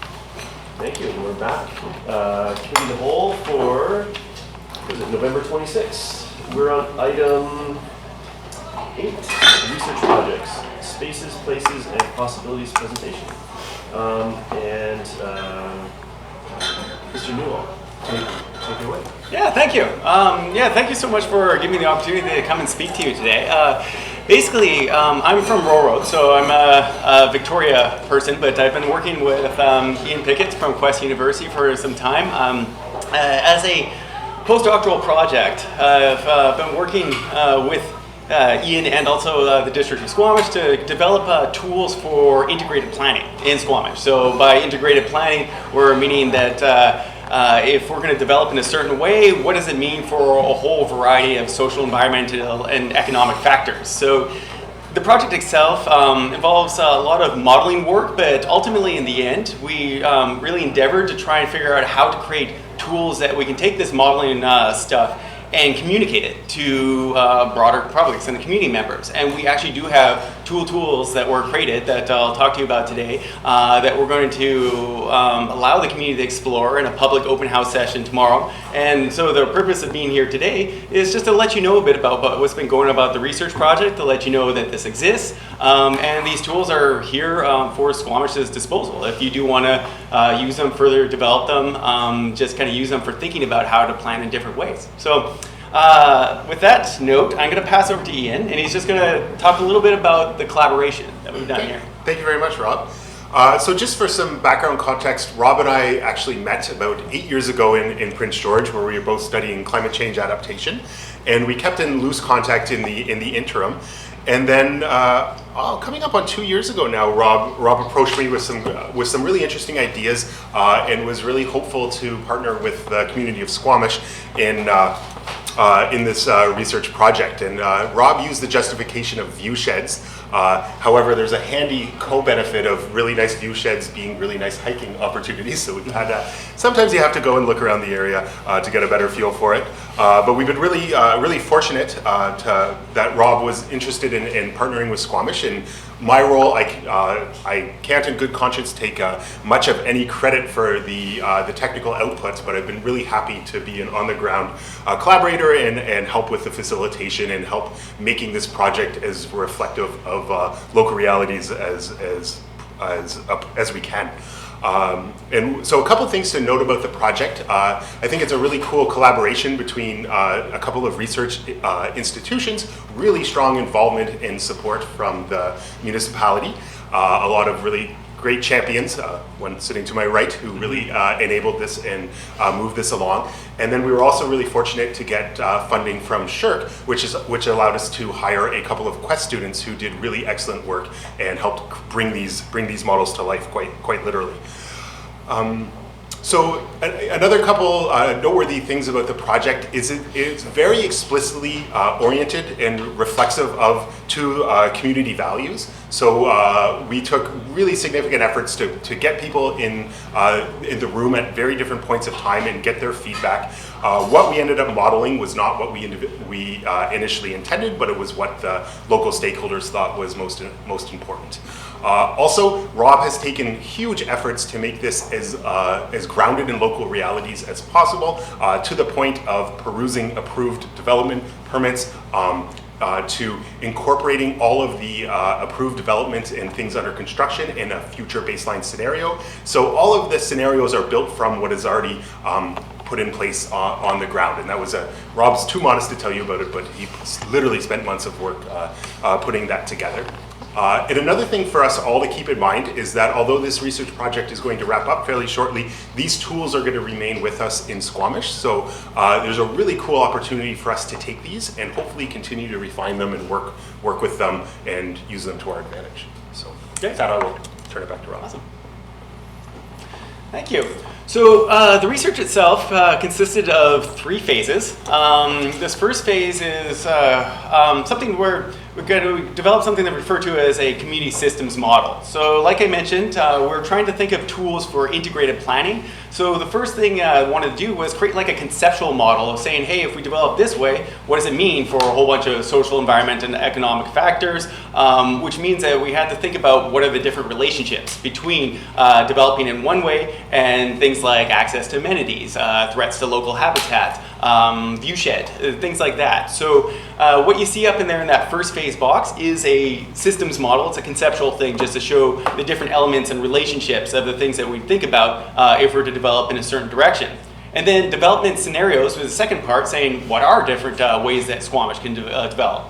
Will it develop in sort of a low-density residential situation or high-density neighborhood nodes, those sort of development directions.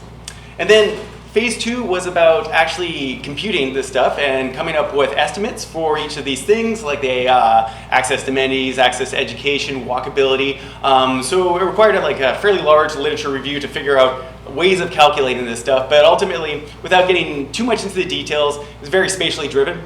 So we did a lot of it in ArcGIS, and then used R afterwards to calculate a lot of this stuff, and then it just became like a really massive data table, about 350 lines of data. So phase 3 comes in saying, how do we make sense of this complexity? And there's we created 2 communication tools. One of them was a model explorer, so it's an interactive thing that people can go through and click on different elements and see outcomes for different aspects of the model, see the data, see how things were calculated. And the second part is this thing that a visualization tool. It's these realistic interactive visualizations that are developed using video game software that actually develop these little density scenarios or the development scenarios, and you can walk through them and see them from the first person perspective. So we're going to take a look at both of them a little later today, but before that, or later in this presentation, but before that, I just want to get a little bit more into about how each of these phases went. Ian was talking about how there was a lot of collaboration that was involved in here. I was trying to keep this as participatory as possible, being a scholar in sustainable community development, understanding that integrated planning can't really happen without participatory processes. I want to make sure that, I could develop a systems model thinking about what a community might want to explore, like I could do it from my own knowledge, but the idea is that I really wanted to make sure this came from Squamish. This is applied research. I wanted to make it relevant. I wanted to make it something that actually had some meaning to the people that lived here. So what we did was engage Squamish through 2 focus groups. The first one was kind of more of a preliminary meeting with folks from the planning department, the District of Squamish, come up with some rough ideas of scenarios, what are development directions, and what are certain neighborhoods that these scenarios would be affected by. So like what are certain neighborhoods that we could explore and implement these scenarios in. That just scopes the project a little bit. It allows us to think of where we focus on when we start mapping things in ArcGIS. And then had a second focus group where we engaged broader folks from the community. So people from nonprofit, people from like the private sector, and just a broader group, academia too. And in this, we talked about those rough ideas for development scenarios. What do we want to refine here? Are there other desirable futures that you want to see in Squamish? And then started asking questions about what are your concerns for Squamish? What are things that we need to think about when we look at these different development scenarios? And those questions, those latter questions, allowed us to create that conceptual systems model and those relationships, saying these are the elements that we're going to look at. These are the relationships between these elements. This is how we're going to do this modeling process. And the outcomes are those 2 items that I talked about. So these community development scenarios, I'll talk a little bit more exactly about what they are, but in like really roughly speaking, they did follow a density gradient from low density residential neighborhoods. What happens if we just kind of develop and accommodate new population growth with these low density residential neighborhoods?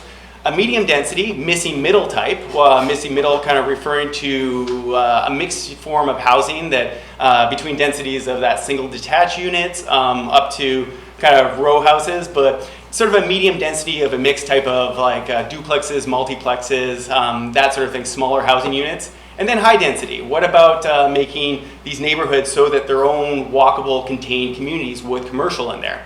So that's one thing that came out of it. And then the second one is this systems model they have out here, which just shows the different elements. So if we think about if we're going to develop through these different scenarios, what does it mean for the relationships for all these different elements?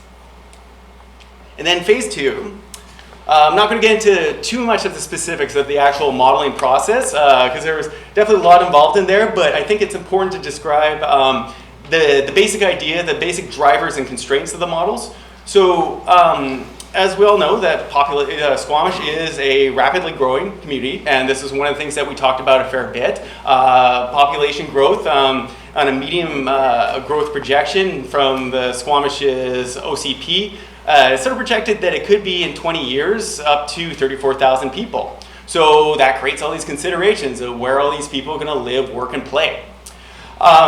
So that was a major driver of the models and the scenarios, trying to figure out how to distribute different residential services, amenities for all these new folks that are coming in. And the major constraint is land availability. You know, Squamish is in a valley with hills around it. There's these competing land uses that we'd look at, or land uses that we perhaps maybe can combine into mixed use, but looking at things like residential, commercial, agricultural, and green space, both parks and undeveloped areas. So those are kind of the major things that drove the model. And then the model itself, just to kind of give you an idea of how it was done, we created 2 baseline scenarios. The first one are current conditions of Squamish. So this is mapping the distribution of residential, distribution of commercial, parks, current agricultural, a lot of different things, transit networks, so all the things that were kind of referred to in that systems model, and mapped it what Squamish is currently like. And then, as Ian was mentioning, we're trying to keep this as true to what's going on in Squamish as possible. So we created a future baseline scenario saying that we're going to add a bunch of residential according to what's planned and already slated to happen in Squamish. So this is going to happen in there. Also add commercial, depending on those plans or based on those plans, and as well as using Squamish's employment lands development strategy. So using stuff that is produced by the District of Squamish. And ultimately, this allowed for accommodating almost 30,000 people in total, which still means we had 41 people to distribute in Squamish in various ways for that to meet that 34,000 person target. And so trying to figure out where to distribute these folks, this is where it follows the different scenario narratives. And as you can see on we have like 2 different scenario maps here, and if you see towards the left, there's that medium density scenario, which shows that if we're going to redevelop a neighborhood, this is Dentville, redevelop a neighborhood with this sort of medium density mixed housing type, this is the amount of area that we'd redevelop. Part of that scenario narrative was to have a little bit of mixed use in there, or some, something that might be a higher density development, so there's a small pocket in there. But then you look at the one to the right, this is a higher density neighborhood node scenario development. So we're redeveloping much less of the neighborhood, adding much more mixed use and much more commercial there. So these sort of development scenarios followed those narratives. And then once this modeling was done, had another focus group, brought it back to that the folks that were talked about before that were inputting and giving us ideas on how to create this systems model. And okay, so about half the folks were people that we brought in the first focus group, but then we brought some new folks in there because we had this idea that perhaps there were some elements that were missing, some things that were misrepresented, so we wanted to bring some new ideas in there. Lo and behold, it was true. Based on the feedback, found out that there were certain things that were missing, and those are the kind of the green notes there. They're a bit difficult to see, but things like climate adaptation stuff around wildfire, things like carbon sequestration values. So if we develop new land, green space, then what are we going to lose as far as carbon uptake? People wanted to see more biodiversity stuff that was in there, so we looked at that in terms of species of risk. The Pacific water shrew was kind of our indicator species, so added some new elements in there.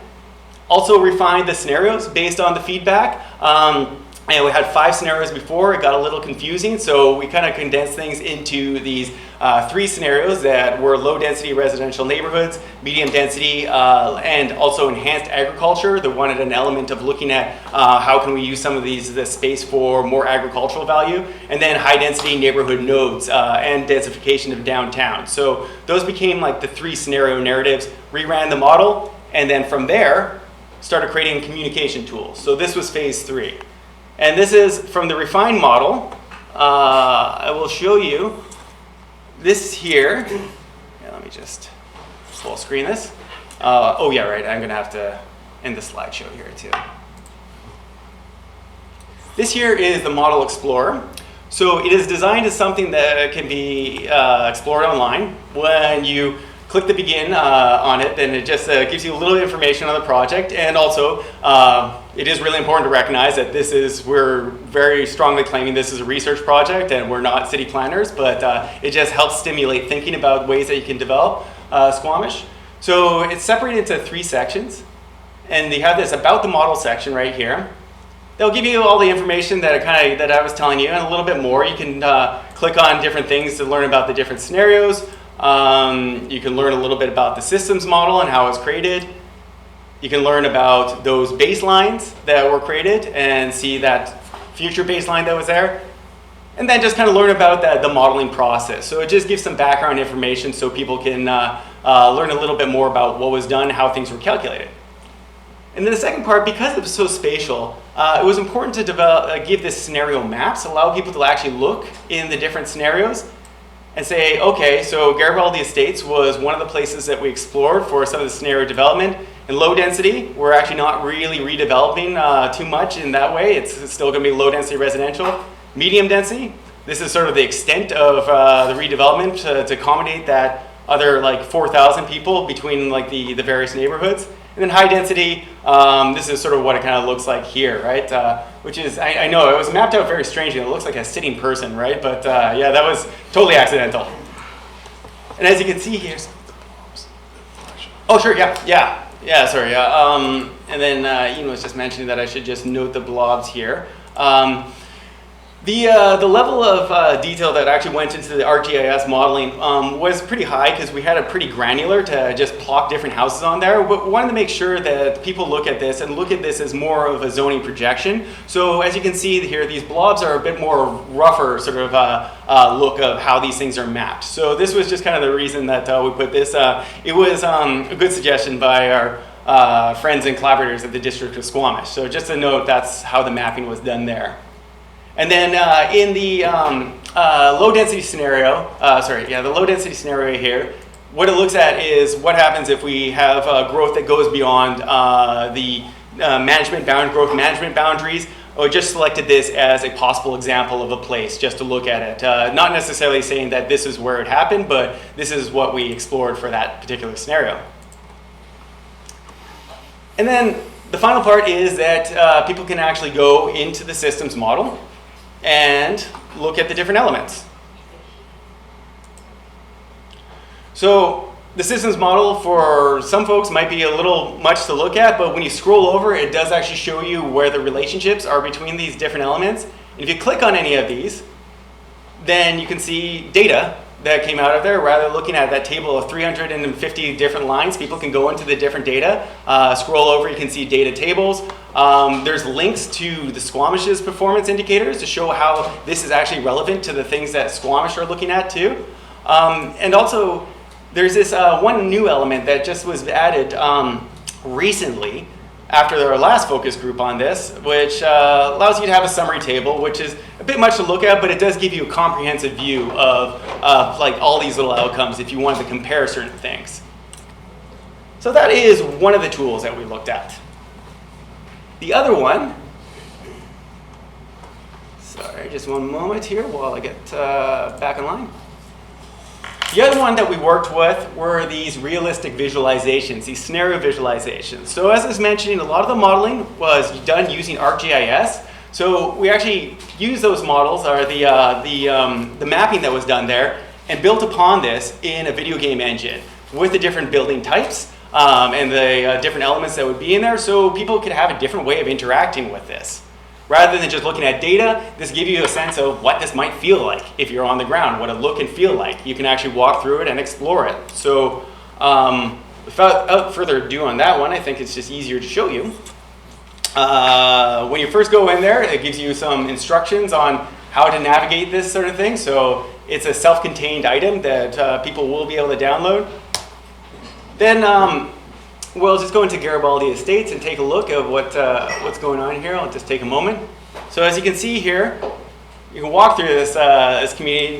There's a specific path that you can walk on, so you can toggle that on just to see where you can go. But as I'm walking through, I can say this is the current scenario, current look of Garibaldi Estates. This is what it would look like with a low-density residential scenario. As you can see, low density doesn't mean no change. This is projected over the future. It just means it remains the same sort of level of density. This is what it looks like with that medium density missing middle sort of scenario.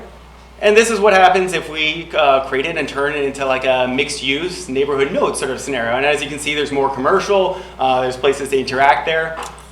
For people that, walking in a virtual environment can be pretty slow. So there are actually ways of being able to teleport around in here too. So you can have a map view on here and you can teleport to various spots. I've learned this in previous research. I mean, it looks cool at first, but people get pretty bored walking around here. So you can teleport in these little spots. And then recently put some new integration of showing the full community scenarios that these are based on. So these are the maps. You can take a look at the data table if you wanted to access that up and just be able to look at what are the broader implications of developing this sort of way. And also, because this is a participatory project and I really want to make this from the community, also added this feedback. So this is based on our last focus group, and I'm hoping after our open house tomorrow, we'll be able to integrate and show more feedback, saying that these scenarios are stuff that we developed over the research project, but there are some good insights that we got from the community that said that, hey, you might want to think about this. I mean, when you're trying to model reality, you're like, there's a wonderful quote that I can't quite live by a fair bit, where it says, reality will always exceed our ability to simulate it. So basically, yeah, it goes to show that you do need more people to check on this, provide feedback so that people have this context, new considerations around these scenarios. And that's the most of it. I just wanted to just talk about what's the next steps are here. Just briefly, just note that. Like I mentioned, we had that final focus group, so we got some feedback. I've integrated some of that in there. Have this open house session tomorrow where the public is welcome to join. Come to Quest University at the computer lab. We have feedback forms so that they can give feedback too, and hopefully you can integrate that into the tool like I did with those other notes. And then after that, these tools are made. So they're the base projects, some Quest folks, some students know how to work and rework with them. So we'll give the base projects to Quest. The District of Squamish is welcome to the data that we have there. The actual integrated modeling tool is built for using ArcGIS and R, so it's very flexible. Uses ArcGIS, which most municipalities have, and R, which is an open source flexible tool. So it is definitely, I wanted to make this an applied research that actually has some practical value. And definitely the community is welcome to have this afterwards. And I'm going to be making these these communication tools, the Model Explorer and the visualization, online and available at our website. The District of Squamish is also welcome to post it on their website too. So thank you very much for hearing us in this one. Ultimately, just wanted to touch base about what's been done because these things have been created, and hopefully now you have just a better idea of these things that you can use if you'd like. If you have any questions, then I'd be happy to answer them. Thank you very much. That was an eye-opening presentation. Council, questions at this point? Thank you so much, Rob. This is really interesting. So did I see there quickly that nothing was modeled that was over 5 stories? That's right, yeah. Yes, and I originally did have some in the first run of it, but I was told that it would just be very out of character and it wouldn't actually work for Squamish. So we actually had the rethink what density was, and then rather having that high density as just really high density stuff, it was more 5 stories and then a bit of a gradient out with medium density around it. Yeah, so that was, the first round did actually have things that were a little bit taller, but it was good to get that feedback, so we refined it on that. And then our economic development officer is working on a big project around estimating the employment lands we'll need in the future. Mm-hmm. That kind of data can be fed into this in order to keep it up to date. That's right, and I actually ended up using, it was the 2015 employment lands study for the future baseline. So just thinking that knowing that likely a lot of that would be developed, I just kind of went with similar projections of what the capacity would be, especially for a lot of that commercial stuff. because I think that it was making an assumption that it is likely that a good chunk of that could be used. So I just had like considering that there could be 34,000 people in the future. So yeah, I integrated that, but certainly because it's an ArcGIS and R, I mean, there's always more options to be able to put and like kind of readjust it and then just run the scenarios again. Yeah. And then are there climate change considerations baked into this model somehow? There are, yeah. There's one with the floodplain, looking at development below 5 meter sea level, and that was looking at Squamish's bylaw of like, trying to keep everything above 5 meters below Mamquem. And then wildfire was the other climate adaptation one. And then also climate mitigation. So we looked at greenhouse gas emissions from reduced commuting if we localize more employment. And then there's that carbon sequestration, saying like the loss of capacity of carbon uptake for climate change. So, yeah. Thank you. Yeah, Councillor Anderson, followed by Councillor Gunn. I wonder to what extent this tool could be useful in visualizing viewscapes, and whether there perhaps are other already tools in use that are more appropriately better adapted for that purpose. Sure. Yeah. I mean, from my previous research, when I've done this in Sydney Spit Park, which is kind of a park that's near Victoria, coastal park, I actually found that the viewshed analysis was one of the most powerful things that this type of visualization can do, mostly because you can actually navigate through it. So previously, like a lot of the visualization work, you'll end up having these static images, right? So you're actually looking at the viewshed just from this one point. But these are particularly powerful for the viewshed analysis because you can say that this is what it looks like here. That looks pretty good, but what if I'm on the street over here? No, actually, we're too boxed in, right? We actually don't have the decent viewshed for it. And as Ian was sort of mentioned before, part of the reason why I actually targeted Squamish and I reached out to Squamish right at the beginning was because of like the incredible terrain difference between sea level and like, the highest peaks, and understanding that viewshed would actually be a fairly core component of people's sense of place. So yeah, that was kind of one of the reasons why we did actually have it in there. But it could be used for other things as well too. If you're looking at viewshed around cut blocks in Loggers East, we did some development on the hillside to kind of reserve some farming land or land in the valley floor for agricultural. So just looking at what the possible impacts would be putting that development up there, it allowed us kind of assess that. So yeah, I find it's quite valuable for that. As far as like more valuable tools, I mean, you could probably go one step further and you could definitely push this to VR, which I have done. So like that was like the next step. Unfortunately, my laptop's not powerful enough to bring it in here, but the virtual reality might give you a bit more of an immersive sense. And but the program that's used to build here is a pretty easy integration and export to the VR format. So in summary, perhaps it's a complementary tool because in forestry you have very sophisticated tools already, and we have development applications that come in to apply viewscape, but this may be more of a complementary neighborhood approach to it. Absolutely, yeah, and because from a 3D ArcGIS standpoint, yeah, definitely you'd have like direct lines of sight type of analysis, right? So it doesn't give you the quantitative aspects of it, but in a lot of ways, it's like part of it is really trying to find that qualitative element, right? That you don't really necessarily capture with the more computational side. So this is kind of the reason why I use it in complement with that systems modeling, so that people like could understand if they have visceral reactions towards things and maybe not be able to fully put their finger on why they're reacting to one or the other, but it does it better much more in a kind of a qualitative subjective sort of, analysis, yeah. One point that might be worth noting is the effects of viewshed might be more significant downtown, but with local feedback, we decided to more detailed visualize areas that are more kind of, that the development is already in place, where there's more opportunity for it to develop in one direction or another. So that's why there's not a detailed visualization for downtown, because so much of that is already kind of put in place. Councillor Finnegan?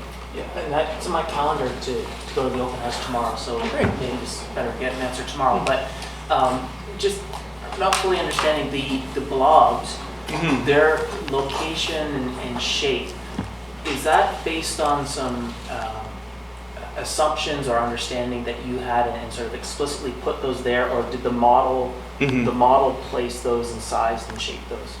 Right, yeah, so the, how did I actually come up with the development patterns in the neighborhoods? Is that sort of, so That was mostly dictated by ideas that came through the focus group. In particular, we brought someone in from BC Transit thinking about if we're going to densify, and then also some other folks thinking about more the commercial aspect, but thinking about if we're going to densify, then the idea is, well, one of the strategies would be along transit corridors to increase transit viability. So what you might be looking at here, and maybe it might even be good to just go back a little bit. I had to put a fade in there. Yeah, this is just going to take a second longer. Yeah, so as you can see there, what's actually happening is like the densification is happening in your transit corridors, and that's also where a lot of that mixed use and commercial is being put in, and then spreading through the neighborhood out until like kind of I start reaching the target population around there. So the strategy was mostly like I definitely did have to make some decisions on where to put stuff, but the strategy sort of was generated from those discussions. It came out of those discussions. Yeah. Well, it was on viewscapes downtown, as a matter of fact. So I think you covered it mostly, but you just said now that you didn't apply it to downtown. Downtown is actually where we have potentially the most density, and it's not that way today. So a lot of these decisions are coming up, and our questions are coming up about the downtown area. How easy is it to just sort of plug that information in to get a before and after from different perspectives of development in the downtown? Right. Yeah. So the for like as far as like the walkthrough visualization aspect of it, yeah. What's the view like from this spot? Yeah. Before and after particular building shape. Sure. Yeah. I mean, because we did actually talk about doing downtown, but because there actually has so much development slated for there and like fairly major projects, we had a little less flexibility of figuring out like the what ifs of different densities, and this is kind of why we spread out to the neighborhoods. Now, as far as like plocking things in there, it is a bit more challenging just because without going into too much detail on like the visualization development process, you end up creating smaller neighborhood blocks that are more detailed within like a larger terrain element, which is the viewshed, the viewscape. So you would actually have to set up like a kind of a new block for downtown. Very possible to do, and depending on how abstract you want the buildings, if it was just going to be something that was more blocky type shapes, right, that aren't necessarily highly detailed, then yeah, it's definitely very possible to do in this visualization environment. But currently it's just, it is actually more set up for those two residential neighborhoods that are Garibaldi Estates and Loggers East. That yeah. So yeah, it's difficult. It's a sort of challenge to say like how easy it would be, because when I mean, hopefully maybe this will give you a bit more insight to the question, but when I did my first city split visualization, a lot of people asked me, well, now that you've done this, like what's the cost benefit analysis of trying to like, you know, make this as a common tool that people use, right? I said that it took me a long time to develop this because most of the time I was developing the methods. Now that it has been developed, with the two questions that we had two really detailed neighborhood environments developed over a 3-month period with people that didn't understand how to use the software at that beginning of that 3-month period. So if you kind of develop another environment within like a viewshed terrain that's already there, then yeah, I mean, it would take some time to do it, but like I think there is a lot of capacity to work with students on it if there was interest. Yeah, I know that was a bit of a convoluted way of going about it, but I hope it kind of gave you a little bit more insight that like right now the capacity to develop the scenarios, there's much more so in those neighborhoods, those blocks that have been developed. Yeah, for a new one you would actually have to do some setup work. Maybe I wasn't clear with what I said before. Just to clarify, the visualizations are confined to those two specific neighborhoods, but the modeling tool and the quantitative output from those is for the whole city. So downtown is certainly covered in those in the first tool that Rob went over, but just not the kind of the visualization where you want. Yeah. So with the quantitative modeling, downtown definitely had some densification in there, and the outcomes, the metrics are for the full community. So we're saying like when you're looking at percentage of people that have access to this many amenities and services, you're looking at community wide as opposed to like different neighborhoods. Yeah, it's the visualizations that are much more local and specific. I'll pass Councilor Rice to ask my question for me. Thank you. I'll take it. I think it's a previous slide to this actually. Sure. That my question is, and yeah, what jumped at me here was the 4% vacancy rate in apartments, and I just made me think of the different inputs. And as you change those scenarios, I think that a 4% vacancy rate of any sort in Squamish would be highly celebrated. So, and I'm sure there's other data inputs that would be be similar. So in the back end, how quickly, if you change that to move that decimal point, which would be more accurate to where we're at now, which is a 4% vacancy rate or something like it's or 0. And how does that affect the modeling and how adaptive is this tool for sort of running those or similar scenarios? Sure, yeah. So first off, the 4% vacancy rate was definitely in response to some of the things that I heard in the focus group that was a concern around here. So I borrowed that from Banff, which also has concerns around rental and vacancy rates. So, but yeah, if this were to change, then what would happen is it just means that we would need to find other places for that 34,000 to be. So if we turn it up to 10,000, then we're just saying that people don't have houses that did before, so now we're just going to have to distribute and perhaps maybe redevelop some more. And so it would require like a little bit more mapping that would be in there. Yeah, it certainly it wouldn't be too challenging to do. It just requires some thinking about then what do we redevelop and where do we put these other folks in there. That's kind of the nature of the modeling exercise. Yeah. I appreciate how you broke it into the three sort of scenarios, the general concepts, and I just wonder how other factors like that feed in. But it's very interesting. It's very interesting. Yeah. So again, we're going to need to wrap up this discussion. I've let today sort of get away from us a little bit, but that's no fault of yours. But so tomorrow's event is at Quest in the library. Is that?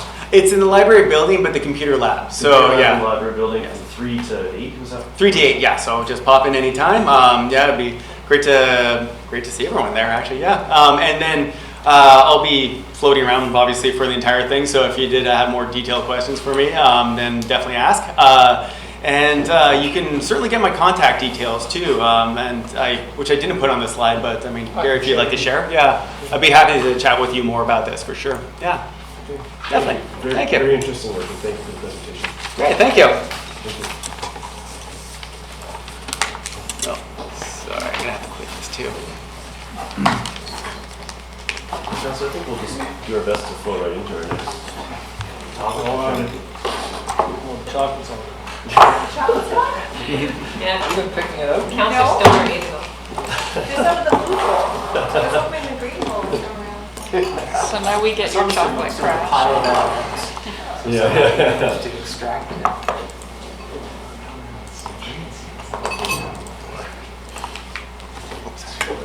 You're here.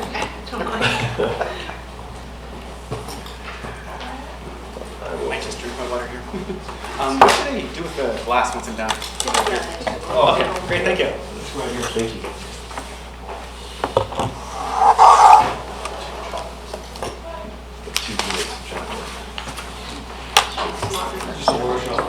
Oh, Watershed? Yeah.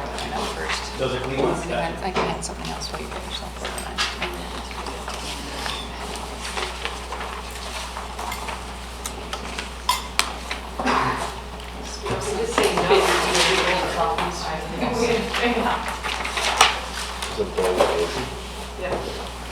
And he's not doing any community.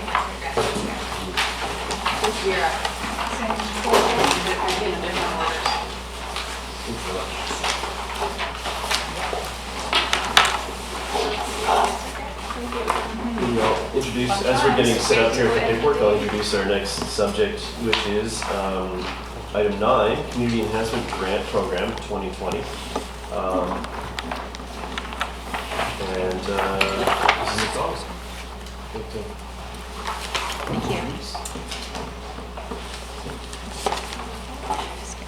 Thank you, Chair Herford. Christine Matthews, Chief Financial Officer. I have with me today Tammy McDonald. She's an Administrative Assistant in Finance. This is her very first time in Council, so be kind. And and F5 will get you into the, and then I'll just hand it right over to Tammy. I know you've had a long day, so if you F5. Yeah, got it. Okay, so Christine's already introduced. We're just going to do a short PowerPoint presentation regarding the 2020 Community Enhancement Grant Program.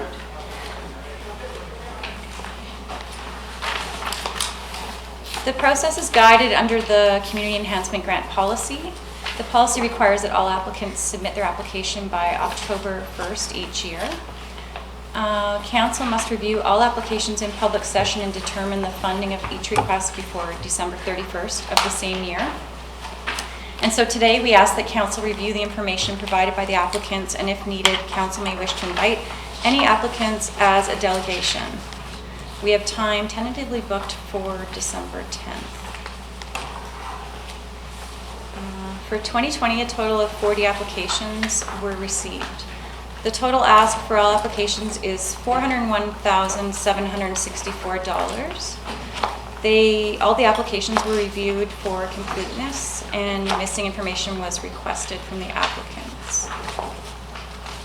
The information supplied for review is a summary of the 2020 applications, the checklist completed for each application, along with the policy and all of the application forms.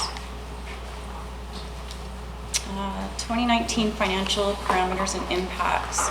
The total policy cap for 2019 was $276,797. It's not you, it's the candy cane. Oh. We have a terrible chocolate dependency, so actually when it comes to yeah. Hopefully there's M&M's in there. Okay, sorry. Apologies. Let's just skip ahead one here. Okay. Total grants approved in 2019 was $298,689. Alternate funding total was $32,746. The net grant impact of $265,000. It's just go ahead. Sorry, I apologize. Just skipped ahead on its own here. Oh, not if I do that to you. Sorry. Can you hit the F5? You gotta hit the F5 because it's showing. There we go. I'm sorry. If you go to here, you can find your one right away. If you go here, it'll bring up all your slides so you know. Okay, yeah. Okay. Right here. Okay, we're on the next one. The net grant impact of $265,943 from general revenues.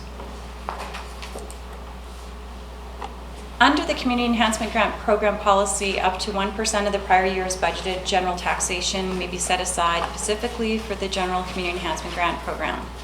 Based on the 2020 budget, the Community Enhancement Grant Program for 2020 may extend up to $294,365. Policy target for multi-year grants is $88,309. The current multi-year total is $127,750. We had 2 applicants that applied for multi-year funding this year. They were the Howe Sound Women's Society, $20,000 for 3 years, and the Squamish Community Foundation, which was $10,000 for 3 years. Are those included in the 127,000? No, that's separate. That's the existing one we've approved. The existing And we ones. have a policy that would suggest that it should be closer to 88. Through the chair, sorry. We did talk about this and we looked at maybe we might want to amend our policy. And at the time, council felt, no, they were happy with their policy target. They would just felt strong enough about the particular multi-year grants that they were going to carry them and continue on with them. So I believe it was a conscious choice on council to decide that it made sense for the 3 that we already have. 3 or 4. Yeah. No, We have 4 right now. Question was going to be about that discussion that we had around changing the policy. And I thought we had settled on perhaps revisiting the policy for this year so that that number would come in more aligned with the overarching policy number. So my recollection was that we did swing back in December, and that when asked specifically about that one, council had decided that they didn't want to necessarily keep pushing into their broader envelope. So to summarize what has been discussed, new requests for 2020 total 401,764. Previously committed 127,750 was the multi-year grants. Net impact of $529,514. Alternate funding sources are $30,000, which comes from the community amenity. And this equates to a potential 1.69% increase of taxation revenue for 2020 in order to cover the grant program, should everything be covered. For clarity though, because the budget already represents $265,000 from 2019, it would only be a lift of 0.79 to do everything, right? Because you already have the base level in there from last year. Does that make sense? What are the alternate funding sources? In this case, it's the community amenity contribution that we have that we grant towards the CERP and all of our trails groups. So we have a standing $40,000 that we collect annually, and we use $30,000 of it towards this program. And then the other one last year that we're assuming is not available this year was an accumulated surplus use. Thank you. So to wrap up, direction on delegations. If you feel your decision will benefit from more information on an organization's project, you may request a representative to come in as a delegation. And staff is now available for any questions that you may have. Thank you. Mary Elliott, followed by Commissioner. So in the report, it says the 2020 program may extend up to $365 funded from general taxation. Does that include the multi-year grants? It's supposed to, through the chair. So it should include that 127,000. If it's funded from taxation. If it's funded from taxation. So that leaves us how much to play with? 150,000. Yeah. Well, I don't think that one's gonna help you on this one. So I think if you bring up the spreadsheet, we'll be able to.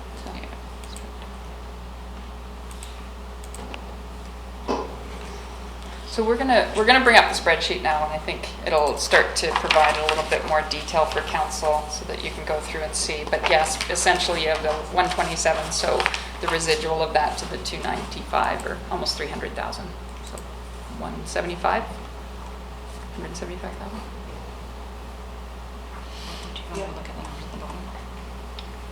It'll probably show them about the same, but if you go down to the bottom, you'll kind of see what.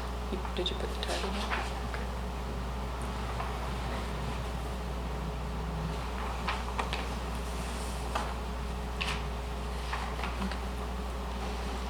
So without further ado, if you'd like to turn your attention to the We've got a couple of questions. Okay. Here. Councillors?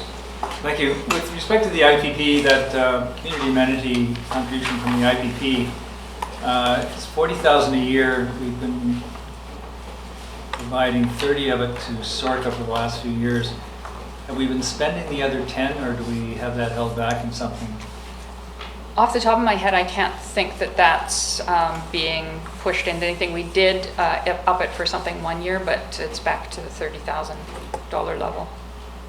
But the extra 10? And the extra is just going into parks and trails. And in terms of our community amenity contribution reserve, we've split it down in terms of use, so it's available for use. We could apply it to this. You could, yes. But is there anything accumulated from previous years? Is it $10,000, or do you know if we've got 10, 20, 30, 40 saved up from other years? We probably have some accumulated, yes. Didn't know bring that right spreadsheet in right now, but definitely there should be a little bit of residual left there for we've had several years with the 10,000 going into the provision. Thank you. Yeah, so I actually have a few questions. There is, and I know it's come up before in discussion, but you're not allowed to seek cash sponsorship for an event.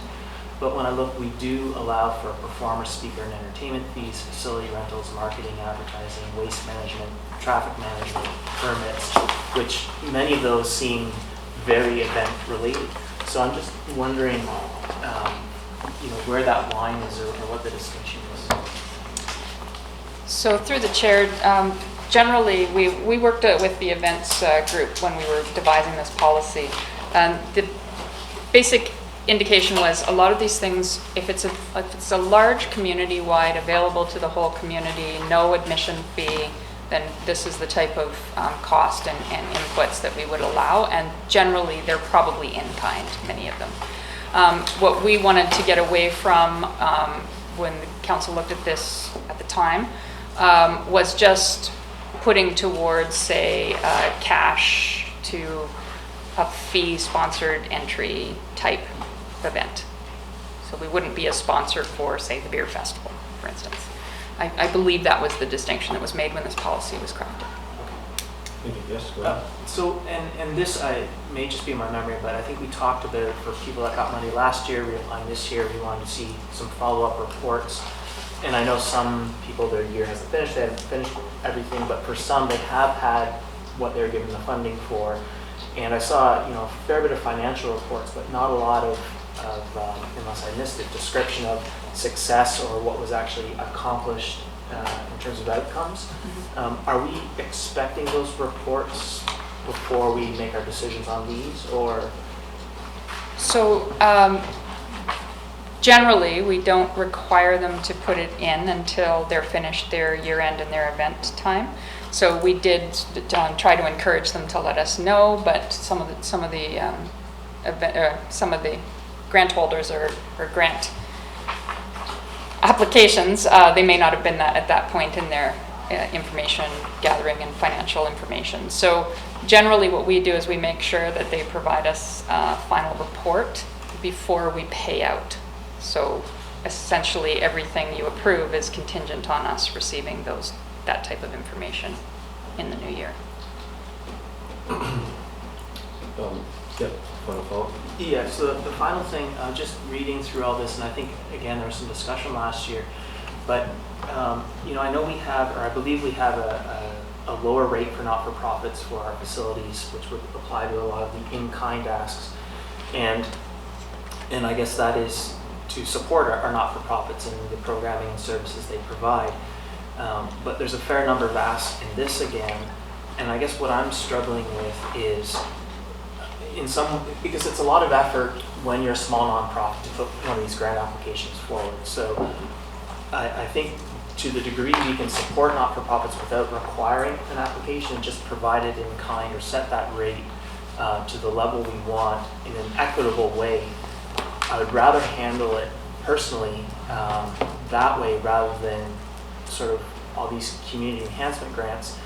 And to the degree we give someone a community enhancement grant for something like a facility rental or something like that, I guess I was sort of looking for something, why is this the 1%? It's a special case that are already, lowers the service fee doesn't need it. But this, it seems like a lot of groups that have just heard about the program are just kind of applying, and it doesn't stand out to me that this is actually a special case.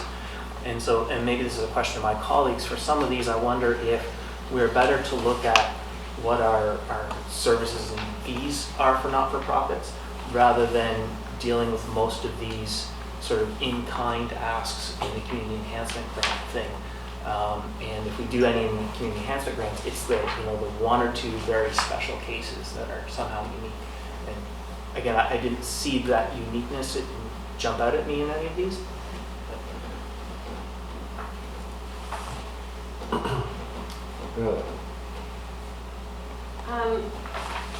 Are the cadets part of our multi-year funding? They're conspicuously missing from our in-kind list. Through the chair, no. Did they apply? Did the cadets apply this year? We did not receive an application. And also there seems to be a trend this year in not just asking for in-kind in terms of permits, but actually capital projects. So putting in pipes and tree clearing, and so if this is coming through community enhancement grants, how does this impact like our operational staff and their workload? Because this seems to be something that we shouldn't be necessarily deciding outside of their operational plans for the year. So I'm a little bit confused on that front about how we should deal with those through community enhancement grants. So through the chair, we bring you every application. We put some information at the bottom that would, and I believe on those particular ones you're probably referencing, we've indicated that they don't follow our policy, that they're not in the location of the group, but we bring you everything. It's ultimately council's call. I won't disagree with your assessment. We have work plans. Our public works department's obviously very, very busy.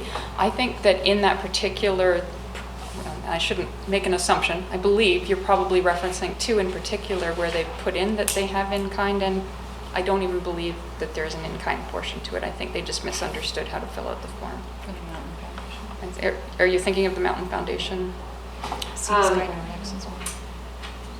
Yeah, the Farmers Institute as well, like tree maintenance on fairgrounds, and that's not even our land. So we're, very good observation. We support you in your decision on that.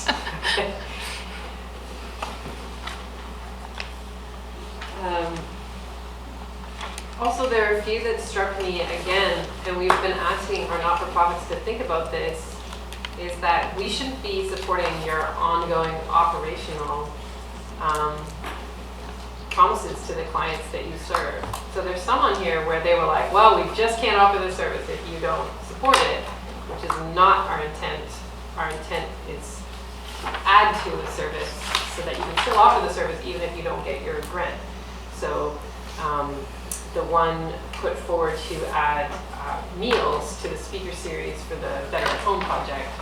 So the example where they grant intensives. But there's others on here which basically says if you don't provide this funding, we can't run these programs that our community has come to depend on. And that is actually making me a little bit nervous that somehow we need to make a change to this policy. Obviously not on the fly here this year, but we need to really bring this back because that is not what we intended. It's not in the policy. The policy says we'll support operational funding to get a new program off the ground for a year, but you have to be able to support it after that with other funding. So that's not clear to me that all these folks are following that perspective, and I don't know how to shift that without creating some financial hardship, but I think it's important for us to start to try and rein this in through our policy a little bit. So through the chair, we do have some elements of that in the policy already, and we did discuss it fairly robustly. Yes, we got a lot of applications that we would feel don't necessarily fit what we're intending to do. We would agree with you.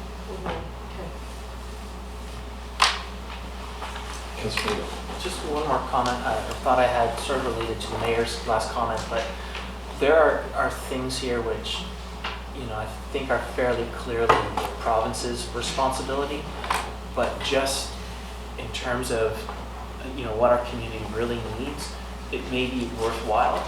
But for some of those things, and I'm thinking in terms, especially of some social services, what I would consider social services related things, where, if we are going to contemplate funding them, I would want to explore the benefits of doing so, separating them out as a separate section, labeling them as like provincial download, whatever, that we're taking care of, and just call it out that that's what this is. We're sort of going above and beyond. We feel there's a community need, but, this is, as opposed to just sort of supporting it and just letting the projects carry on and downloading.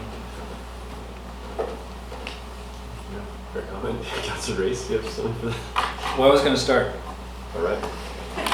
We're going to start. Okay. Do you want me to start? So, looking at all of the in-kind only requests, let me put out for discussion that we approve them all as requested, except for number 8, which is the Brackendale Farmers Institute for tree maintenance. Number 9, the Institute for Water Supply Service. And number 15, Logger Sports Association for a bunch of rental fees and so forth. And my justification for that, I know there's no motion on there, but for the Brackendale Farmers Institute, as the mayor noted. I just have a quick, before I stop you there. With discussion around the Logger Sports Association, I'm going to excuse myself from that conversation. So if we'll just do the first couple and then we can treat that one separately. So with respect to number 8 and 9, 2 problems with that. One is we don't own the land, and so I'm not sure that we want to go on there chopping down somebody else's trees, even though it is the Crown. But the other thing is we do expect it to become a park, and the timing on that is not completely clear. It might happen this year. And so I think there's going to be more of a larger plan for that area when it does become a park, assuming that happens. And so I'm hesitant to start doing that kind of work now that may not quite fit with our bigger long-term picture. Would suggest that we don't support in-kind contributions to that, quite apart from the fact that it raises servicing time issues and staff issues and the rest of it. So I'll leave my discussions for the moment about the loggers' sports, but maybe I'll invite other comments, I guess, about and the other grants. The other ones, to me, seem pretty straightforward. Yeah, so with respect to number 8 and the tree maintenance, how that is an in-kind is a little bit not quite grasping that. Is it DOS staff that is anticipated? Anyway, I would suggest that there are community members, certified fallers, right in the vicinity of the Brackendale Farmers Institute Park that could be called upon to help out. I know a few people, a few doors that they could knock on. On the other item there, I used to be the person to string the water line into the Fall Fair area. It goes underneath the tracks behind the thing there. And I'm not convinced that there's all that much additional need for water year by year, since I used to do that, for them to install such an expensive system. So there is a hose, inch and a half hose that goes under the railroad tracks through the bush, and I'm kind of skeptical that I'd like to see the rationale for moving to a more expensive system at this time. Councillor Pinnick. Just going back to my own earlier comment, I would be more inclined to not grant any of the in-kind, to maybe consider reducing our not-for-profit service and fees by an equivalent amount and distributing it sort of more across all of our not-for-profits.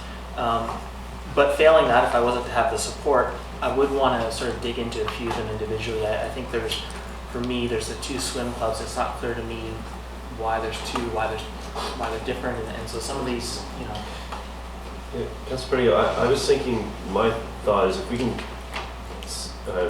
maybe look at it from an elimination standpoint, when you're talking about crossing these 2 off the list is sort of how I'm treating this, and then we can go on to when we go down and we'll just make the list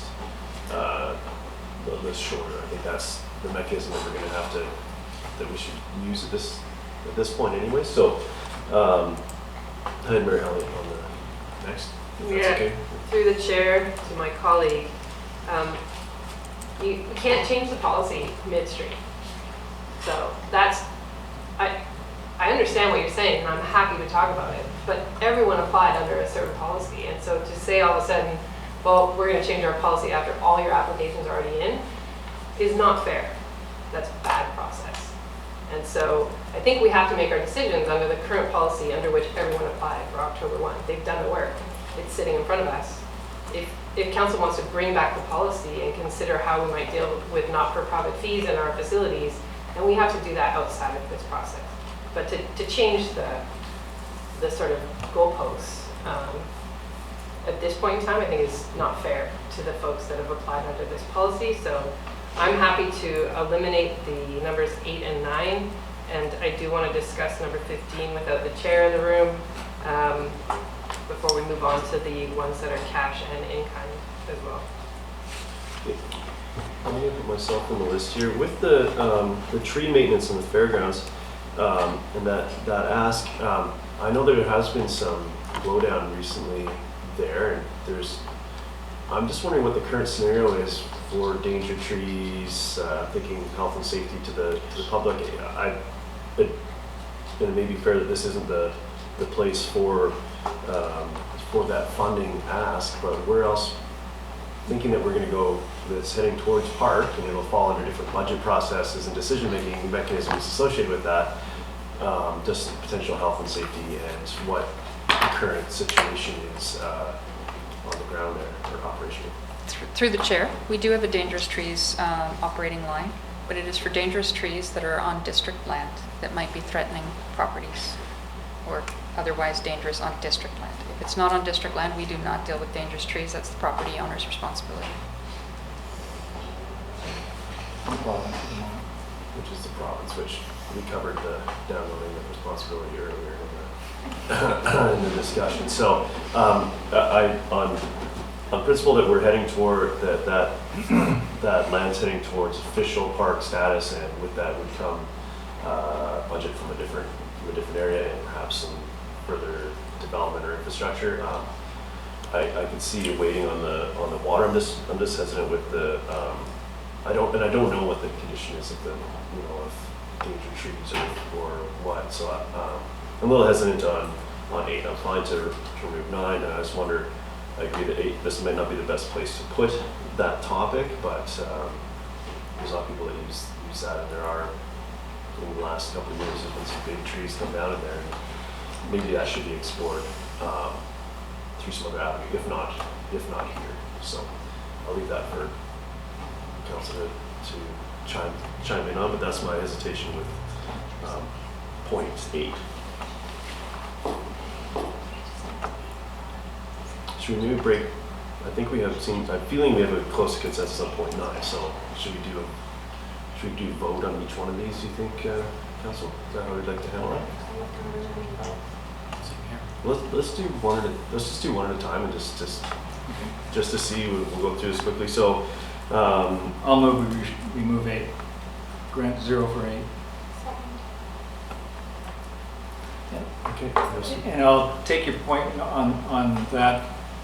Except that I just don't think it's our responsibility. It's the province's land, and under some sort of relationship with the Farmers Institute, they hold a fair there every year.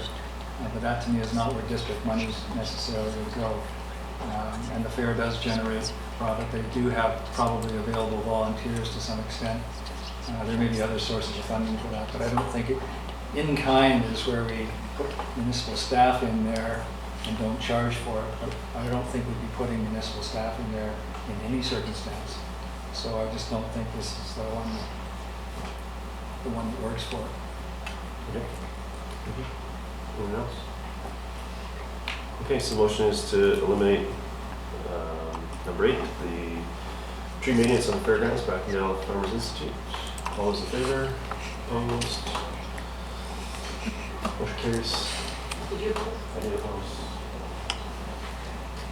And then, I guess, next, you want to do that one as well, Councillor? I'll move we delete number 9.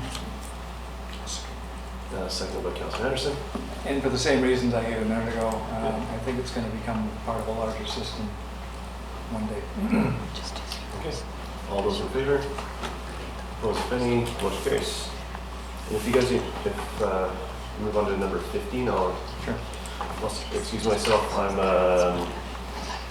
the Squamish Loggers Sports Association. I'm involved with their main event of the year. A little more of a, I've been calling it mascot capacity, but on the bordering, but just to remove any social bias, I will remove myself. So, I guess I'm the chair now.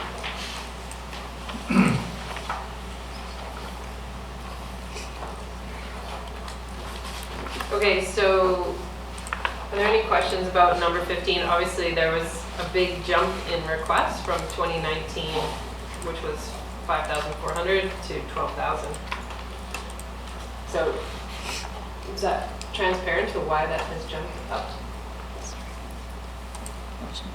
This is the logger sport. Loggers. The number 15. They wanted to host additional events this year on the sports ground. Councillor Rive? Yeah, my thought was to give them something close to what they got last year, which and maybe bump it up to $6,000 just for inflationary purposes, because Loggers Sports, having participated as a member of the Rotary Club over the years, splits profits and revenues with a variety of different service clubs that help with parking and the beef barbecue and so on and so forth. So the money flows back in the community. So that one I have sympathy for, but the other one, starting to host their own events, to me those should be, if they're going to start doing that, then that sort of, absent further information, seems to go more to sort of just their own kind of fundraising thing, and I don't see that necessarily the waive fees for that kind of thing. It should be profit-making enterprises. So I was thinking just to give them a number that represents more the actual Loggers Sports Day fees, etc., which I ballparked at $6,000, which is just a little up from last year. Any other thoughts or comments? Councillor Anderson? I've just consulted the binder on the with the full application, and I see that staff members Rosella Bianco and Andy Dawson have been engaged to provide these, but there is no clarification that I can see as to what the additional events are. So the estimate for traffic management comes in at $6,442, and from what I can see, that is for the Squamish Days weekend. Similarly for the facility rental fees. So I don't have an answer from the text here that I've seen thus far as to what additional events are involved. Councillor French? Councillor Anderson, what's the amount for facility rental fee? $5,849. And there is an attached list of facility rental fees provided by staff. Oh, a little bit, need to orient. It's a lot of fine print, but I'm looking for what the additional events and dates are that are maybe involved. Follow up. So by my math, that figure of 12,200 is the their parking needs and their event fees. That's correct. Yeah. That's not just for one weekend. It is. So it sounds to me like last year they were asking simply for their event fees covered, and this year they're now looking for event fees and parking costs.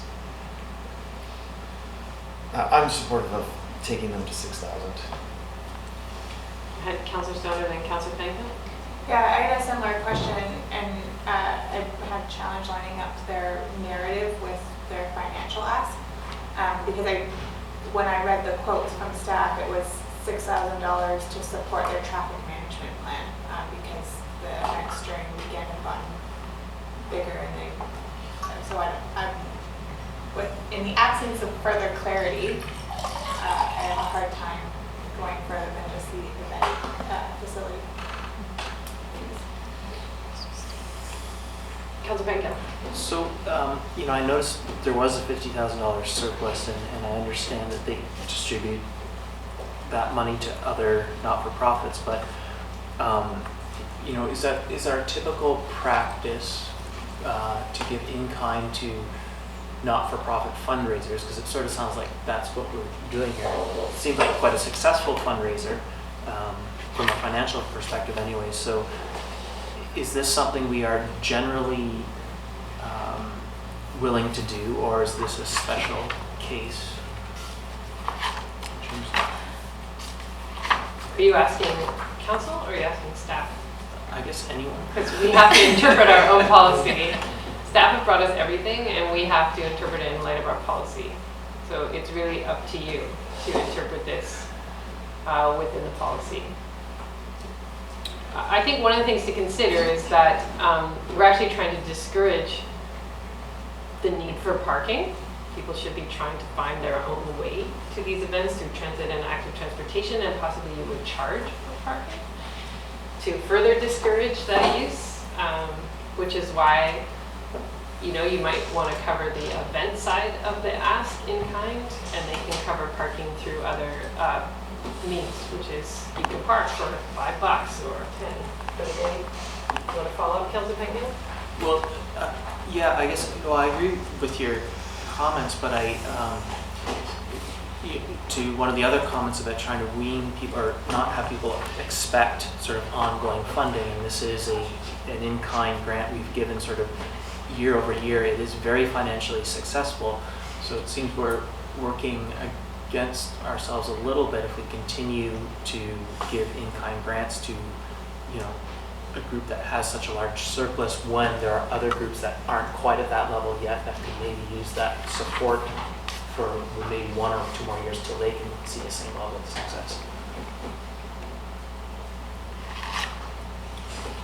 Possibly. Councillor Anderson.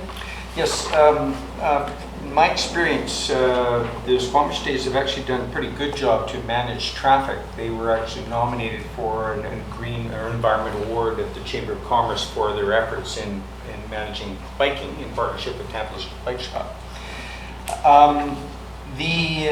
The new fees appear to be facility, and they involve also OCM Pavilion. I'm wondering whether there are new fees applicable this year. It doesn't actually clarify that, but the facilities are Brennan Park, well, parking lots.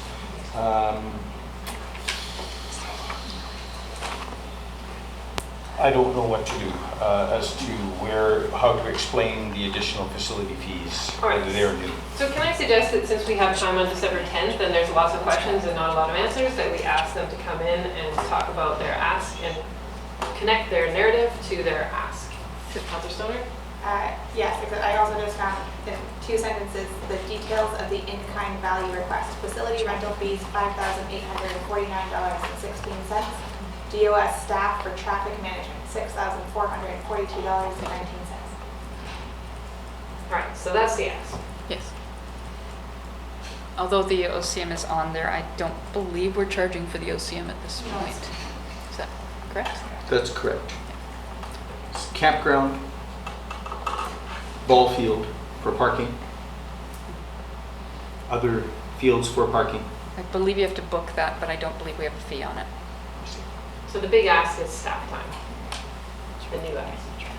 So I'll move the facility rental fees at $5,849.16. Second. Seconded by Councillor Race. Any discussion? Councillor Gill? Me personally, I would put this, given their surplus, I would put this one on the back burner until we see what the total is. With the ask of 400,000 at this point, this one isn't a priority for me. So you're not supporting the motion on the table?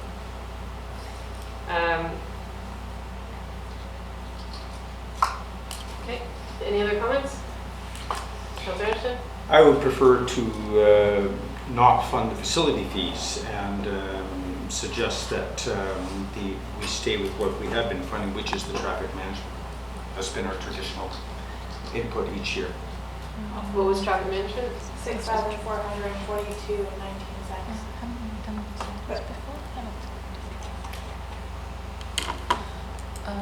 Through the chair, I believe in the past we've done the facility, not the traffic management. I'm not sure if that's unclear in the documentation, but. Well, I think we're talking about an amount here. However they want to apply it, they can choose to put it towards facility rental or parking management. I don't think that's really up for us. We just need to decide on an amount. So if you want to do 6,000 or 7,000 or 5,000, I think then they get to decide where they put it. So it was moved and seconded. So which is the amount that you have put forward? I haven't moved it. I was talking about 6,000, but the motion was 5489 and change. 5849. 5849. And through the chair, I believe from an operational perspective, we would prefer you do the facilities to know whether or not our operational staff are available for traffic management. I would be concerned about that. Okay. So I'm happy with the motion. So the motion is 5849 to cover, 16 and 16 cents to cover facility rentals. Okay, I'll call the question. All those in favor? Opposed? Councillor Pettengill and Councillor Anderson opposed. And we need to get Councillor for back in here. Okay. Maybe while we're taking this lull, I'll just take the opportunity. We have taken the approach that, and in past discussions, that these are at the discretion of the council. There are other models for community grants. You could make committees. You could have and give them policy and direction and let them bring it, because it is getting very big.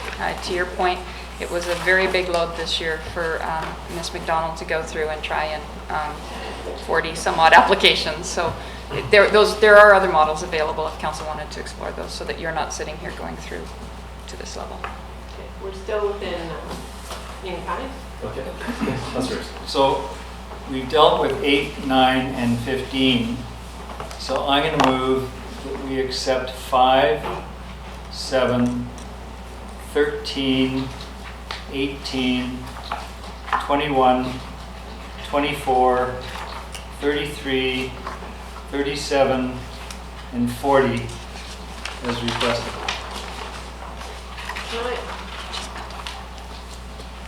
Yes, Mayor. Can I ask a question maybe for Eric, because you have the binder? Councilor Anderson, the Squamish Minor Hockey Association. Last year, their in-kind request was over 11,000. We provided 5. This year, it's 8,000. Is that all facility rental? Do you know this answer? Yeah, well, we know the answers.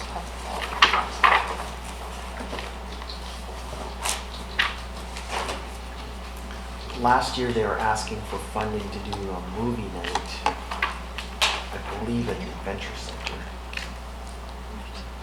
And I don't see that in this year's request. Yeah, and I do recall this request and this step down being workable for them, and I believe it was eliminating support for an event at any point. So this number, I'm not sure how they arrived at that 8,000. Let's say 4 tournaments at 2,000 in kind tournament requests. So if that's exclusively, feels like facility rental. Well, maybe just to move it along, then I'll delete number 33 from my motion for the moment. And we could deal with those. Okay. Somebody can second it. Yeah, I'll second. Councilor Reese, or Councilor French, seconds. Do we need any discussion on these as a block? Councilor Cunningham, Well, yeah, number 24. I guess we've got the arts, culture, and heritage strategy out there now. So I'm just sort of wondering, would we, if we do grant this, like, is that'll just get rolled into whatever comes out of that strategy if we decide to adjust funding coming out of that strategy for whatever reason?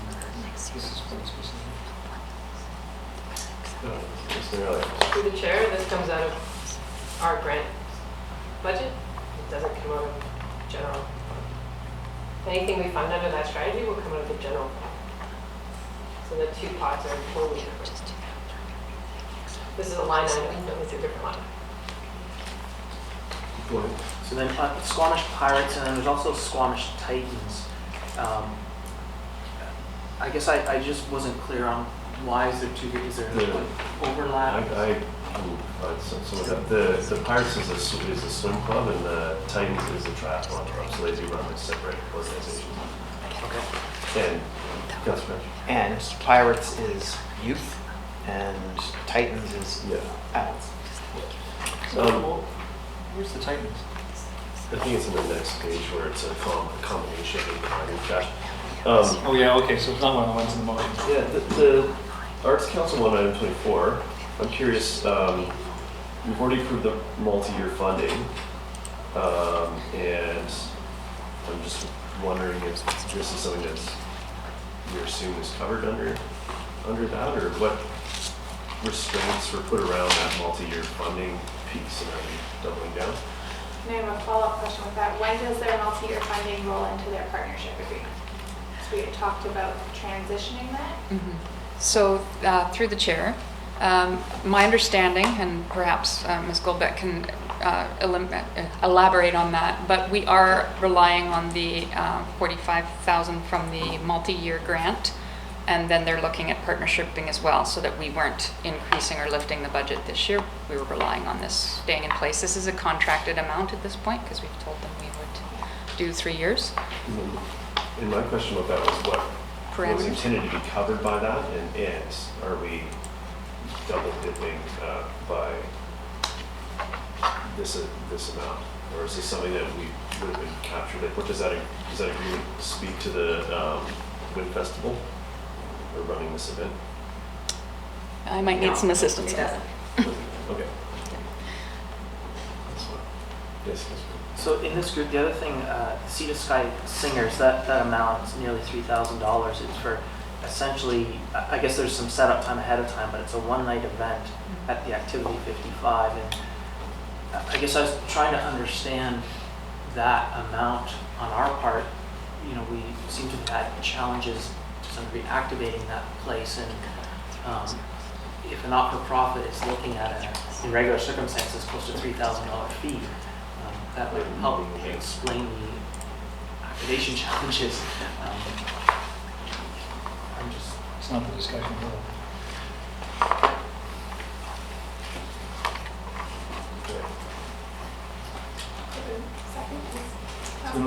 It's been seconded, so I think. So it does not include number 33 now. Yeah, we removed number 33 from this discussion. It encompasses pretty well everything else that hasn't been voted on. So 5, 7, 13, 15, 18, 21, 24, 37, and 40. So not 15. No, oh, 15. Sorry, I hadn't crossed it. My notes aren't up to date because I stepped up thinking. 13, 18, 21, 24, 37, and 40. So let's try this as a block. All those in favor of this block? Opposed, if any? Councilor Penney opposes. Motion carries. So left to be decided there, which might need more information, or just is 33. Do you want to just leave that aside and keep moving until we'll come back and pick up the pieces? Maybe we can get through some of this work.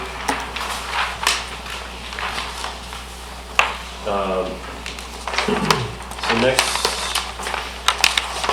we'll take on the sort of the hybrids, I guess, the cash requested as well as in-kind requested. We've got 7 in this category.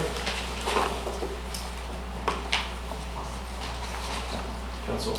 I'd like to have number 1, the Downtown Business Association, come to us and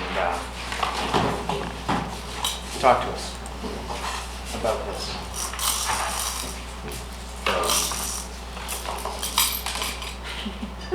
Should we do this as a someone was? How does everyone feel about having the BIA? I think Councilor Penney seconds. Do you want to speak to that, and then we'll do it? Yeah, we went through this last year with these folks, and I thought we made it pretty clear that we were not going to fund what they were asking for. And they said they would go out to the market and seek sponsorship, and then 2 weeks before their event, they were before us basically repitching their ask. And now we see they're doing this all over again this year. So I just would like for them to come in and make their case in person, and we can assess what they have to say and take it from there. Yeah, very similar thoughts. I had wanted to have a better understanding maybe when they come back about what is the revenue from downtown businesses and what sort of split do we expect in terms of downtown businesses supporting for their benefit, and understanding there's been a desire to move Canada Day to Brennan Park, and so therefore the community maybe should pay more, but just sort of understanding what our expectations are around that cost sharing and what their capacity is based on the revenues from their membership. The other piece, and I marched in the Canada Day parade, and I know people really put their hearts into it, and there's a lot of fantastic stuff on that day, but in the spirit of reconciliation, I think it is a bit of a challenging celebration at times, and I think from my perspective, I want to give some thought about how we characterize that day, and I sort of thought back in my mind maybe Squamish Day might be more appropriate, but I think, and it goes a little bit to the Santa Claus parade too, because we have different communities here. I don't know that everyone is on board with some of those things, and I guess I would like some thought to the inclusiveness of some of our big parades and festivals. I hear that, but I don't know if it's a place for the BIA to sell some those deeper aspects I of think- it, and it's for us, yeah. Yeah, I think if they're, especially if they're coming with a big ask, you know, the more inclusive these events are, the more comfortable I might be supporting it. Yeah. I'm supportive of them coming to see us. I know they've had some turnover there, their executive director position as well, which I think is different from the application. So it'd be interesting to see what's said there. So we'll vote on that. So all those in favor? Opposed, if any? Okay. No delegation. Okay.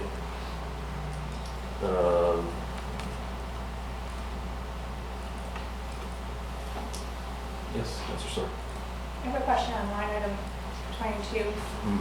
The cash request is to purchase AV technical equipment.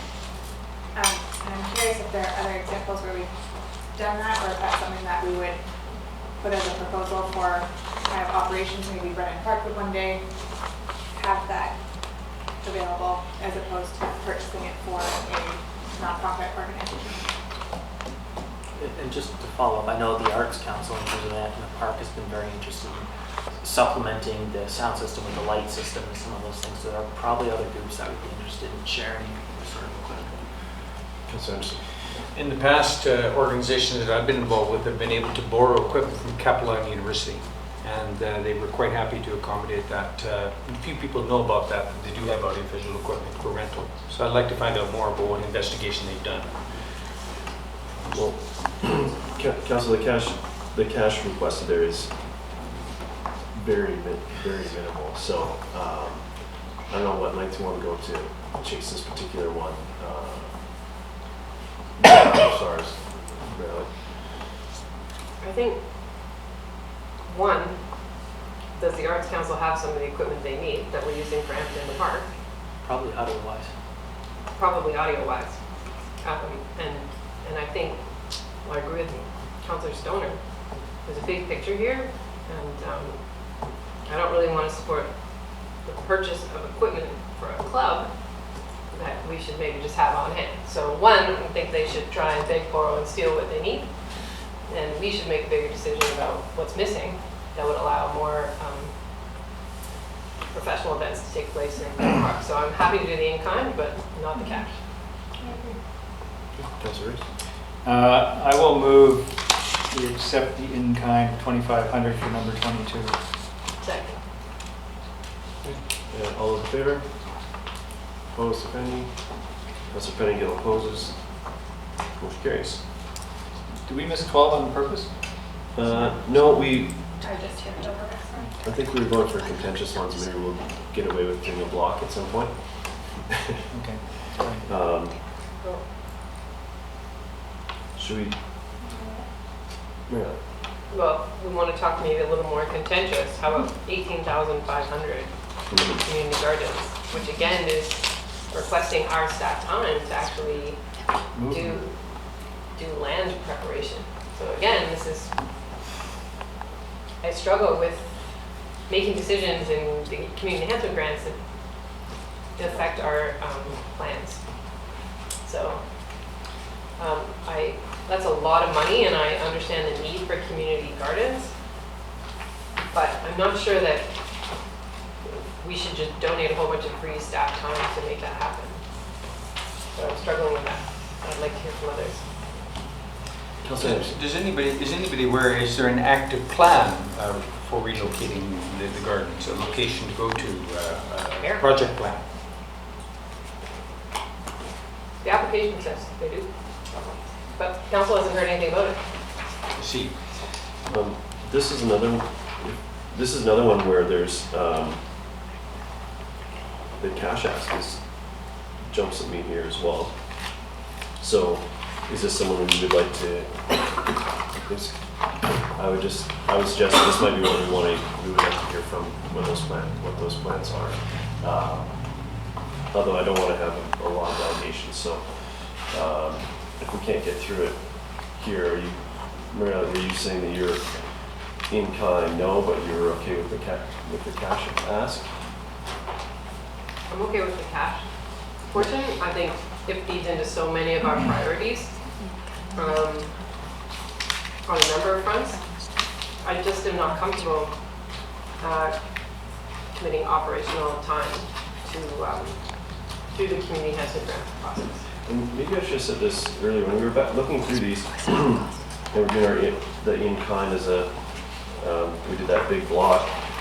I'd like to be able to narrow it down. When we say support at this point, I think we're going to need to look at it after we tallied the ones that we support. If we're still way over, we're going to need to go back and address them. And I want to make sure that whatever else we do at this point sort of captures that, so that we're not committing ourselves on the okay right now. This is to shorten the list, and I'm willing to bet if we went through here and weeded it out quickly, that we're still will be over, and then that's where the harder decisions are made to get down to the final dollar. Does everyone, that seemed like a fair way to proceed with our sort of saying who's still on the hunting rather than who's through? That makes sense to everyone? Yeah. Councilor Penningill. Since we're talking about number 25, you know, I have still the general concern about the in-kind, and I don't really see it stepping outside of our policy just because the ask is so large and the in-kind piece is not something that rises to the top to me at this moment for most of these. But in general, because of our strategic focus on community gathering spaces and some of the other things in our strategic plan, this one is one that, at least for now, rises more towards the top of the list for me. So I'd be prepared to support the cash ask, at least for now, and you know, possibly even this is one where the in-kind might make an exception threshold for me, but I'd support the cash piece at least for now. Anyone else on this topic? Councilors. Yeah, the in-kind doesn't make any sense to me. So it would be more appropriate, I think, because district staff do district stuff, and this is not district stuff. So we don't rent out district staff to private organizations or contractors to do work for them. So if we wanted to fund whatever site prep is involved in that, we give them all cash and let them go out and hire Coast Valley or somebody that's in the business of doing that, because it creates a real problem internally, I think. And the mayor's right, I totally agree that all of a sudden these things are coming, expecting not just somebody. Most of these in-kind things are things like we give them barriers and stuff like that, and their volunteers go and put them up, and we don't charge them fees for that. But this is actually people and machinery when you start doing this kind of stuff, and maybe material too, and that's not what the district does. And so I think we have a significant issue with that. I wasn't happy with the cash thing. I was going to say we go back to what we did last year. They asked for 11 and we gave them 8. And I was happier at that level, but otherwise, I mean, I could live with 11 just because of inflation, I guess, but I have a real problem with the 18.5 and things like that, that are kind of taking us down a whole different path. Councilor, that reduction from last year from 11 to 8 was what led me to sort of make the comments about supporting in general and getting down to the dollars afterwards to see what's left there and how far we have to cut. Maybe cutting to 8 doesn't get us anywhere. We have to go to 5 to actually make everything else work. Yeah, but I think we always understand that these are draft motions in a sense, because the final number is the number we'll plug into the budget. Yeah. And that's a different vote. So. Oh, that's fair. Councilor Song. Yeah, I agree. I think that I'm really hesitant to use in-kind community enhancement grant money to shift operational priorities. I think that is not a direction we want to be going with the community. Where they propose to relocate the community gardens, they are a valuable part of our community. I think they can provide a great sense of community gathering space. It might, and I don't know what that location is, and it might be on district property, it might not be, but I think that is a different conversation. I am supportive of the $11,000 cash. Okay. Councilors. Similarly, I'm in support of the $11,000 cash grant, and the programs attached to that amount seem to be bona fide in what we have supported them in the past. I actually helped to build the community gardens, and I don't recall that we had a lot of costs except for the wood, which came at a good price from a local mill. Now, they have since then installed other volunteers have built other structures, which this in-kind grant is intended to move those volunteer-built structures. So I'm uncomfortable with the 18,005. There is, by the way, a confirmed lease space to build a new community garden. But given the history, If someone would like to make a motion on this particular item, then we can move on. Councilor French? Move that we provide the Squamish Climate Action Network with $11,000 cash. Second by Councilor Stoner. I think we've discussed stuff, so all those in favor? Opposed, if any? Carries. And that was the cash only in that one. We're behind schedule, newsflash for everybody. So I thought if we could get, my goal would be to get through this section, and we'll leave the rest. So if that's okay for me. I propose that I move we support number 12, number 35, and number 36 as a block.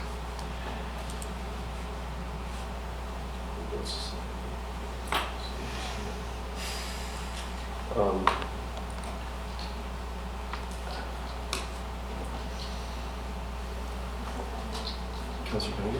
Yeah, I guess it wasn't clear why number 12, possibly the in-kind, but the cash piece, why that's not a school district or a school project.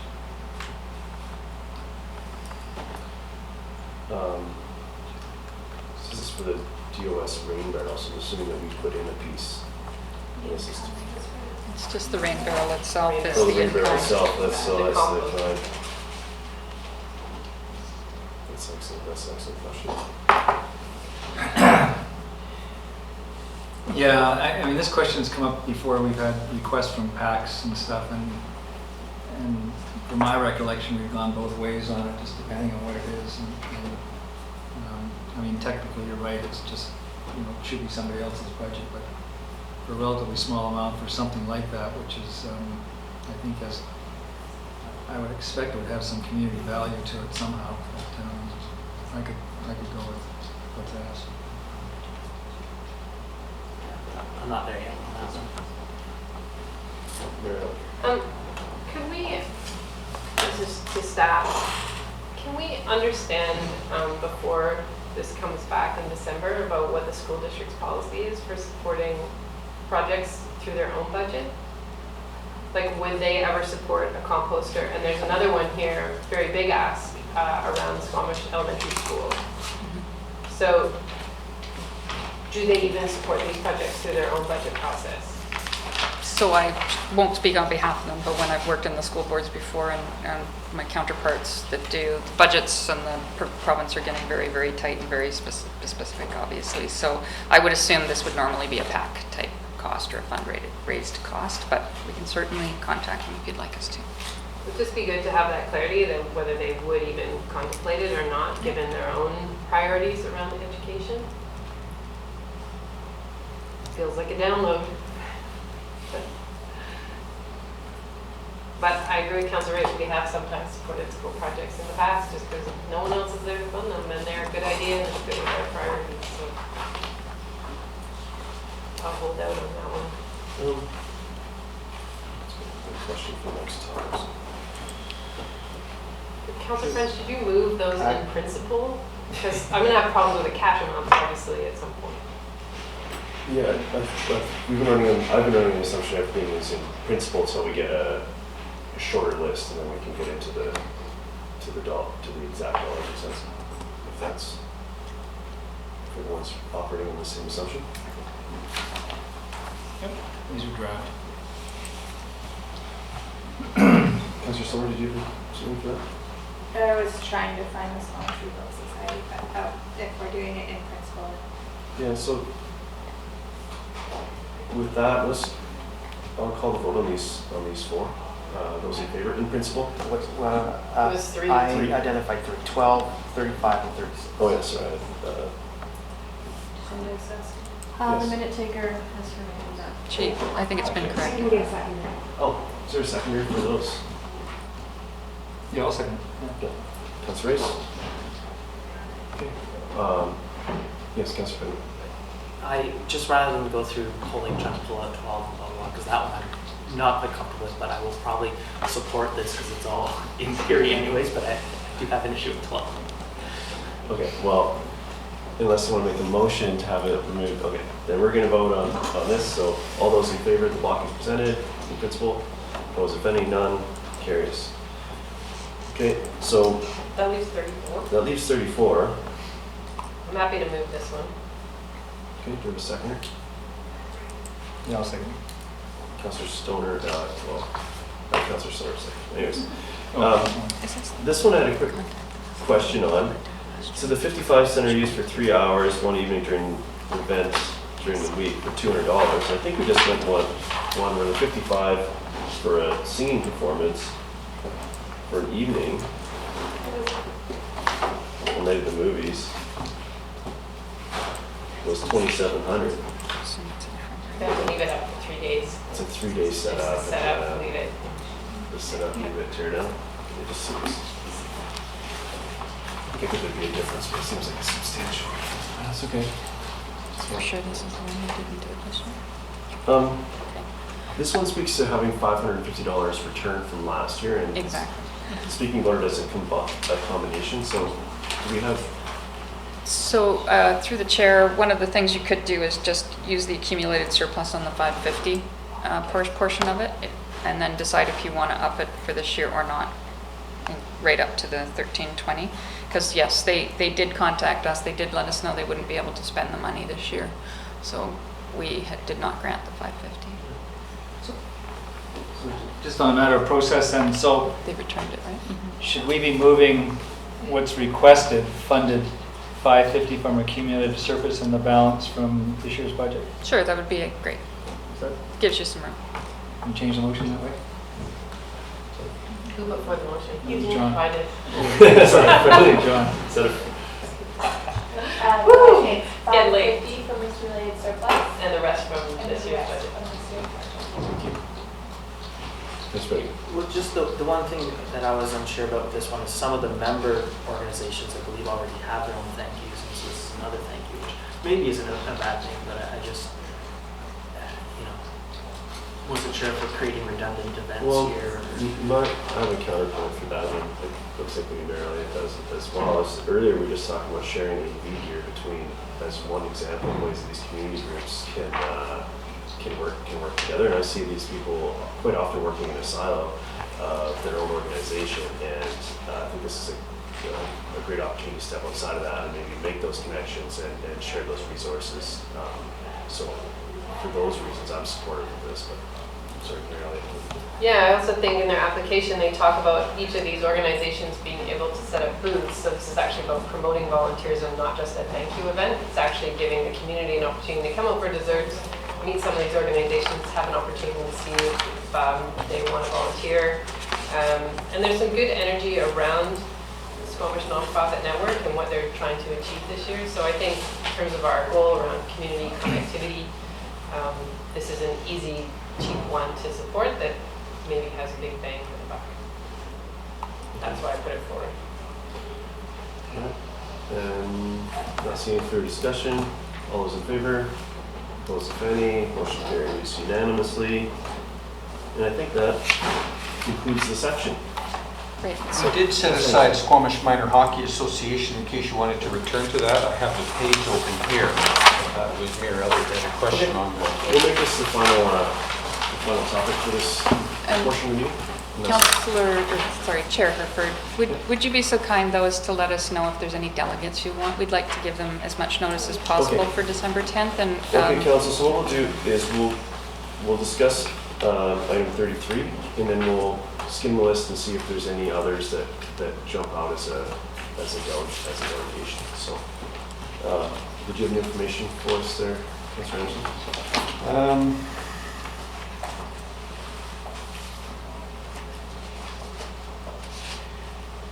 The in-kind donation of $5,000 was for facility rental. It was applied to ice rental fees last year. I'm not sure. I think that was your question of why are we going down from 11.2 down to 8, Mayor Elliott. ice rental fees again here, that's $8,000 for the ice rental fees. So the ice rental fees seem to have gone up from 5,000 to 8,000. Okay, so that's all I need. 4 tournaments at 2,000 a tournament. Yeah. So I don't know if it's 4 It's tournaments. all for us. Yeah, that's correct. Okay. So with that one, Mary Elliott moves, Councillor Ray seconds. All those in favor, opposed if any. Motion carries unanimously. In principle.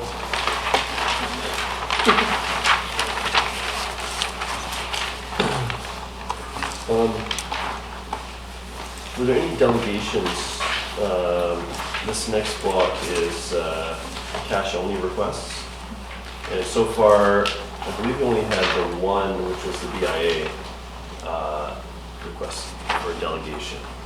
And Lockers-Port? I don't know about that one. Is that what happened? No, it didn't. Ms. Councilor, I was interested in hearing more from Big Brothers.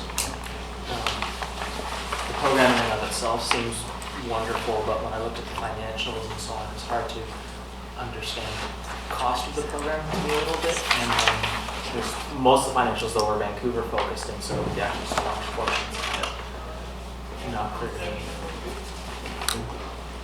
Councilor Anderson, you have Number 11 and number 31, that's Cutting Barriers Employment and Training Association, and number 31 was Squamish Helping Hand Society. These are for larger amounts, and I just wondered whether we might consider them to come in particular number 11, to outline their plans further.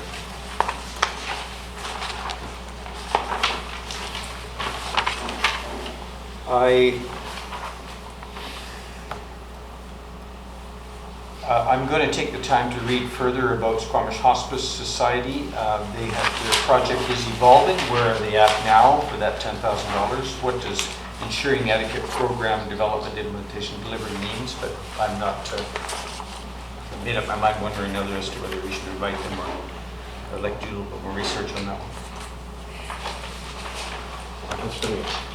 Actually, I have some questions too for our Squamish Placemaking Society, just in terms of partnerships and then our sort of planning downtown infrastructure looking for and so on. number 17. 17, sorry.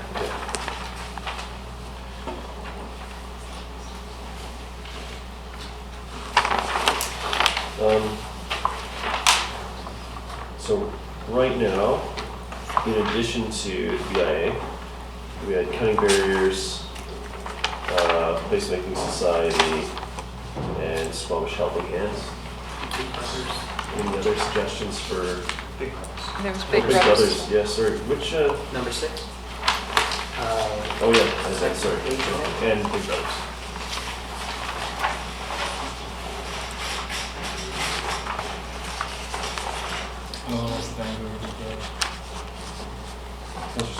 Yeah, just a question on some of those. I feel like some of those were some of the more comprehensive applications to come forward. And so I understand if there's perhaps questions, but I'm wondering if it's better directed through seeking clarifying questions to the applicants, as opposed to necessarily bringing them in as delegates, just in terms of streamlining the process. I'm not sure how detailed your questions are. And I felt this question, I felt colleagues. But I feel like, especially the Cutting Barriers, Big Brothers, Big Sisters, and the Helping Hands applications were some of the most comprehensive ones in the package. They're big asks, but I think that's more of a question. They come back to questioning me about what our policy is trying to support, as opposed to necessarily getting further information from them. So, just curious to. I'm happy with that. So, asking clarifying questions of the applicants, how would we handle that without taking further time, seeing as we don't have time? So we just forward the questions onto staff, and If you would like to either give them to us now and we'll follow up for next time, or if you would like to just maybe email them to Tammy perhaps, and we'll follow up from there. I'm kind of looking for your direction as to what works best for you. Can I suggest that we have sort of a process whereby if a counselor asks a clarifying question to a staff member, they can do that, and then the answer comes back to all of council. So if individual counselors have clarifying questions against any of these applications, then they would go to Ms. McDonald. Her response would come back at the 10th to all Yeah. council. I'm sorry if I wasn't clear. That's what I was intending as well. Yeah. I think that's the best way because we're going on. And I would say that those counselors, if we have those questions in before the end of the week, there's a reasonable time for them to have them answered for the 10th. Okay. Does that seem fair? Does that seem work? That's fine with us from an operational perspective. So we're removing again the delegations for 6, 11, 17, and 31 then? With that in mind, are there still delegations we'd like to see? BIA. BIA, is that the, I agree, BIA? You did already vote on that one, so I didn't include it. Yeah, that was interesting.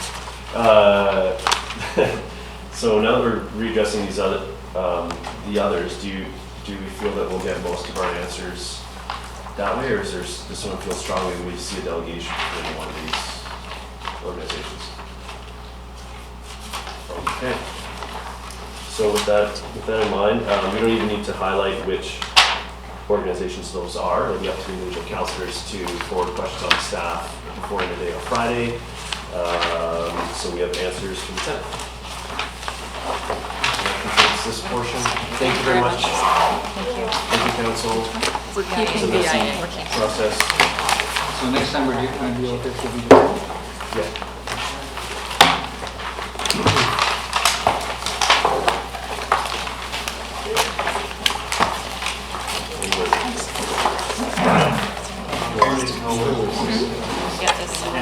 Just close it.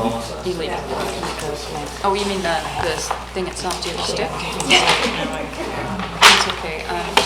We'll come back after. Put a note on my desk and I'll get the stick and the break. So let's take 3 minutes or so to reset for our next. Take a 3-minute recess. Reset for a strategic planning update from our CEO, Ms. Gunn.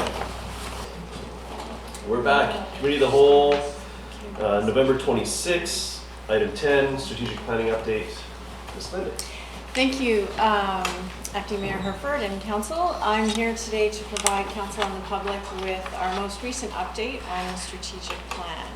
And for those of you that are fans of Alice in Wonderland, our favorite, the Cheshire Cat. If you don't know where you're going, any road will take you there. That's why we have strategic plans. It tells us where we want to go. So this is an update as of November 26th. Staff at this point, we're trying to pivot and work out a way to work as a leadership team entirely in terms of keeping each other updated, work together as a team on all of the strategic priorities rather than silo. It's an iterative process. We're just gaining traction on it, so we're quite excited about it. Still needs some work. We're calling it the FAST team. It's under the premise of instead of SMART goals, FAST goals. So meeting frequently, keeping everybody accountable, making the goals specific and keeping them very, very transparent. It's a T for transparent, not very. And so with that premise, we're creating a team of everybody that's involved in the strategic plan, but as mentioned, we're just gaining traction on it. That team did come together and provided the update to me and now to you. So in terms of the format for today, what I've done is for each of the priority areas, I'll be providing a brief overview of key progress, areas where work is underway, but it's currently behind the original deadline, and then goals that are at risk of not being achieved either by the deadline or if they're really at risk in terms of, we want to ground truth with council those goals specifically given the hurdles we've come up against. So council and public in the agenda package have a very robust, detailed Excel spreadsheet with each of council's goals on it, and then under those goals are the staff action plans and the specific updates. My presentation will focus on the overarching summary. I won't go through that Excel spreadsheet, but certainly will entertain any questions that council would have. So key progress under planet and our environment, as you know, and most of the public, that our single-use plastic bylaw is scheduled for adoption December 10th. Next week it's coming for an amended third reading, so that's a huge win. Our Community Climate Action Plan, its original date, and it was formerly called the Community Energy and Emissions Plan, was at the end of 2019. So if you remember from the last update, we were behind. We partnered with Whistler Center for Sustainability and staff, and they've been working extraordinarily hard on this. And so if we say that our revised deadline is in the first quarter of 2020, then we're back on track. So we won't hit the 2019, but we'll be early in 2020 to provide that plan. Through that process, staff have worked to create the Climate Action Leadership Team, and there's already been one meeting. There's another one scheduled for, I believe it's December 5th, which is this week, no? November 28th. November 28th, thank you. And the applicants for that team were incredible. It was very difficult to narrow it down. The depth of technical expertise, the academics, the people in the field that live and care about this community is extraordinary. So I think we're in very good hands in terms of the next phase of this going forward and implementing it throughout the community. So what work is underway but behind schedule? The hire of the sustainability manager to actually work to implement that action plan. It's good and bad, so it's taking us a long time. Unfortunately, we got started late on that hire. The good news is that it continues to take a long time because of the amount of applications and, again, the depth of the applicants that we've received. I believe we received over 140 resumes, the majority of which were actually qualified for the job. Usually when you get that many, not many are. Mr. Buxton and Mr. Wickham did phone interviews with 16 of the narrowed down applicants, and now we're into our final round of interviews. So likely that position will be full to kick off in the new year by the time someone gives notice and gets hired. Organic solid waste diversion, engagement, and education, that is behind schedule only from the point of view that the priority in the solid waste management plan was shifted for the plastics. So again, it's not a bad news story, it's just that the capacity meant that this work fell behind the plastics, but we will be ramping that up now that the plastics has been near its finish. Similar with local business participation in the carbon marketplace, Dora Gunn, our sustainability coordinator that will be helping to look after this, was again focused primarily on the community action, climate action, community. Wow, it's late. The CAP, the action plan. So again, none of these are at risk. They're just slightly behind the original goals. Single-use vehicle benchmark data is something that we haven't yet collected. And again, once we get the sustainability manager in place and then all the various different staff working on these projects, that will occur. Oh, yes, sorry. The single-use vehicle benchmark data, is that something that will come out of the community climate action plan research? I'm going to defer to Mr. Buxton. I believe so. The difficult, perhaps not. The difficulty is how to distinguish the single-use vehicles from other vehicles. I think we'll have robust information on vehicle numbers and emissions therefrom. Whether or not you can get to occupancy of vehicles is that I think is the difficult, and I think Kate has some more background information. That's the difficult thing is figuring out who's in the vehicle. So Kate, did you have? Yeah, it's for you, Chair. We have some data that's from Census 2016, which actually allows us to look at it by number of passengers, type of vehicle, distance traveled. That's 2016 data, so we have to wait every 5 years to collect that. So in conversations with Dora Gunn, the work to determine what the best benchmark is will have to happen as we move forward. So it's definitely on the purview and the radar of Dora's portfolio of work. Is it specifically part of her plan? I'm not sure, but we have been in conversation around data sources for that. just because we understand quite a bit about commuter data, and it's also valuable information for economic development activities.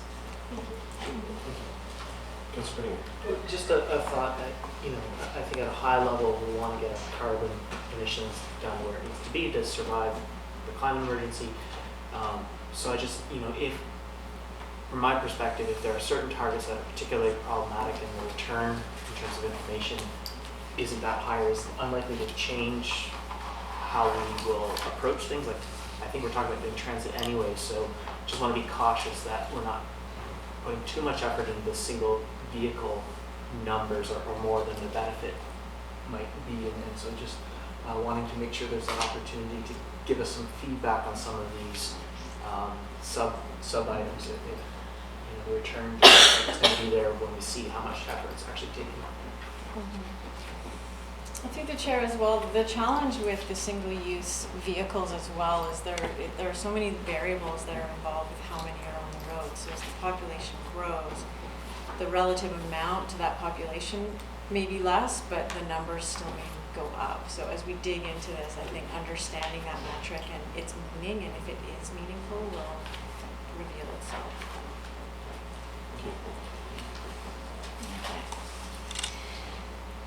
So what's at risk? We don't want to be pessimistic, but we do want to be realistic. Council asked for a realistic update. In 2018, our numbers were 526 kilograms per person per year. And in 2019, rough estimates, we don't have 5 numbers, it's about 545. So it's actually gone up. So in terms of mitigating and trying to reach this goal, staff do feel like it's a stretch, but that was the purpose of it. So we now have a committed resource, that's Keely, one of our sustainability coordinators, to focus on diversion at the largest contributors, and that's construction, multifamily housing, and commercial, and that's where the largest tonnages are coming from.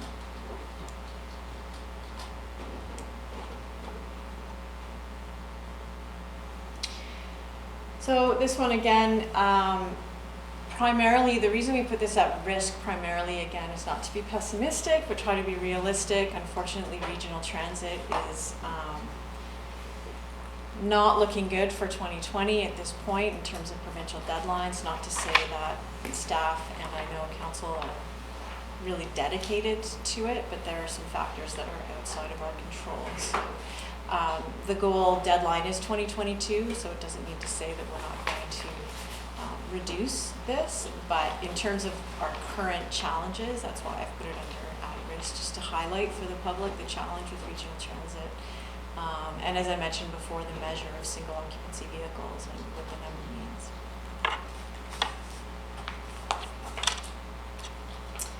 So I'm going to move on to housing and affordability, unless council has more questions about the planet. Okay, thank you. Okay. So our key progress, which is quite exciting, as you know, is Buckley Affordable Housing Project. Not that long ago, I believe it was last meeting, that council endorsed the operating lease with Sea to Sky Community Services, and the development permit for the building is on the agenda for next week.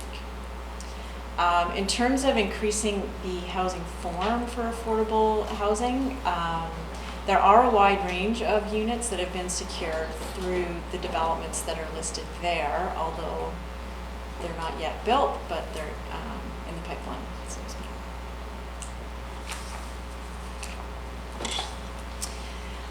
Work underway, but behind schedule, is the affordable housing governance structure.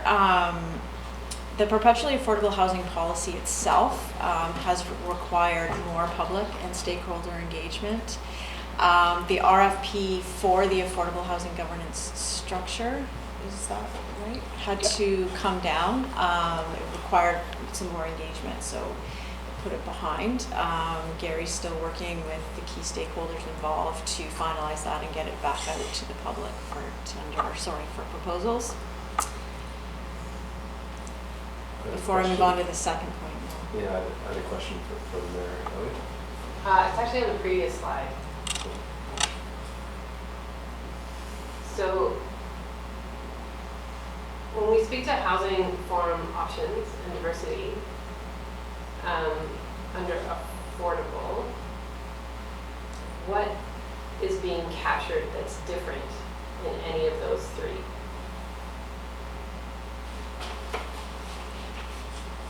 I can speak to that. Yeah, thanks, you. Do you want to do this? Sure.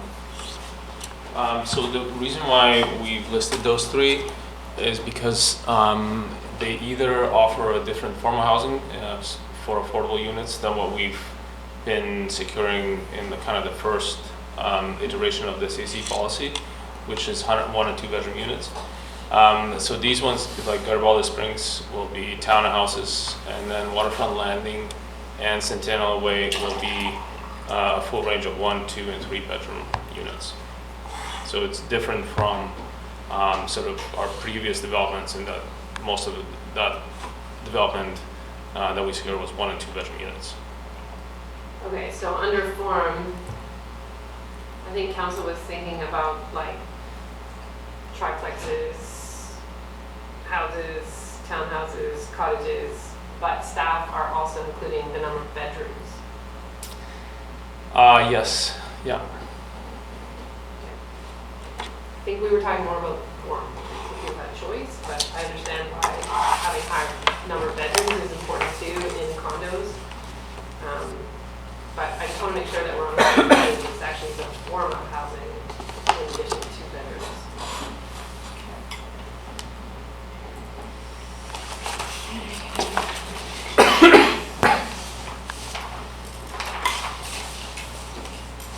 And then can I also ask while we're on this slide, we have 125 units that we want built. Are you getting to that?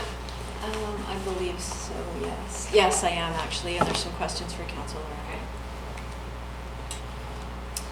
Any questions on the governance structure before I move on to the next point? You mentioned you decided to do more engagement. Can you speak to what that means or why you decided more engagement was required? I'll have Gary answer that.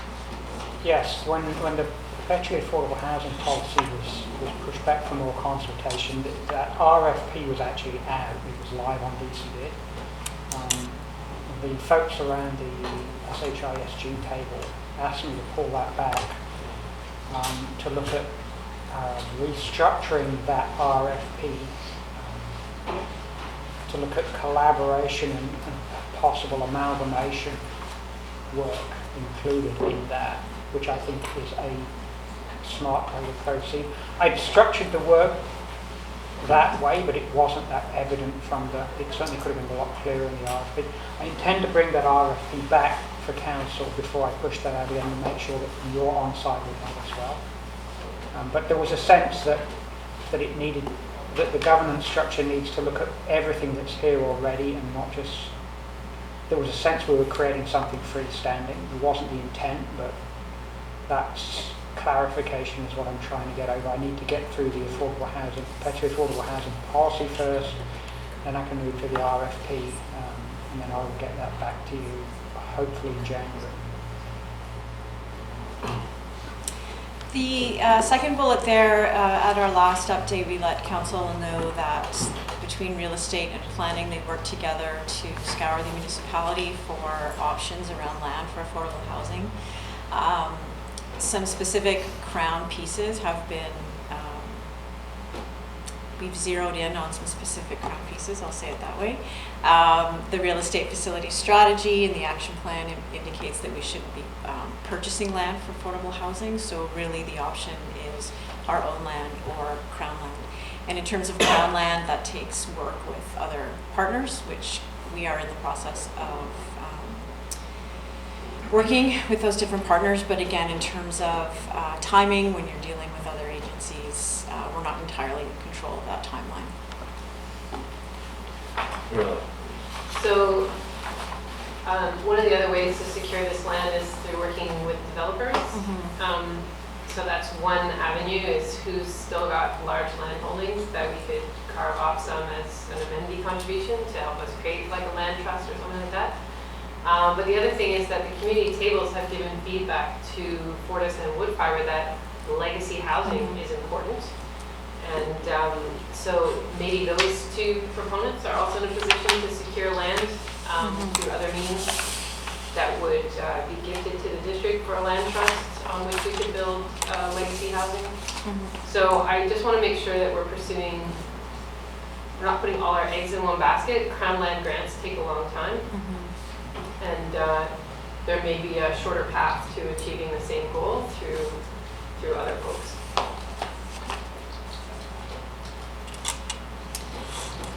So this I've put for discussion as opposed to at risk. So this is the ensuring 125 affordable purpose-built rentals are built by 2022.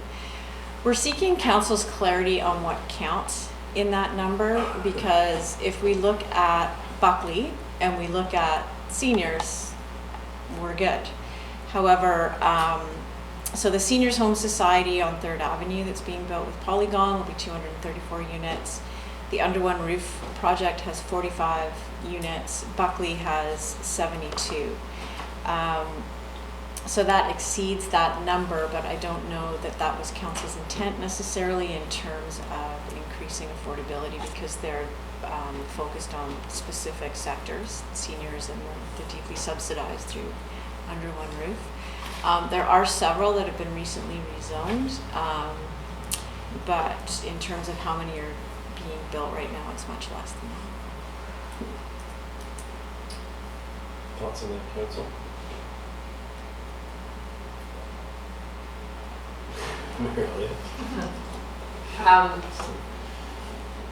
I sort of saw the seniors as was approved under the previous council, so I didn't include that in my calculation. Land was rezoned under the last council for Buckley, but we're responsible for getting that off the ground. So I think Buckley is important to include. But I think our efforts to fast track purpose-built rental is an effort to see some of these built. We recently had a letter of request, which we're going to get some clarity on, for 100% purpose-built rental, and they want a letter of support for their CMHC grant to put those units 10% below market. And I think council is pushing back a little bit, because our goal is to have rental units at 80% or below. So why would I support a building that's only 90% of market? I want it to be 80%. So I think we have to look at this from, again, not just depending on developers, but is there anything we can do through the levers that we have to make sure some of this stuff gets built or incentivized, or, can we come at it from an innovation standpoint? So we do a pilot project and someone's got land and someone's building panels, and we demonstrate wood innovation in Squamish by building our first small unit community entirely out of wood. I don't know, but I don't think we should just rely on the market. I think we may have to push where we feel we can push and come at it not just from a planning point of view, but an innovation or economic development or showcase kind of perspective as well. So those would be my thoughts. Councillor Stone. Yeah, similar to the mayor, I had envisioned that Buckley would be included in that, just given the stage that it was at when I came in. But the seniors was definitely off my radar in terms of unit count.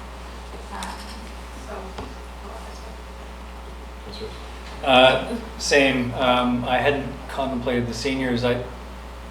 Partly because it's only available to a certain segment of the population, and a lot of the need, not all of it, but a lot of the need is sort of the entry level and staff housing and things that the seniors aren't. So I had not considered the seniors housing as part of that number.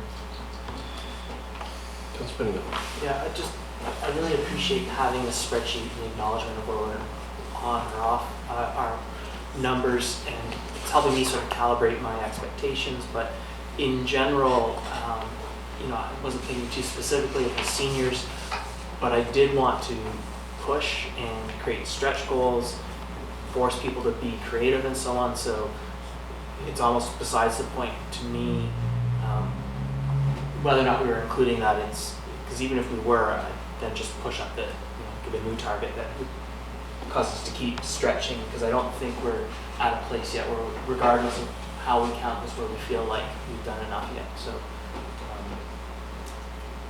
but I do sort of appreciate the feedback this gives us about, are we completely off the wall in terms of our expectations and so on. And would appreciate feedback as well as is there something we need to adjust in the targets? Looking myself on the list here. I wasn't contemplating the seniors in our total, although I do appreciate having some math that makes our makes it look like we're hitting our target. But I think that the fair scoring of that would remove that, and if it was included, as Councillor Pettingill said, we bump the numbers. So however that sits, But, and to your point though, I think it is worth celebrating like what has been accomplished in the context of our target. It doesn't make it not a good news story, but I want to keep pushing, which is the same. So, sorry. Yeah, if I may, through the chair, 125 when the strategic plan was being created was somewhat arbitrary. And to Councillor Pettingill's point, staff were very focused, and affordable housing, especially rental, is top of mind. And we have not backed off on that or taken the effort away. I don't want to say taking our foot off the gas, because in today's climate emergency, it's a bad analogy, but you get what I'm saying.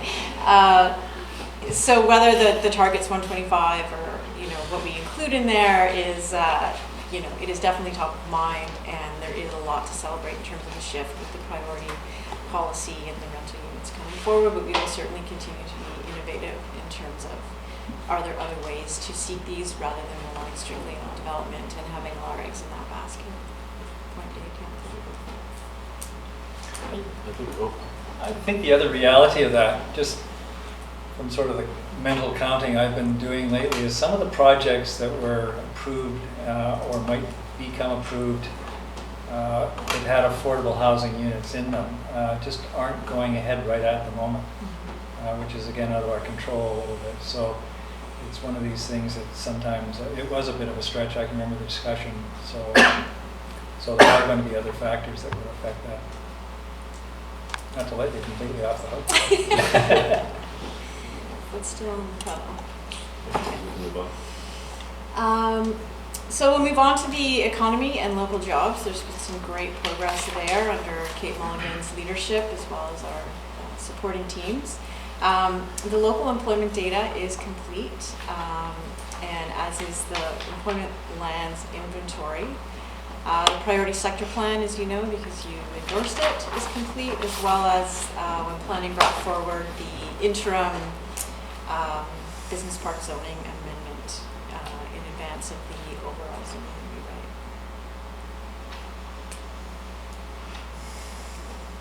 rewrite. In terms of economy and I can wait until you're finished. Okay, thank you. Okay. You do first. Yeah, absolutely. So the work that's underway, but behind schedule, so it's certainly not at risk, but is the employment land space inventory and modeling, so that doesn't be. I think if we go back a step, just because it's not all complete. So I just think that there's been some major milestones that have been met. Maybe that's so the key progress we have completed the local employment data. We do have an indicators dashboard that's available, and we also have extensive data that's sitting now in our open data portal, as well as there's a restricted portal where there's data that we unfortunately cannot share publicly due to the regulations around the data, such as StatsCan data. So that we have made available to our partners where possible. So that is complete. We have some data management work to do in terms of how do we keep that evergreen, and some governance around that, which is going to coincide with the work that the district is setting out to hopefully complete or work towards in 2020 district-wide. The employment lands inventory piece is, I would say, 99.9% complete. We're just waiting for the very last little drop of data to come in, and that is going to be shifted to the consultant who's working on the models, and that's going to inform the models. And that employment lands inventory is comprehensive. This has not been a a small undertaking, because it did require us to look at, basically audit what we had in terms of data.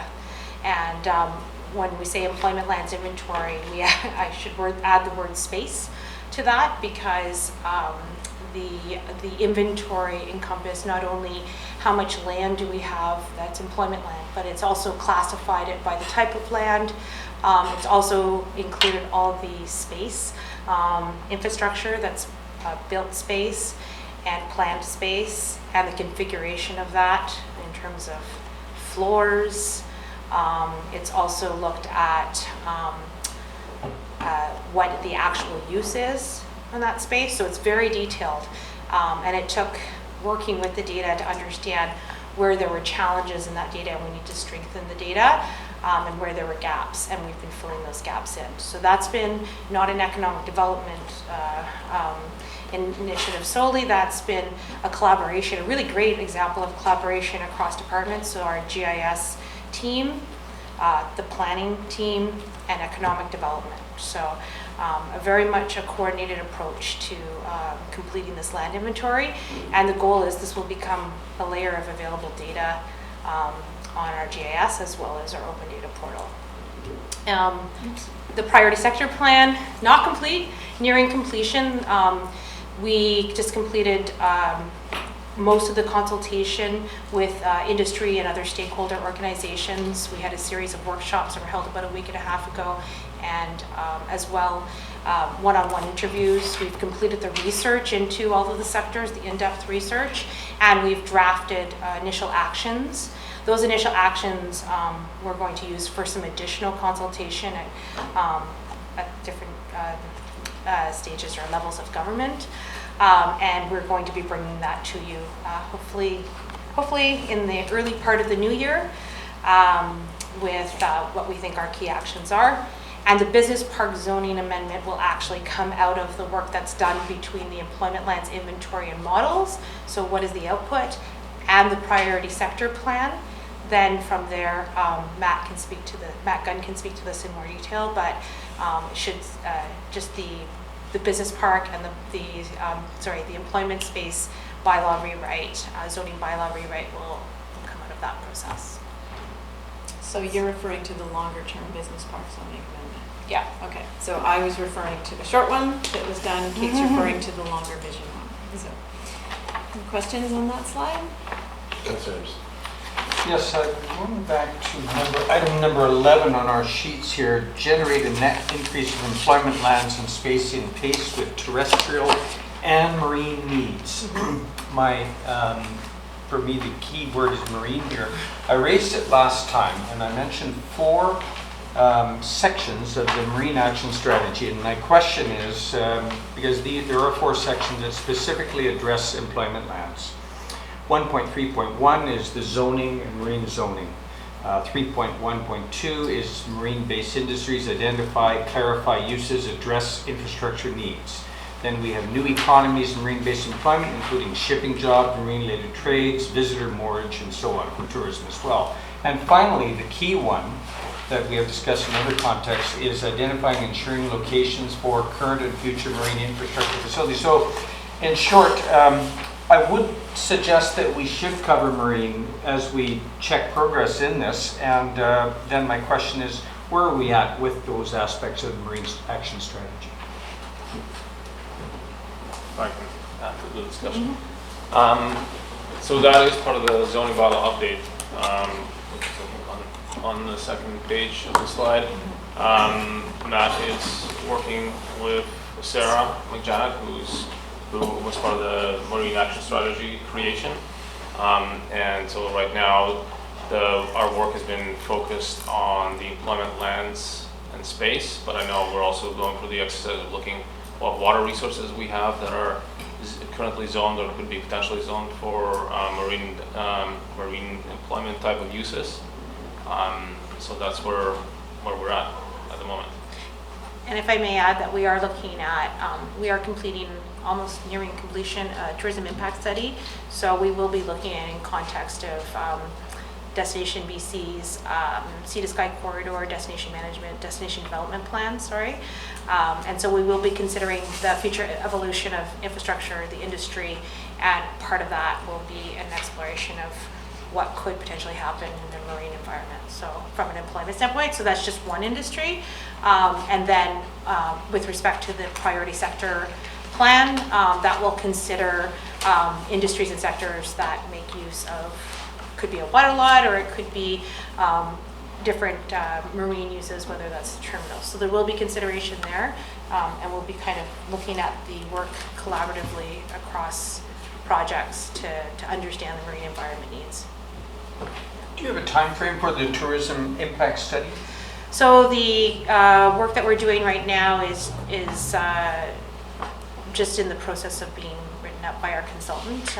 We have all the data completed. I think there was more than 3,000 intercept surveys completed. If don't hold me to that number, I can get you the correct number, but I believe it's around that. And we've been just making sense and analyzing that data. And then we will have the impact, I'm guessing, in January, probably in a position to where we can start sharing that. And it's not just impact, it's also sector dynamics. So it's a look at the future evolution of tourism as it relates to Squamish. Thank you. Okay. So we got some repetitiveness here. Sorry. So there's been some key progress made, but Kate has explained what's going on with those. The zoning bylaw major amendments, the third bullet there, is behind schedule, but work is proceeding.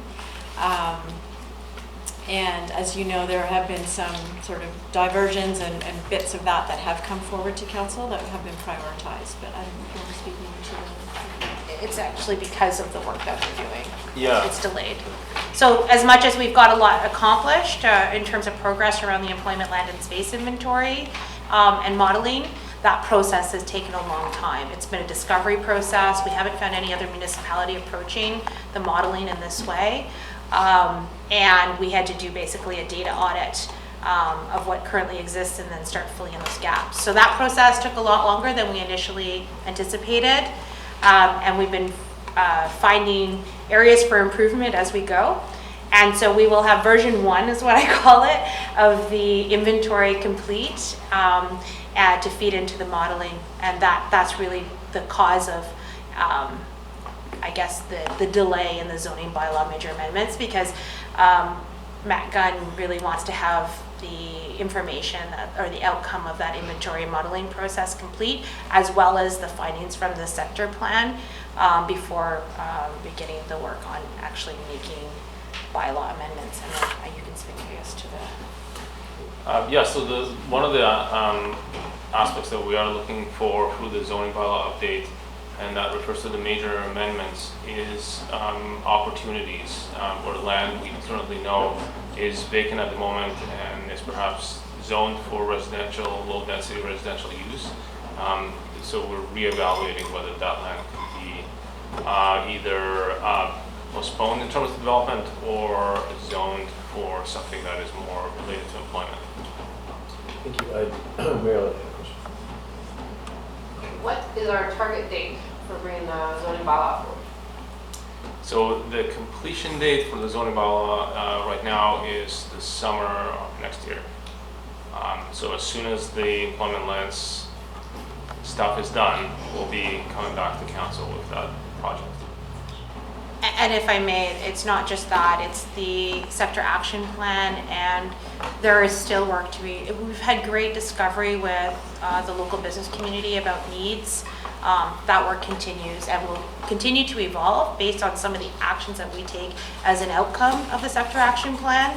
So I think the more we learn about the specific needs, the more value we can provide to the planning department when working towards these major amendments. So from a council perspective, the longer we delay the zoning bylaw, the more things can happen where we're a fast-growing community, and the more that people can come in and wreck our plan before we even launch with our new plan. So having that certainty as soon as possible is important. Summer feels like a long time away. And a lot of applications can come in between now and next summer, and we lose those opportunities. So I kind of want to push back against that timeline. And yet I understand, I can see that you want to do it right, and you're doing it in a way that might be sort of pushing the boundaries about what other municipalities are doing, but I'm worried we'll lose some of the opportunity because it's taking so long. If I may respond to that, we definitely recognize that there are opportunities out there that we might lose as more time goes on. And so we are taking an approach now where we're segregating the zoning bylaw update process into 3 phases essentially. And one of them will be doing these, taking the opportunities as sort of phase 2, and then leaving all the sort of housekeeping stuff, things that are not really that important but we need to clean up. That's the last phase once we get these important changes done. So when I say summer of next year, I think we'll be coming back with phase 2 sooner than that. And this will be sort of a tactical approach to have a few people in the planning department, once we get council's direction, to just focus in on that. So can I just clarify? Yep.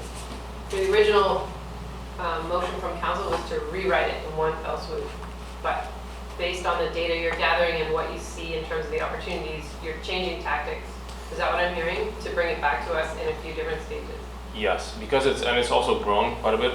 Every day there's something new that we put on the zoning bylaw update, and I think it's just going to become so huge to do it all in one move that it's much easier to cut it up in chunks.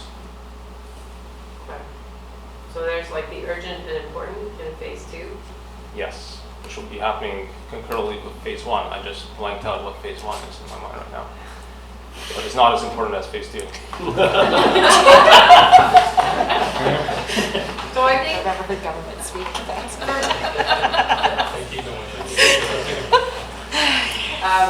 for me, if you can provide more clarity, not only to council about what these phases look like, but also it's important for the community because we want people to continue to invest in Squamish, and where there's certainty, there's investment opportunity. And so I think being able to start to be more clear about our deadlines and what is in phase 1, phase 2, and then the nice to haves that come in at phase 3 is going to be important so that people can start to make business decisions. Councillor Stone?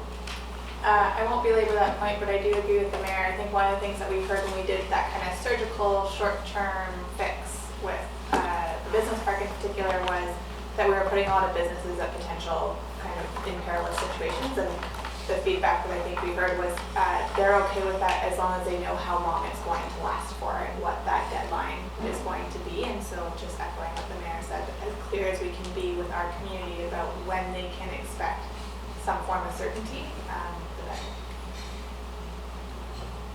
Councillor Bennett? Yes, it also echo some of the mayor's apprehension, especially with climate stuff and the cost to retrofit. I do have concerns about this one being pushed out, but I also, thinking our understanding of climate change and how we're realizing we have to react is changing quickly, but in terms of automation, artificial intelligence, what the economy of the future is seems to be changing very rapidly as well. So I wonder, should we just generally be thinking of a more iterative, like a constant ongoing bylaw rewrite, and once a year, every 6 months, we're making a number of, as opposed to this sort of, we'll get all the info and do it all right and then not have to touch it again for 5 years.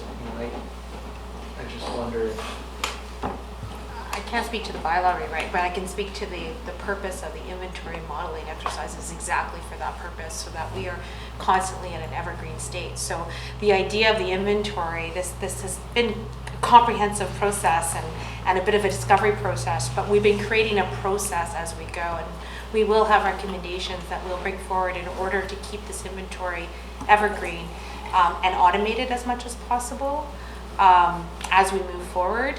And then that will constantly allow us to input into the modeling and basically have evergreen supply and demand and be able to build scenarios around that. I don't think that we're going to do it every month, but I'm saying we will have the ability. The idea was to step away from a study and move into a model that we can continuously use. But in terms of the cadence of bylaw rewrites, that's completely Melissa's wheelhouse. Yes, and I think that's essentially what we've been doing with the zoning bylaw, with the zoning bylaw over the last 4 or 5 years. Sort of these a couple of times a year, there will be smaller updates. It's just that we have accumulated a number of things that weren't as important before, and so we kind of kept them on the list, or the outflow of the OCP, the new official community plan. There's a number of things that now we need to implement in the zoning bylaw. So this one is much bigger than what we've done before in recent times. But the idea is to, yes, continue it sort of as a live document. Okay. Thank you. Thank you. So moving on to what's at risk in terms of the economy. Now that I have Kate beside me, rather than try and interpret, I'm just going to have her speak directly to why this would be under the red zone right now. Can I rip off my notes? Sorry, I haven't had my notes for, So basically we are working towards these 2 goals. In fact, we're working towards all 3 goals, plus some other ones that are sitting under climate. And our initial findings from the sector action plan identified the need for existing business support in the form of data, networking, incubation, acceleration, but also a need for business development efforts to drive outside investment for our supply chain developments in particular, and new supporting infrastructure. Through a series of, I'm not sure exactly how to move that. Oh, there it is. So through a series of workshops, so the sector workshops that we recently undertook and planning exercises, we've reviewed our existing program services and initiatives available for local business and investment attraction. And through this work and based on the resources at hand, the department currently has the plan on focusing specifically in the area of data and research analysis, communicating that data to various parties, so for the purpose of local business growth and investment, thereby influencing policy, partner programs, different initiatives that are taking place locally, and then also for the purpose of business development activities, so proactive and aligned to our strategic sector. So those are the 3 areas where our department, as we move forward, has capacity, and we see a gap and a need in our community that no one else is really serving. So these 3 areas are at this point what we are calling our core competencies. And while the scope of work appears refined, it is in fact a significant role and gap to fill. So the calculation, when we look at the increase in local jobs per capita with a rising workforce population, is going to make it challenging to meet the increase in local jobs per capita year over year. So we think some of the aggressive population growth, which will turn into workforce growth, will be absorbed by existing firm demand. And there will be establishment of new firms and increase in home-based workforce. We don't think without a significant stimulation in the market, it will meet local employment demand. Sure? Yeah. Just for the second item, having been to the sustainability evening and then hearing what the applications to the core leadership team, I wonder if we're actually maybe not as far behind on that one as we think, and is it more of a data issue, we're just not aware as opposed to there's an actual problem? So yes and no. We have a fairly low understanding of the home-based worker and whether or not that's entrepreneurs or whether that's workers working for other companies, just happen to be working home-based. We do know that the pace of population growth and relative firm growth is not running at parallel and that we're going to see a huge spike in population, thus workforce. And we would anticipate that to maintain the share of those locally employed as it is today relative to workforce is going to be increasingly difficult. So yes, we do have some data. Do we understand exactly what the ecosystem of that data is? Not entirely. We're very encouraged by the sector workshops. We had 75 attendees over a 2-day period from all different sectors that we're kind of coining as priority sectors. And what became very apparent is that we have a lot of work to do in terms of uncovering those networks and engaging those networks in terms of working together and collaborating. And we definitely see some what I'd like to call low-hanging fruit for 2020 in terms of working towards growing the engagement and bringing out some of the home-based workers and so on. But to get from there to a major increase in concentration of priority sector firms, I think it's going to be rather a challenge for us relative to our workforce growth. So I do think, I think we will see some growth in concentration of priority sectors without a concerted effort on the part of our department, because we don't see any other business development leaders other than the private sector themselves. I think there'll be a challenge in meeting that. And then in terms of, sorry, I've lost where I am. So in terms of the growth and retention, to ensure that we have an expansion of the local workforce and local jobs, we think that just the rate of growth of the workforce itself is going to make it incredibly hard to raise jobs per capita year over year relative to where we are today. Like the pace of that job growth is not going to fulfill the amount of population growth that we're seeing. It's going to be a challenge, for sure, given today's resourcing. I appreciate the detail in that. I think we got far more in depth answers there than we really need to go much further or any further into that. I think we can move on to the next. Okay, so neighborhood connectivity and public spaces. Thank you, Kate. The Loggers Lane East Sub-Area Plan is well underway through the planning department. So the background information has been compiled, public engagement, and there was a public open house in October. The next step the planning will do is land use scenarios for the second round of consultation. The completion of this sub-area plan relies also on a stormwater plan, which is estimated for completion in 2020. So we have a question. So our strategic goals have to completed by the end of our term, and the update in our document says that Garibaldi Estates or some other neighborhood will commence following Loggers East plan, but that doesn't tell me anything about whether it's going to meet our 2022 goal and be complete by then. Mm-hmm. At this point, it's looking like it will. Yes. At this point, it's looking like Loggers East is on schedule to be completed in 2020. And so we anticipate that Garibaldi Estates will take about a year as well. Do you want to do a third one? We will, absolutely. The plan is to do one, as soon as we're done with one, we're going to start on the next one. Great. But that's a great point to make that more specific in terms of still meeting the deadline. Thank you. The real estate facilities implementation plan is well underway, as you are aware, the first one being the fire hall. Public Works is in the hopper. And then in terms of dovetailing that with affordable housing and the land use. Progress to shovel ready or beyond on 3 priority district projects. Mm-hmm. What's the third? 2 fire halls. Can we add that, please? Mm-hmm.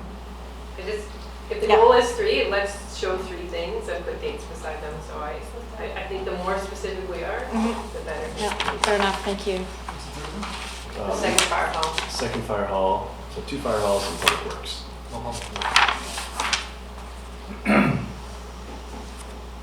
Councilor Pennington. Just looking at the thing, it says the fire hall redevelopment is underway, but there are hurdles. And then the comment is that project scope requires confirmation of council. Are we the hurdle there, or are there other things that? That is a great question. No, that's coming to council within 2 weeks. It's just, we need to get on that project on the same page from the very start, otherwise we're doing it twice. That's coming very shortly. It's the discussion we had today on trade-offs. Arts and culture strategy is underway with Natasha and Sarah Dicker, who is working with Natasha in Devon's role currently. Recreation capacity optimization planning is also well underway in terms of maximizing our spaces and our programming. And as you saw today, the youth strategy and hub is well in hand.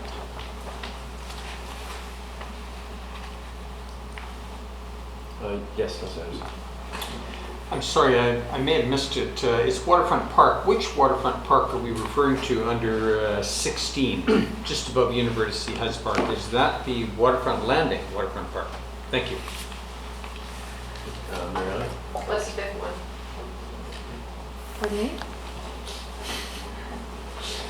We stated 5. 5 residential neighborhoods. Oh. 5 residential neighborhoods and the downtown areas. Oceanfront, Waterfront, Dentville, University Heights Phase 2. Oh, and Oceanfront. Oceanfront, Waterfront, Dentville, University Phase 2.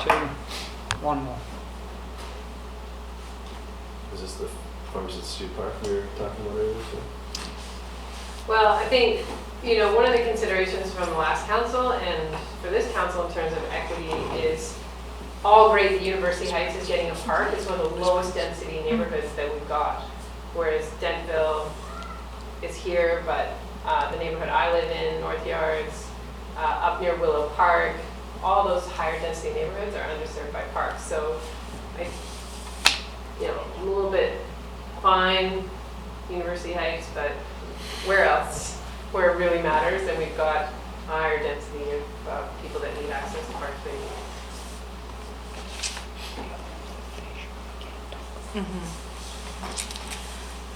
Thank you, through the chair, through acting mayor, absolutely, again, point taken, and we'll go back with staff and look at those different focused areas.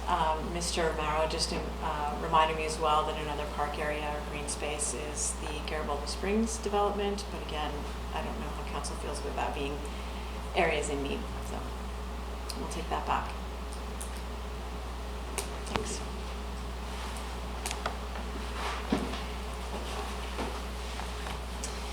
And in terms of the connectivity and public spaces goals, work is underway but behind schedule. At this point, the fire hall rebuild and Ballycliffe being the main hall, and then the second fire hall being the Tantalus location. It's just behind schedule right now in terms of we're waiting for cost updates from the quantitative surveyor. And then in terms of the public borrowing process and financing, is going to stretch it out. It's not at risk, it's just slightly behind schedule. Dentville Park, as part of the connectivity, is contingent on the Buckley Affordable Housing project. Mariana. The piece around undertaking public space user experience survey isn't on this slide, but I think it's supposed to be because it's yellow. And it says that the survey completion is scheduled for 2020 and to operate for most of 2020. I think when council discussed this, we wanted it to span at least 2 seasons, so a less wet season and a more wet season, and so wouldn't that just be for the first part of 2020 so that we could get on to the work? When you say most of, what does that mean? Yeah, the intent is we can probably after 2 seasons we can harvest results from the survey. We'd leave it longer just for the sake of collecting more information, but we can. The intent was to harvest something through the summer and the fall, but we weren't able, for various reasons, to get to that survey design. Dan in the GIS department has just worked a deal with Quest for an intern student to help with that work. So that work will be getting back on track in early 2020. When we can get that survey out, as soon as we've got useful information from that, we can action it. So, but we'll leave it up longer just for getting more information.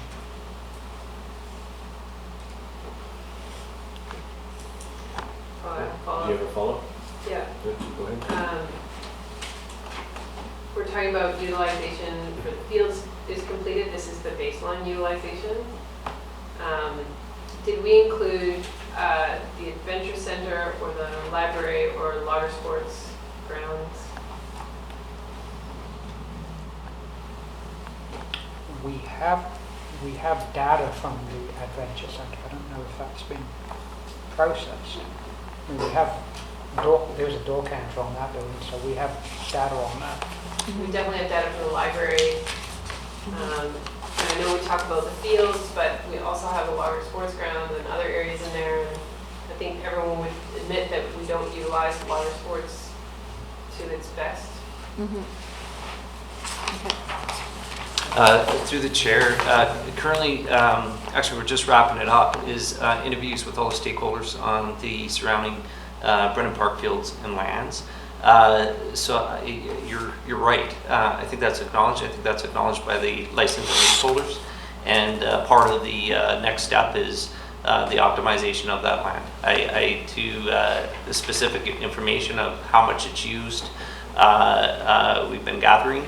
And the amount of membership, the amount of days being used, if it's open to the public, all of these, and then we'll align them with the values that got brought forward by the community as part of the Brennan Park engagement. So that then will be brought to the next step, which would be charrette with all the stakeholders and saying, okay, given a limited land base, given our current physical reality, how do we optimize use? And in short, nobody's going to get their own space anymore, but how do we respect the current space, such as logger sports? Nobody wants to lose logger space, for example. How do we emphasize keeping that, but opening it up to the public?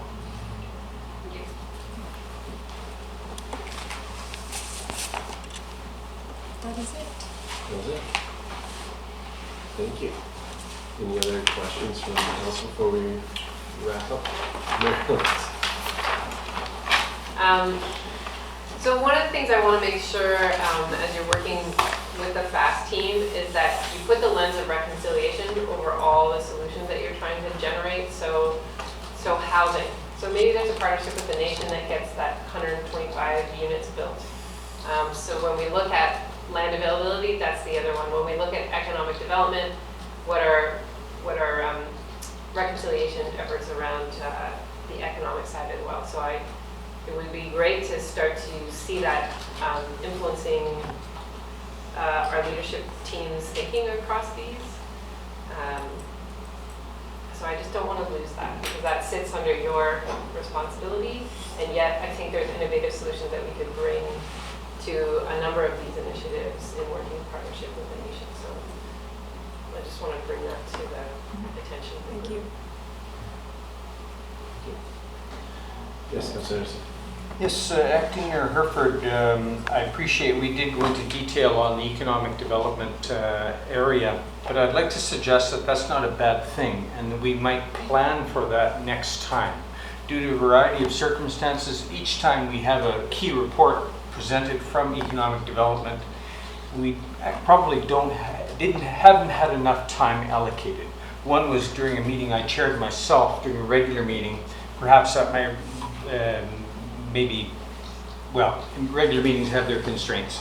Another occasion was a committee, the whole meeting, where we went through a report from Cape Mulligan at length. However, that was again a very compressed schedule, as we often have.